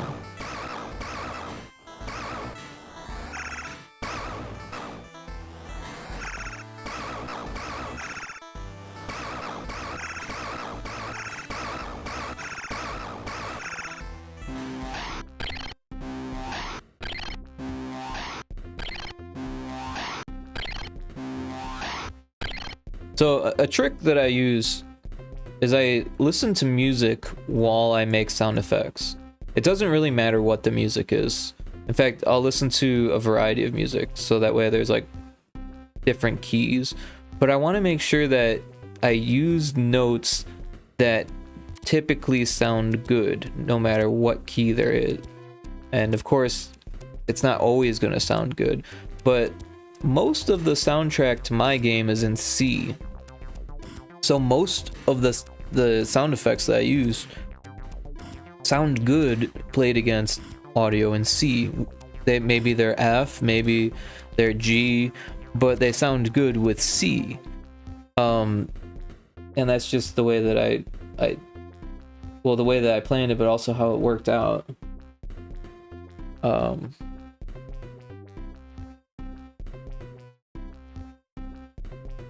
Let's see.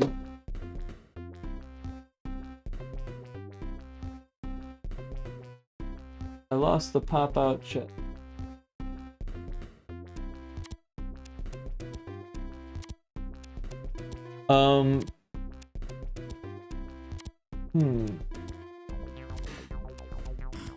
Okay.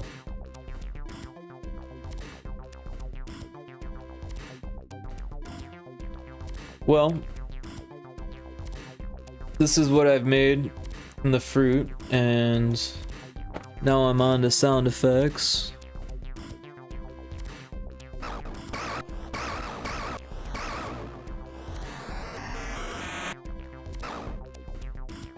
So I think I'm gonna make some more. We'll make a new sound here. Maybe a laser.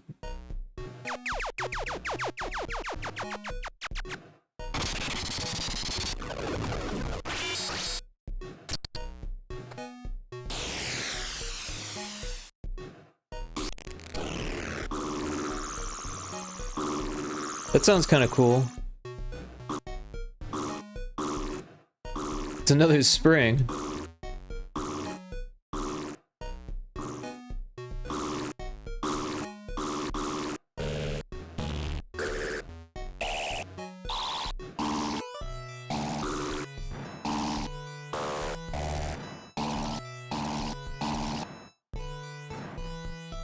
Oh, there's a star U.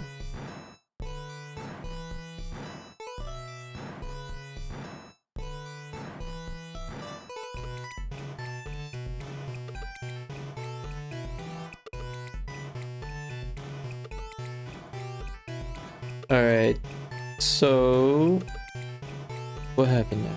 Did we lose it?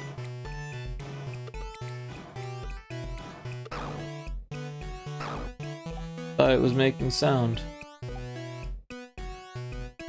What did I do to it?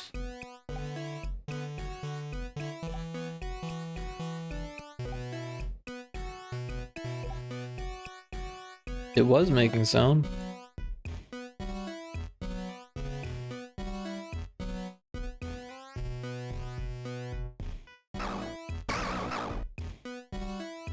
Well, that's weird that it stopped making sound, but just on this one sound.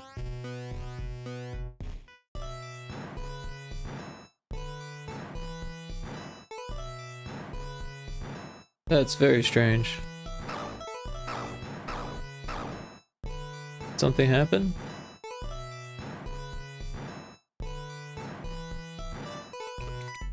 That can't be. We'll make a new one.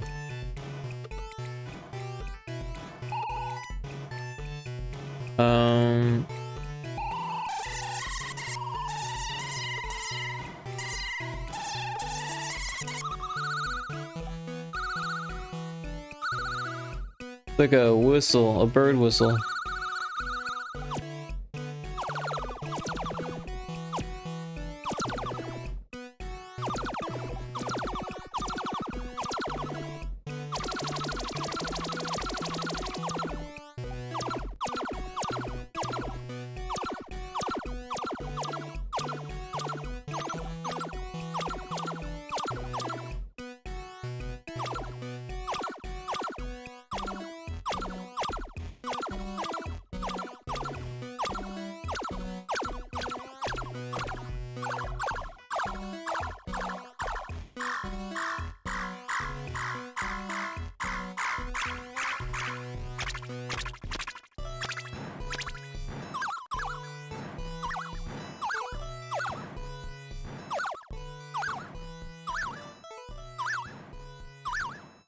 I like that. Like a slide whistle sound effect.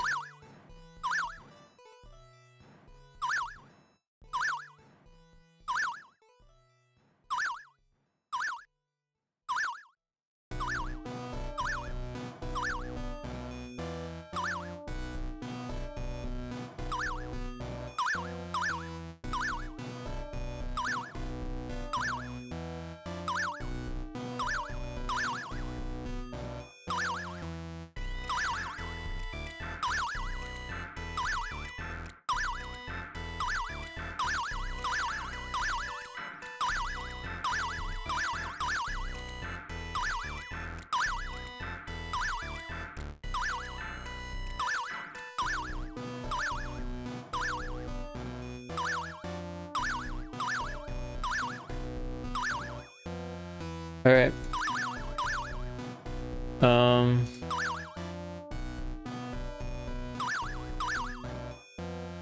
Saucer? It sounds like a saucer to me.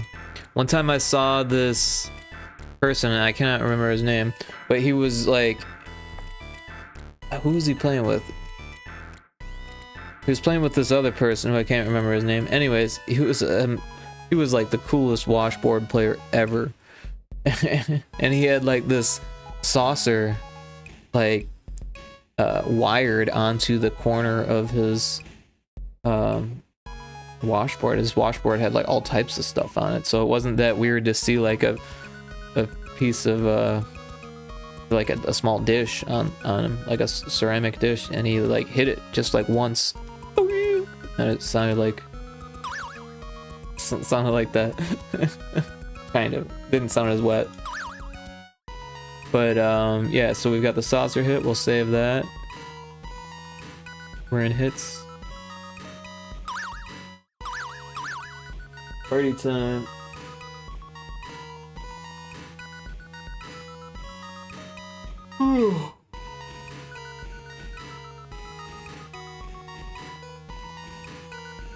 Sorry, getting a little stretch in here.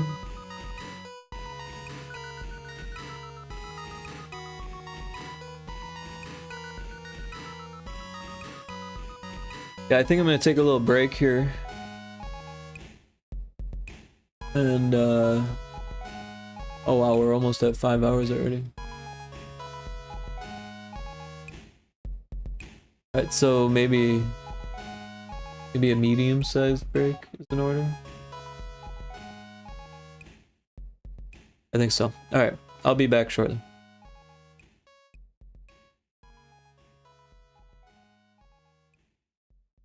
All of a sudden I forget how to do things.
Alright, medium break is over.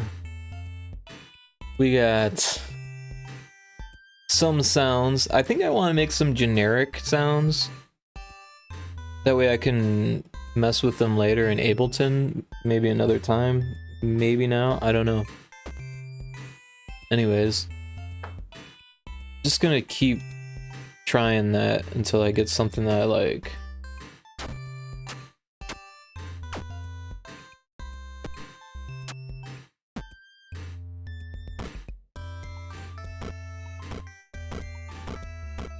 This doesn't sound bad. We're gonna change it up a bit. What do we got? Compression.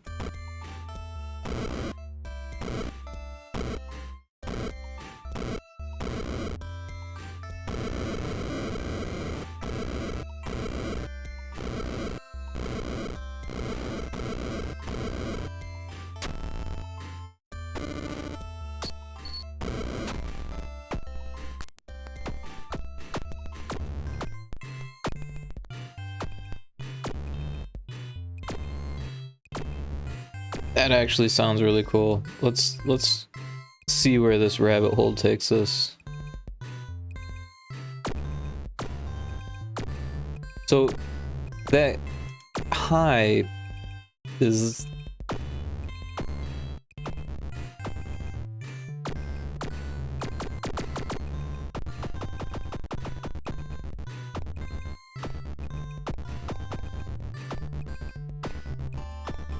and that sounds cool.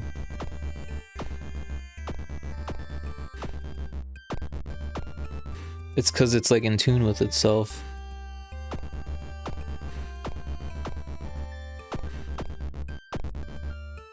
But that can be dangerous, but when it's 2 notes, it's not that bad. Once you get in the 3-note territory, it's like you might be out of tune with a lot of things all of a sudden.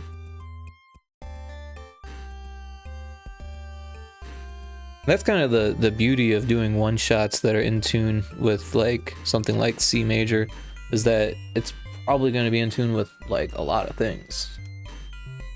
And I don't know, if it's out of tune with something, chances are that it probably sounds good out of tune with it, because it's out of tune with something that sounds good in C, then it's probably creepy. I don't know, maybe I'm just guessing. The music is really wide here, so could be anything. I don't really like the I'm gonna turn down my music a little bit, so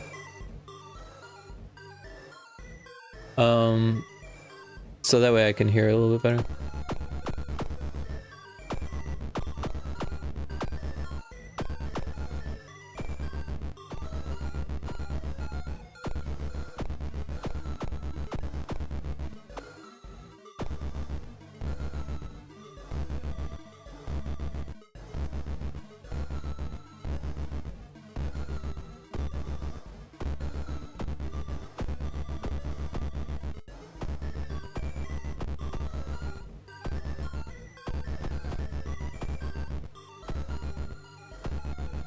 I don't know what this is. This might be a drum hit.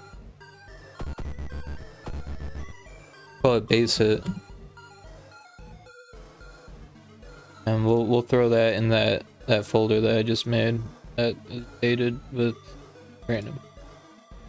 Because I'll probably use that for music or something.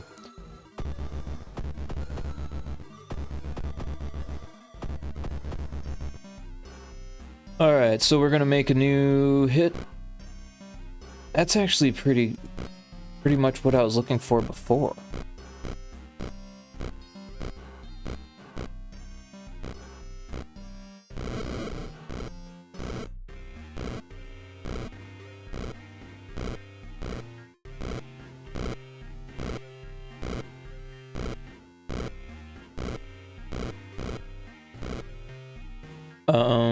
Yeah, so I'm gonna call this generic bit noise hit, and we'll go back to the hits folder.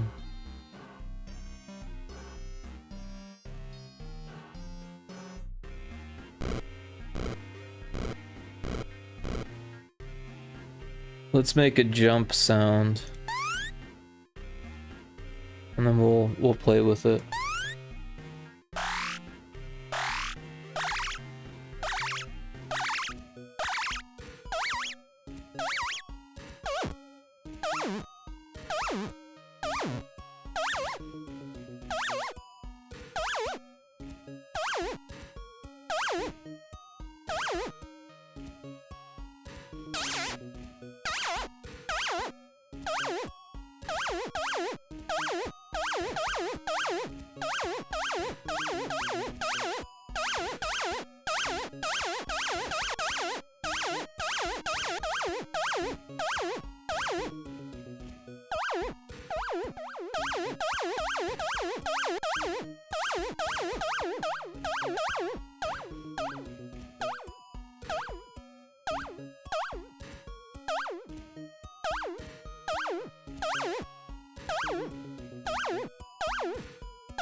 I can't think of what this is, but I like it.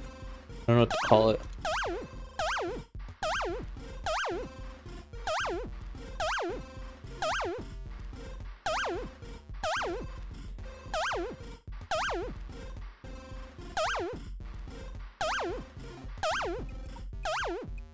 No, it sounds cool, but I don't know what to call it. I'm gonna call it a triangle. Because that's all that's coming to my head. It's almost like a triangle that's been completely mutilated. Alright, so we'll save the triangle before we forget. In the hits folder. Oh. We'll make a new one. We'll do it random. Actually, that sounded pretty cool. Can we go back?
I think that's it.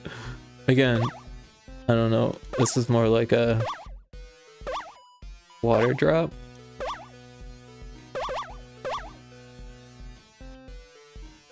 Water drop.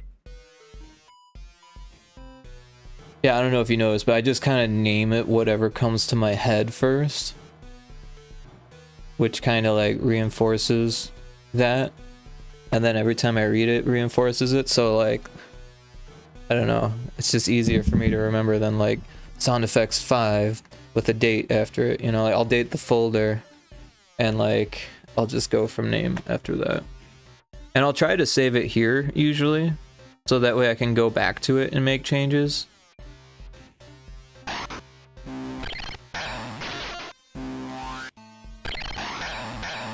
If I wanted to, I could duplicate one of these and change it.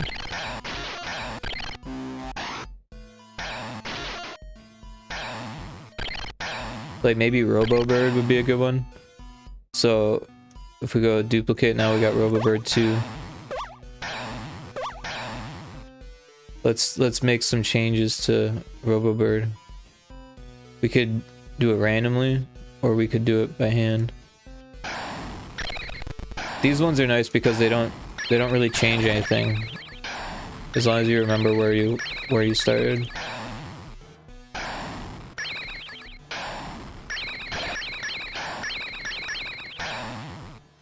Anyways, I like Buzz for this one. Oh, there's an ad starting.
It's a splat.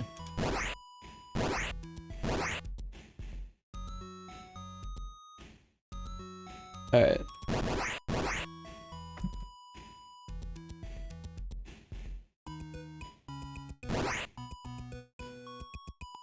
It's kind of aggressive though.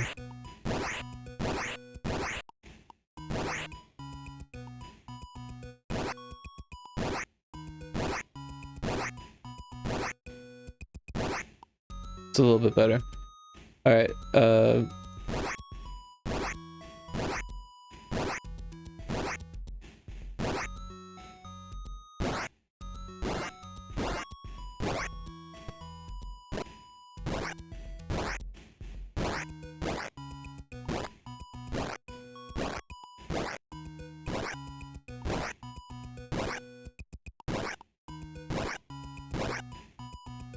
alright, where is that high pass or low pass?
Did I not make a duplicate?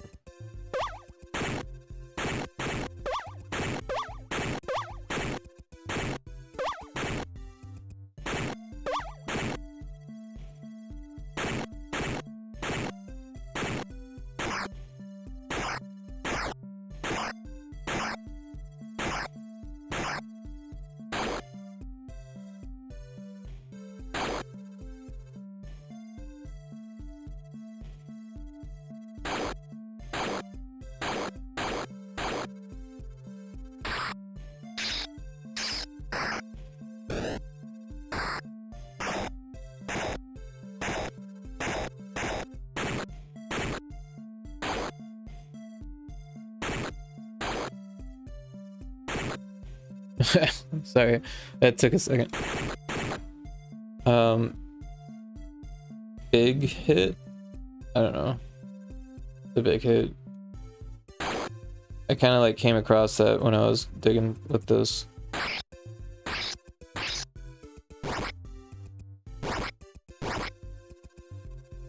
Alright. Because we didn't save Splat.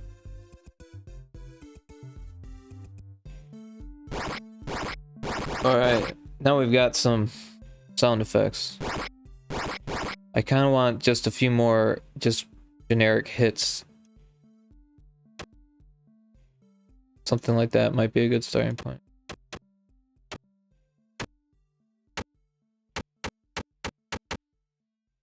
Yeah.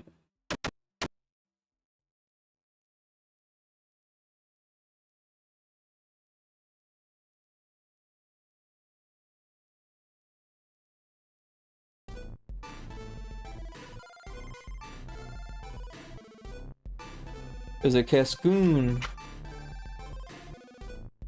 Oh, dropping my keyboard here.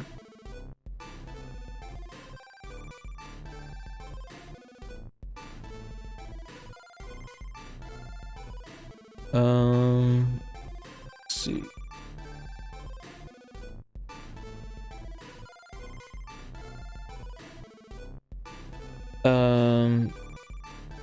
Maybe just a couple more.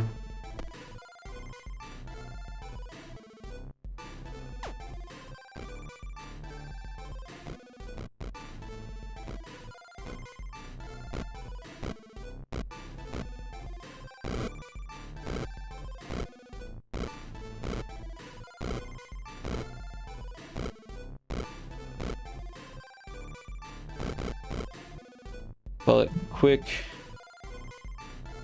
bit noise hit.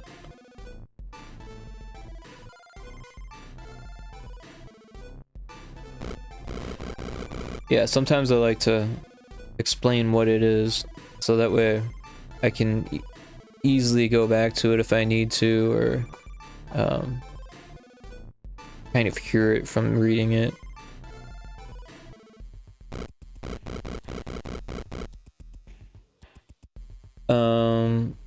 Alright, one more, I think. Maybe we can start here.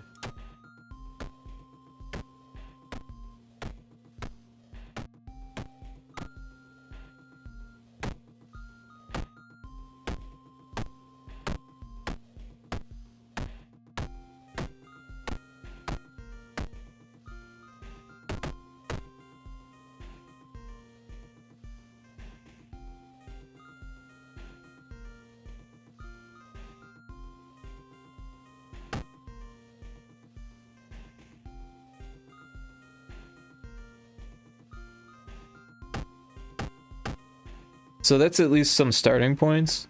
And then if I save this whole thing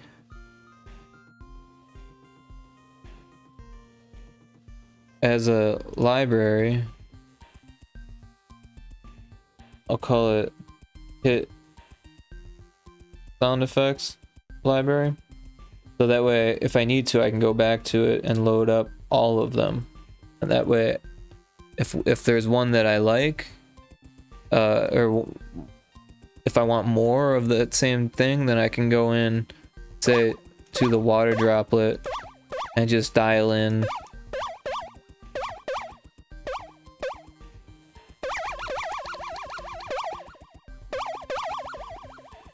something that's similar, right? So now if I wanted like a reverb sound, more delay or whatever, or less.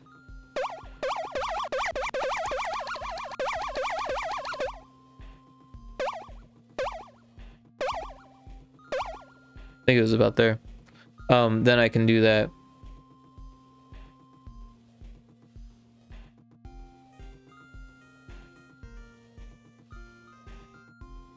Oh, I guess you want to hit apply synth. So we might have a slightly different water thing.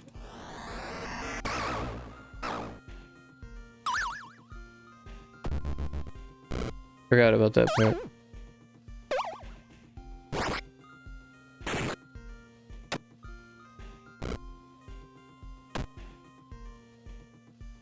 Yeah. So now, every time I load this up, it'll load these automatically in there. Just like all these other ones.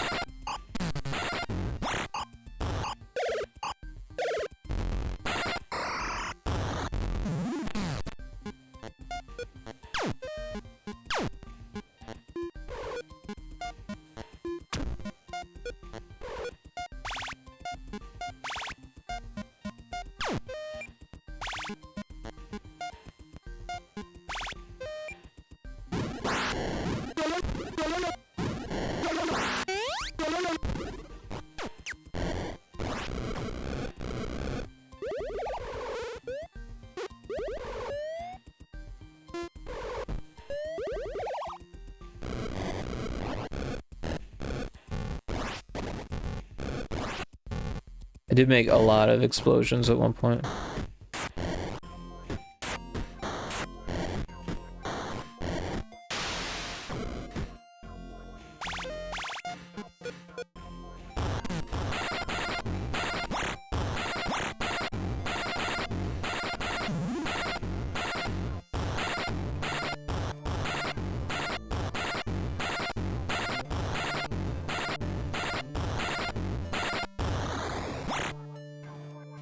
The old duck dog.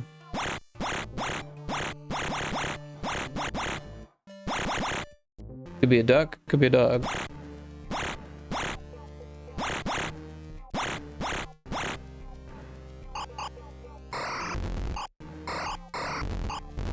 Anyways, I'm done playing around with this. Close this. This one's still good. What else did I want to do? I wanted to jump into this. And I was working on worms maps, but I didn't get good results. I was just quickly testing some things and they didn't turn out, unfortunately. Where is Pyrotoad? So let's go back to Pyrotoad here. And oh, you know, I don't know my... Oh, alright, yeah, that works. I was thinking about my category. So yeah, I changed some of the colors here. They were more green, and now they're more blue. And I think it looks better, but I want to change the background here. So I think I'm gonna do that right now. This layer. I'm just gonna go in and select the squares that I want. And after I'm done, I will probably just hue shift until I find something that I like. Oh, that's not what.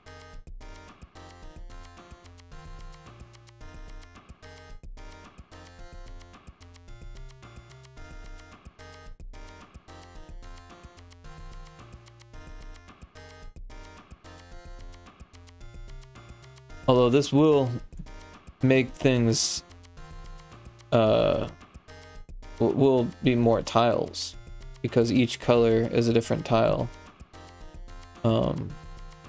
It's So that is something to think about here. But I'm gonna make a backup. And if you can hear the dog snoring in the background, sorry.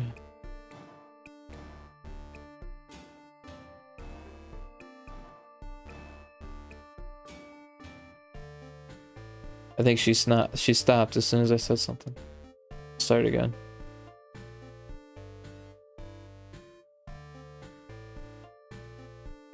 Oh yeah, she's going at it.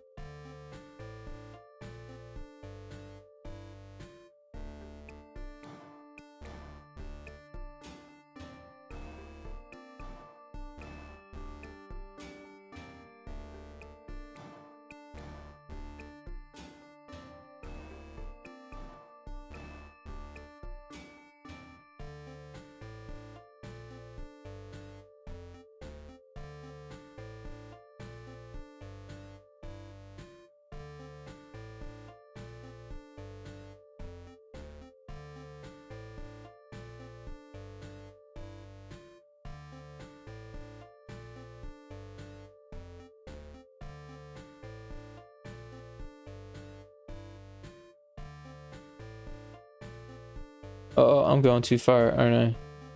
Control Z. Gotta pay attention to what I'm doing.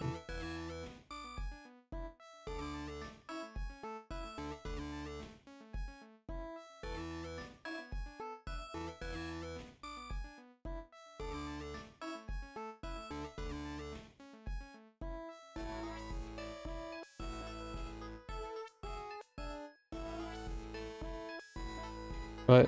Did I lose everything? What happened there?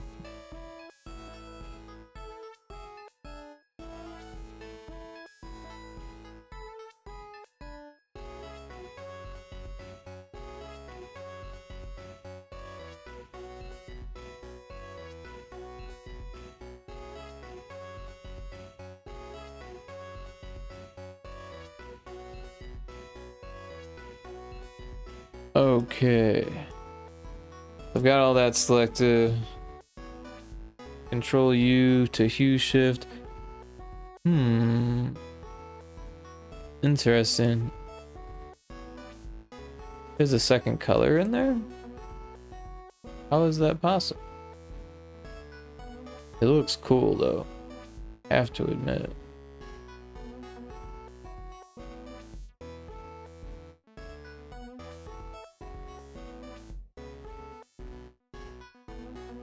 And it differentiates it.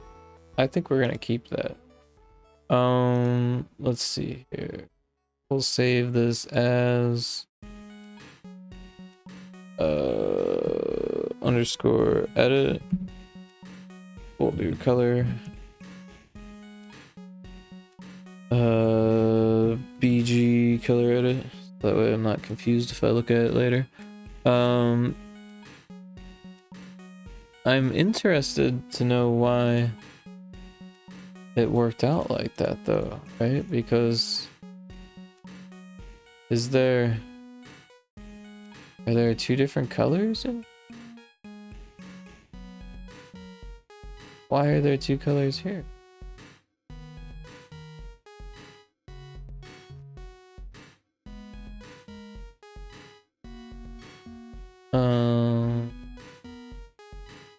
Like here, for instance, these are red dots in the middle, where here, there's no dot. It's like it just made up the colors for me. But I'll take it because it's like it drew it in.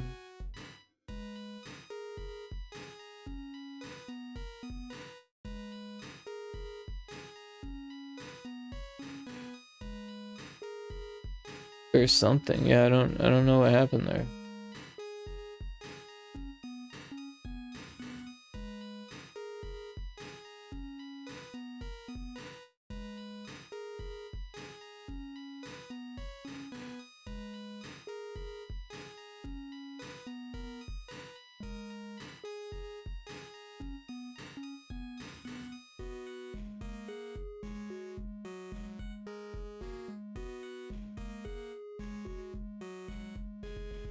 Totally. These two, that two, those two.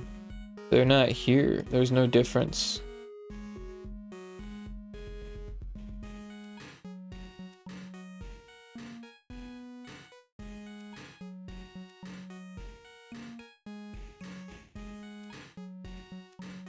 Crazy. Blows my mind. Anyways, that looks cool. And the ghost helped me to draw it that way. So, no, that was like the original drawing before I did the dithering to it. So it's just crazy that it's like still there. Like, if I were to use the paint bucket on this, whoa, there is two colors, isn't there? Or no, that's, wait a second, what's going on here?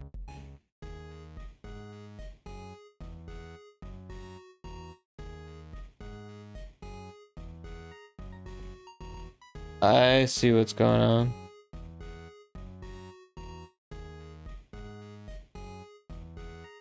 That's what's going on. The original drawing's still there. It's just the same color as the background.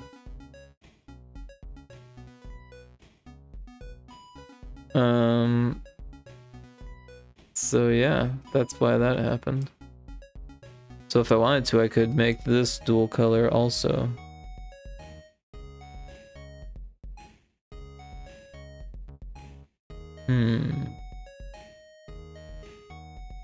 It might actually cut down on tiles if I do it that way. Because then it wouldn't be different tiles, it'd just be a different palette, maybe? I don't know. It's worth fooling around with here. Let's turn that back on. Got this. No, turn it off. We want to find a different enough color that we can like see the difference.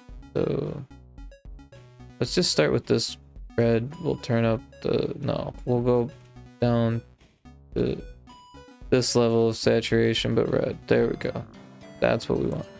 We don't want red because that's what we did over there. Let's do this magenta color so we can just see that it's there. Oh, and we want this all over that, right? Right? That's what we want. Yeah.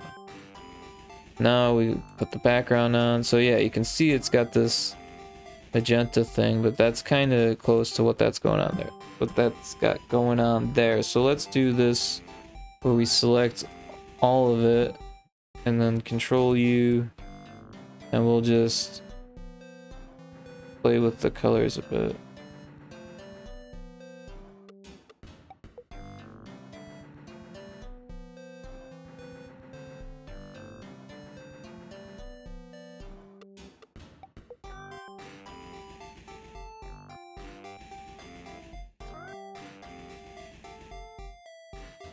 There, now it's like a greenish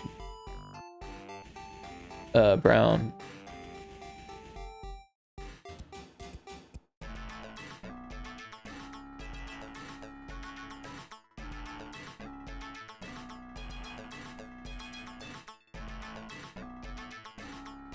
I was thinking about maybe changing these obelisks because there's a heck of a lot of them.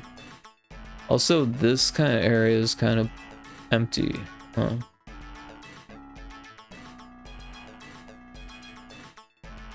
Like it kind of has a thing, but I feel like it'd be better if it had some type of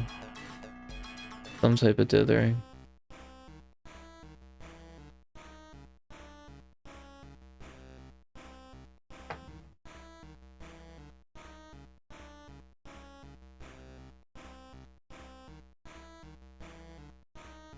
I don't know, maybe it works the way that it is. I'm gonna save it. And then we'll export it. Yeah, we'll just call it that, so... we'll go into video. And I'm just gonna load it up and see what it does to it.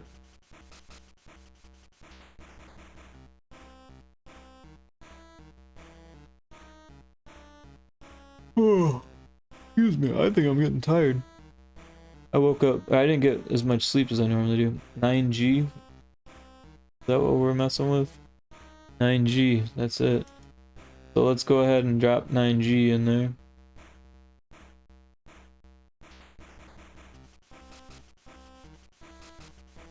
Got our assets folder here.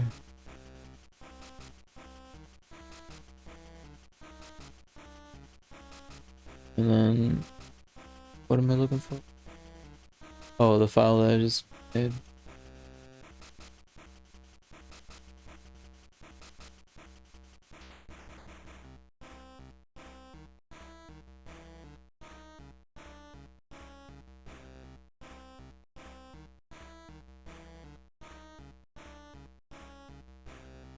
So it's got the long funky name. Here we go, color edit. We're gonna copy this, we're gonna paste it here, and then we're gonna, I think we're just gonna name it 9G, yeah.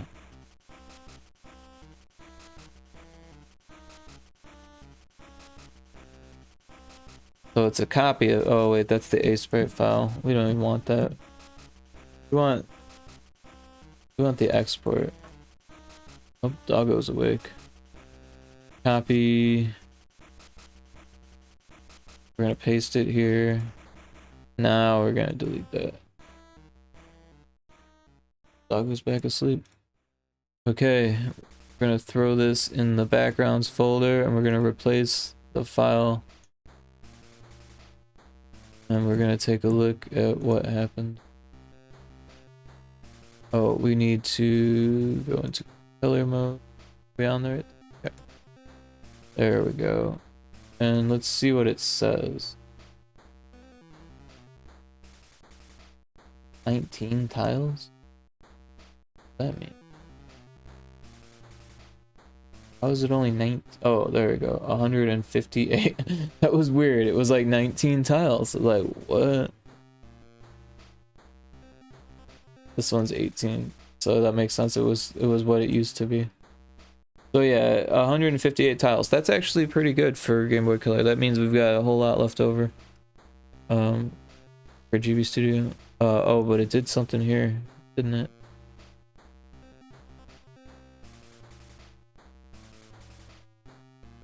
Still looks cool, but definitely did something.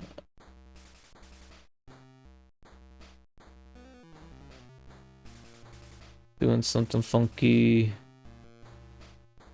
Also that, what's up with that?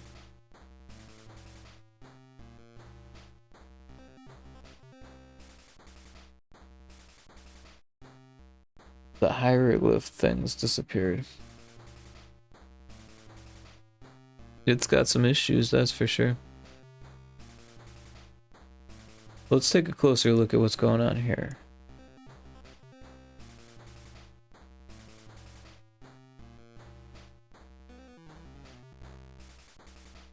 I don't understand why it would screw up painting that tile and not this tile.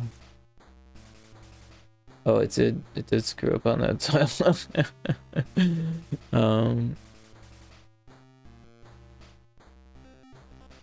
I don't know why it's doing that, but I have a feeling it has something to do with having too many colors. So, oh yeah, I see it. See it already, right? Because this, that's 5 colors, right?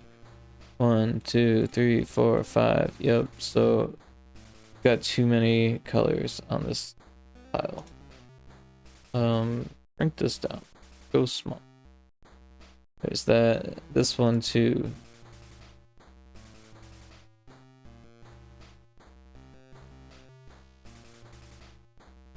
Oh, I'm on the dithering layer, aren't I?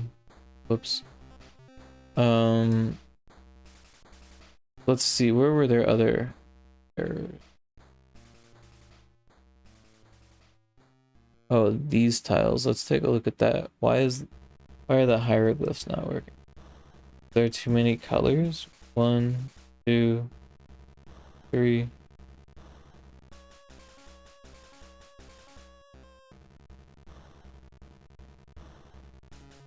Maybe they're too dark?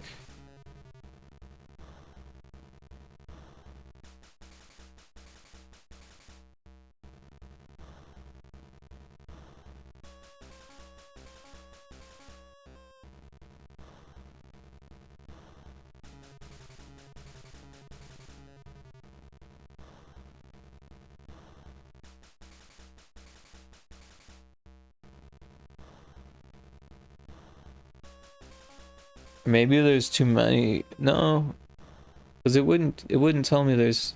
Wait, what happened? I thought I had all of that selected. This whole time I wasn't selecting all of it.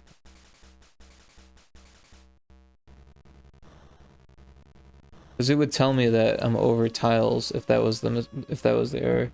There's an ad starting soon. Oh, and these ones.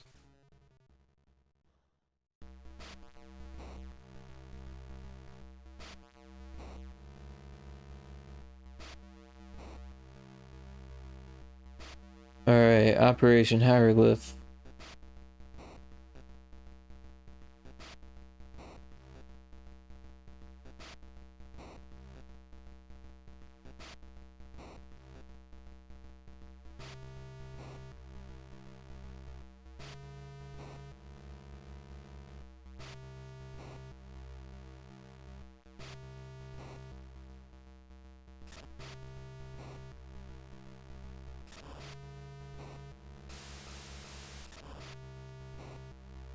I don't want them to look like floor, you know what I mean?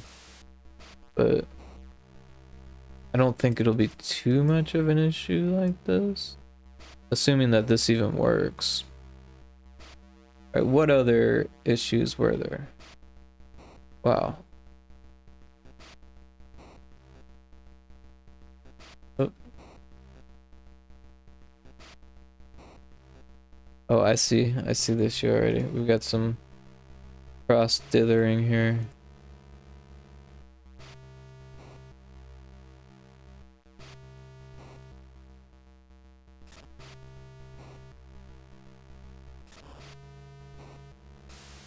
Is there anything else like that then?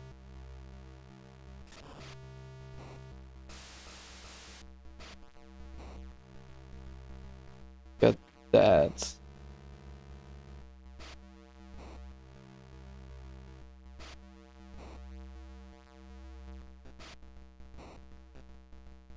Let's take a look at that. Alright. Oh, look at that. That was probably the issue there, right?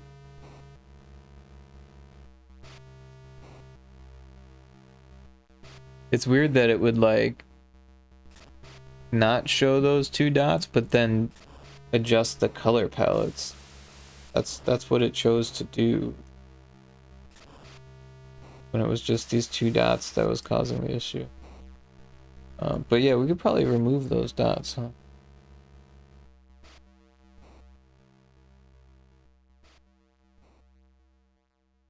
I feel like a mistake was made there.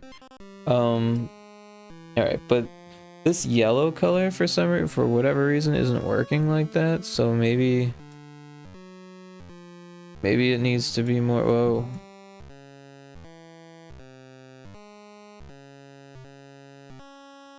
Is it there? Maybe it needs to be more like that? I don't know. But there's also this bridge spike layer.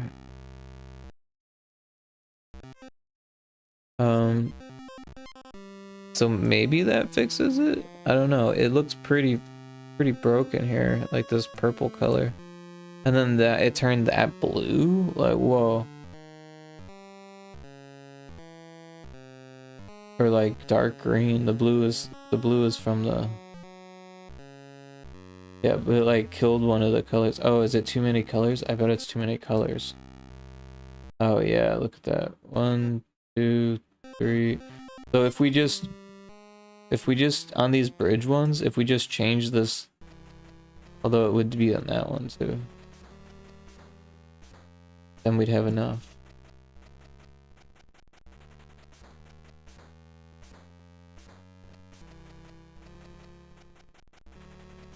It's reflected ambient light.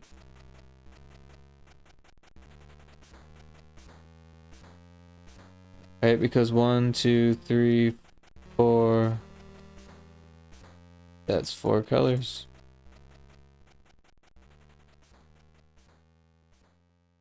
Again, reflected ambient light on there.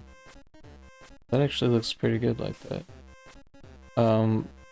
What about these? 1, 2, 3, 4. Yeah, we're gonna have to do something there.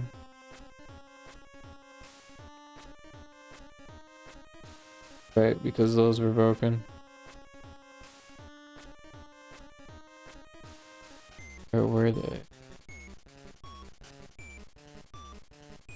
Actually, that doesn't look too bad the way they were. Assuming that the background color would be... how is it we're doing it? Yeah, I kind of liked it with the red color there. Actually. We'll do that.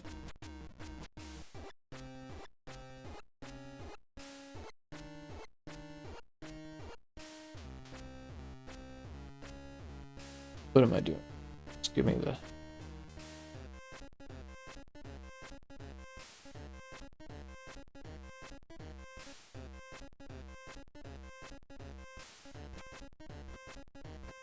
Alright, we'll save that. Excuse me. We'll go to this again. Let's take a look, see what else I missed.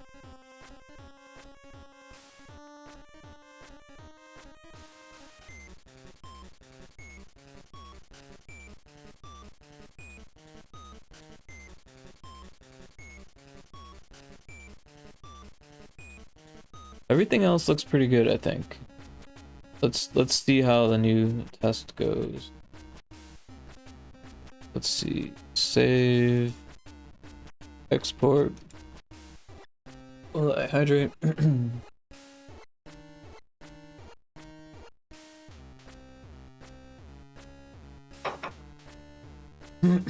Excuse me.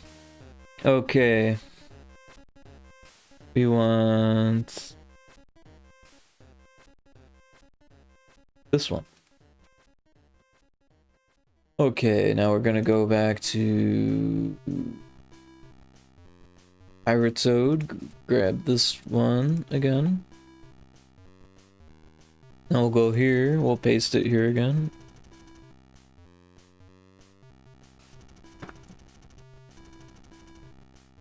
Rename it to 9G and replace the file. Now we're gonna take a look and well,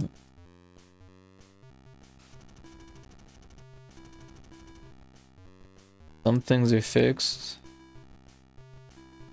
The hieroglyphs are interesting.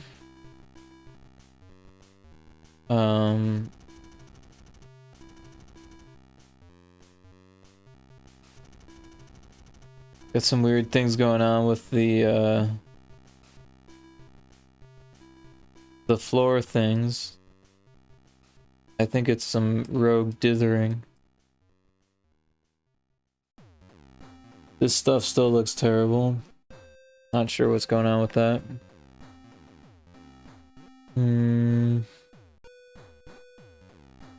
I think I need to make a new palette that has the colors that I'm trying to use. I think that's what's up. I thought that it would just make that for me, but maybe I'm wrong. Because it's like not even close. It's not like it... I don't think it makes palettes. I don't know, there's still a lot I have to learn about Game Boy Color in GB Studio. I am gonna save this project, and I think I'm going to get ready for sleepy time here. It's already 5:10 a.m. My sleep schedule has been kind of messed up, but the morning is, or yeah, morning is my bedtime at this point. So yeah, let's throw this back up for a second, and let's take... Oh yeah, we do got those rogue pixels. Just I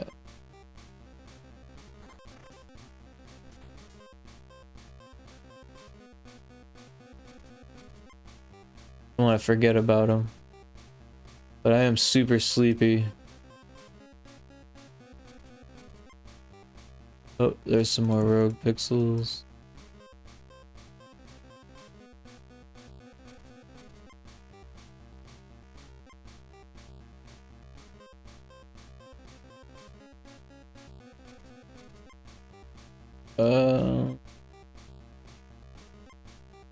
This is completely not the color that I told it to be, so that's interesting.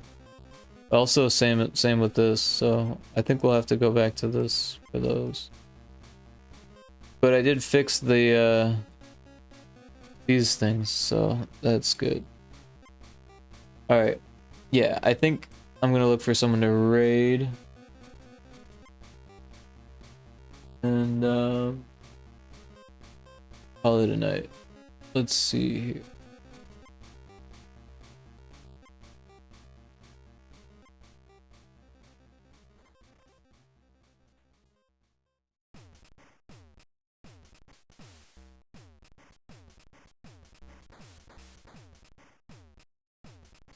This person's doing stuff in Houdini, it looked like. That stuff is like way over my head.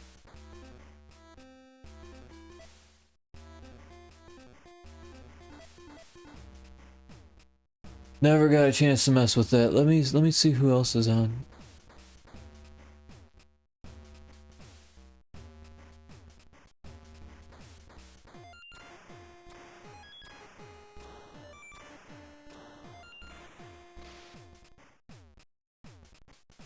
I'm kind of entranced by it. Maybe we should just watch this. Yeah, let's do that. I've rated him before, but that's okay. I'm gonna forget how to use the creator dashboard. Let's go. This and following. Alright, yeah, we're gonna raid Claude. I know everyone's just lurking, but Claude might appreciate it, so we'll do that.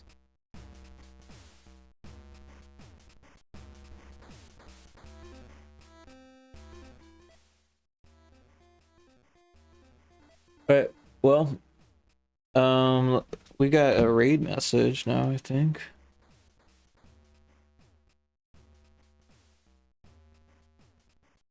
Raid message? Yeah, we got a raid message, so I can copy that. Oh, that raid message part didn't work, huh?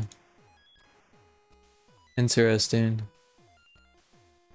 Maybe I need to set the raid message.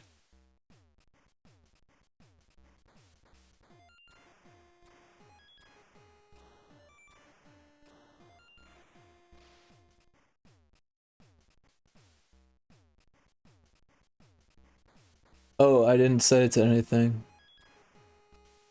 That's kind of dumb. Running out of time.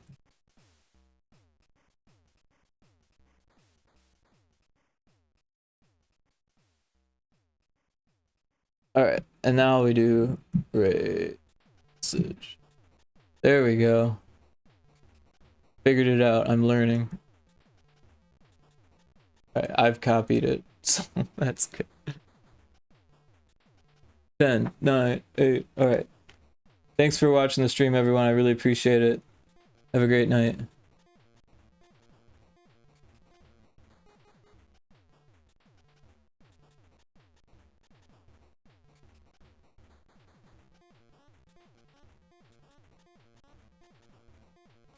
And the ads coming.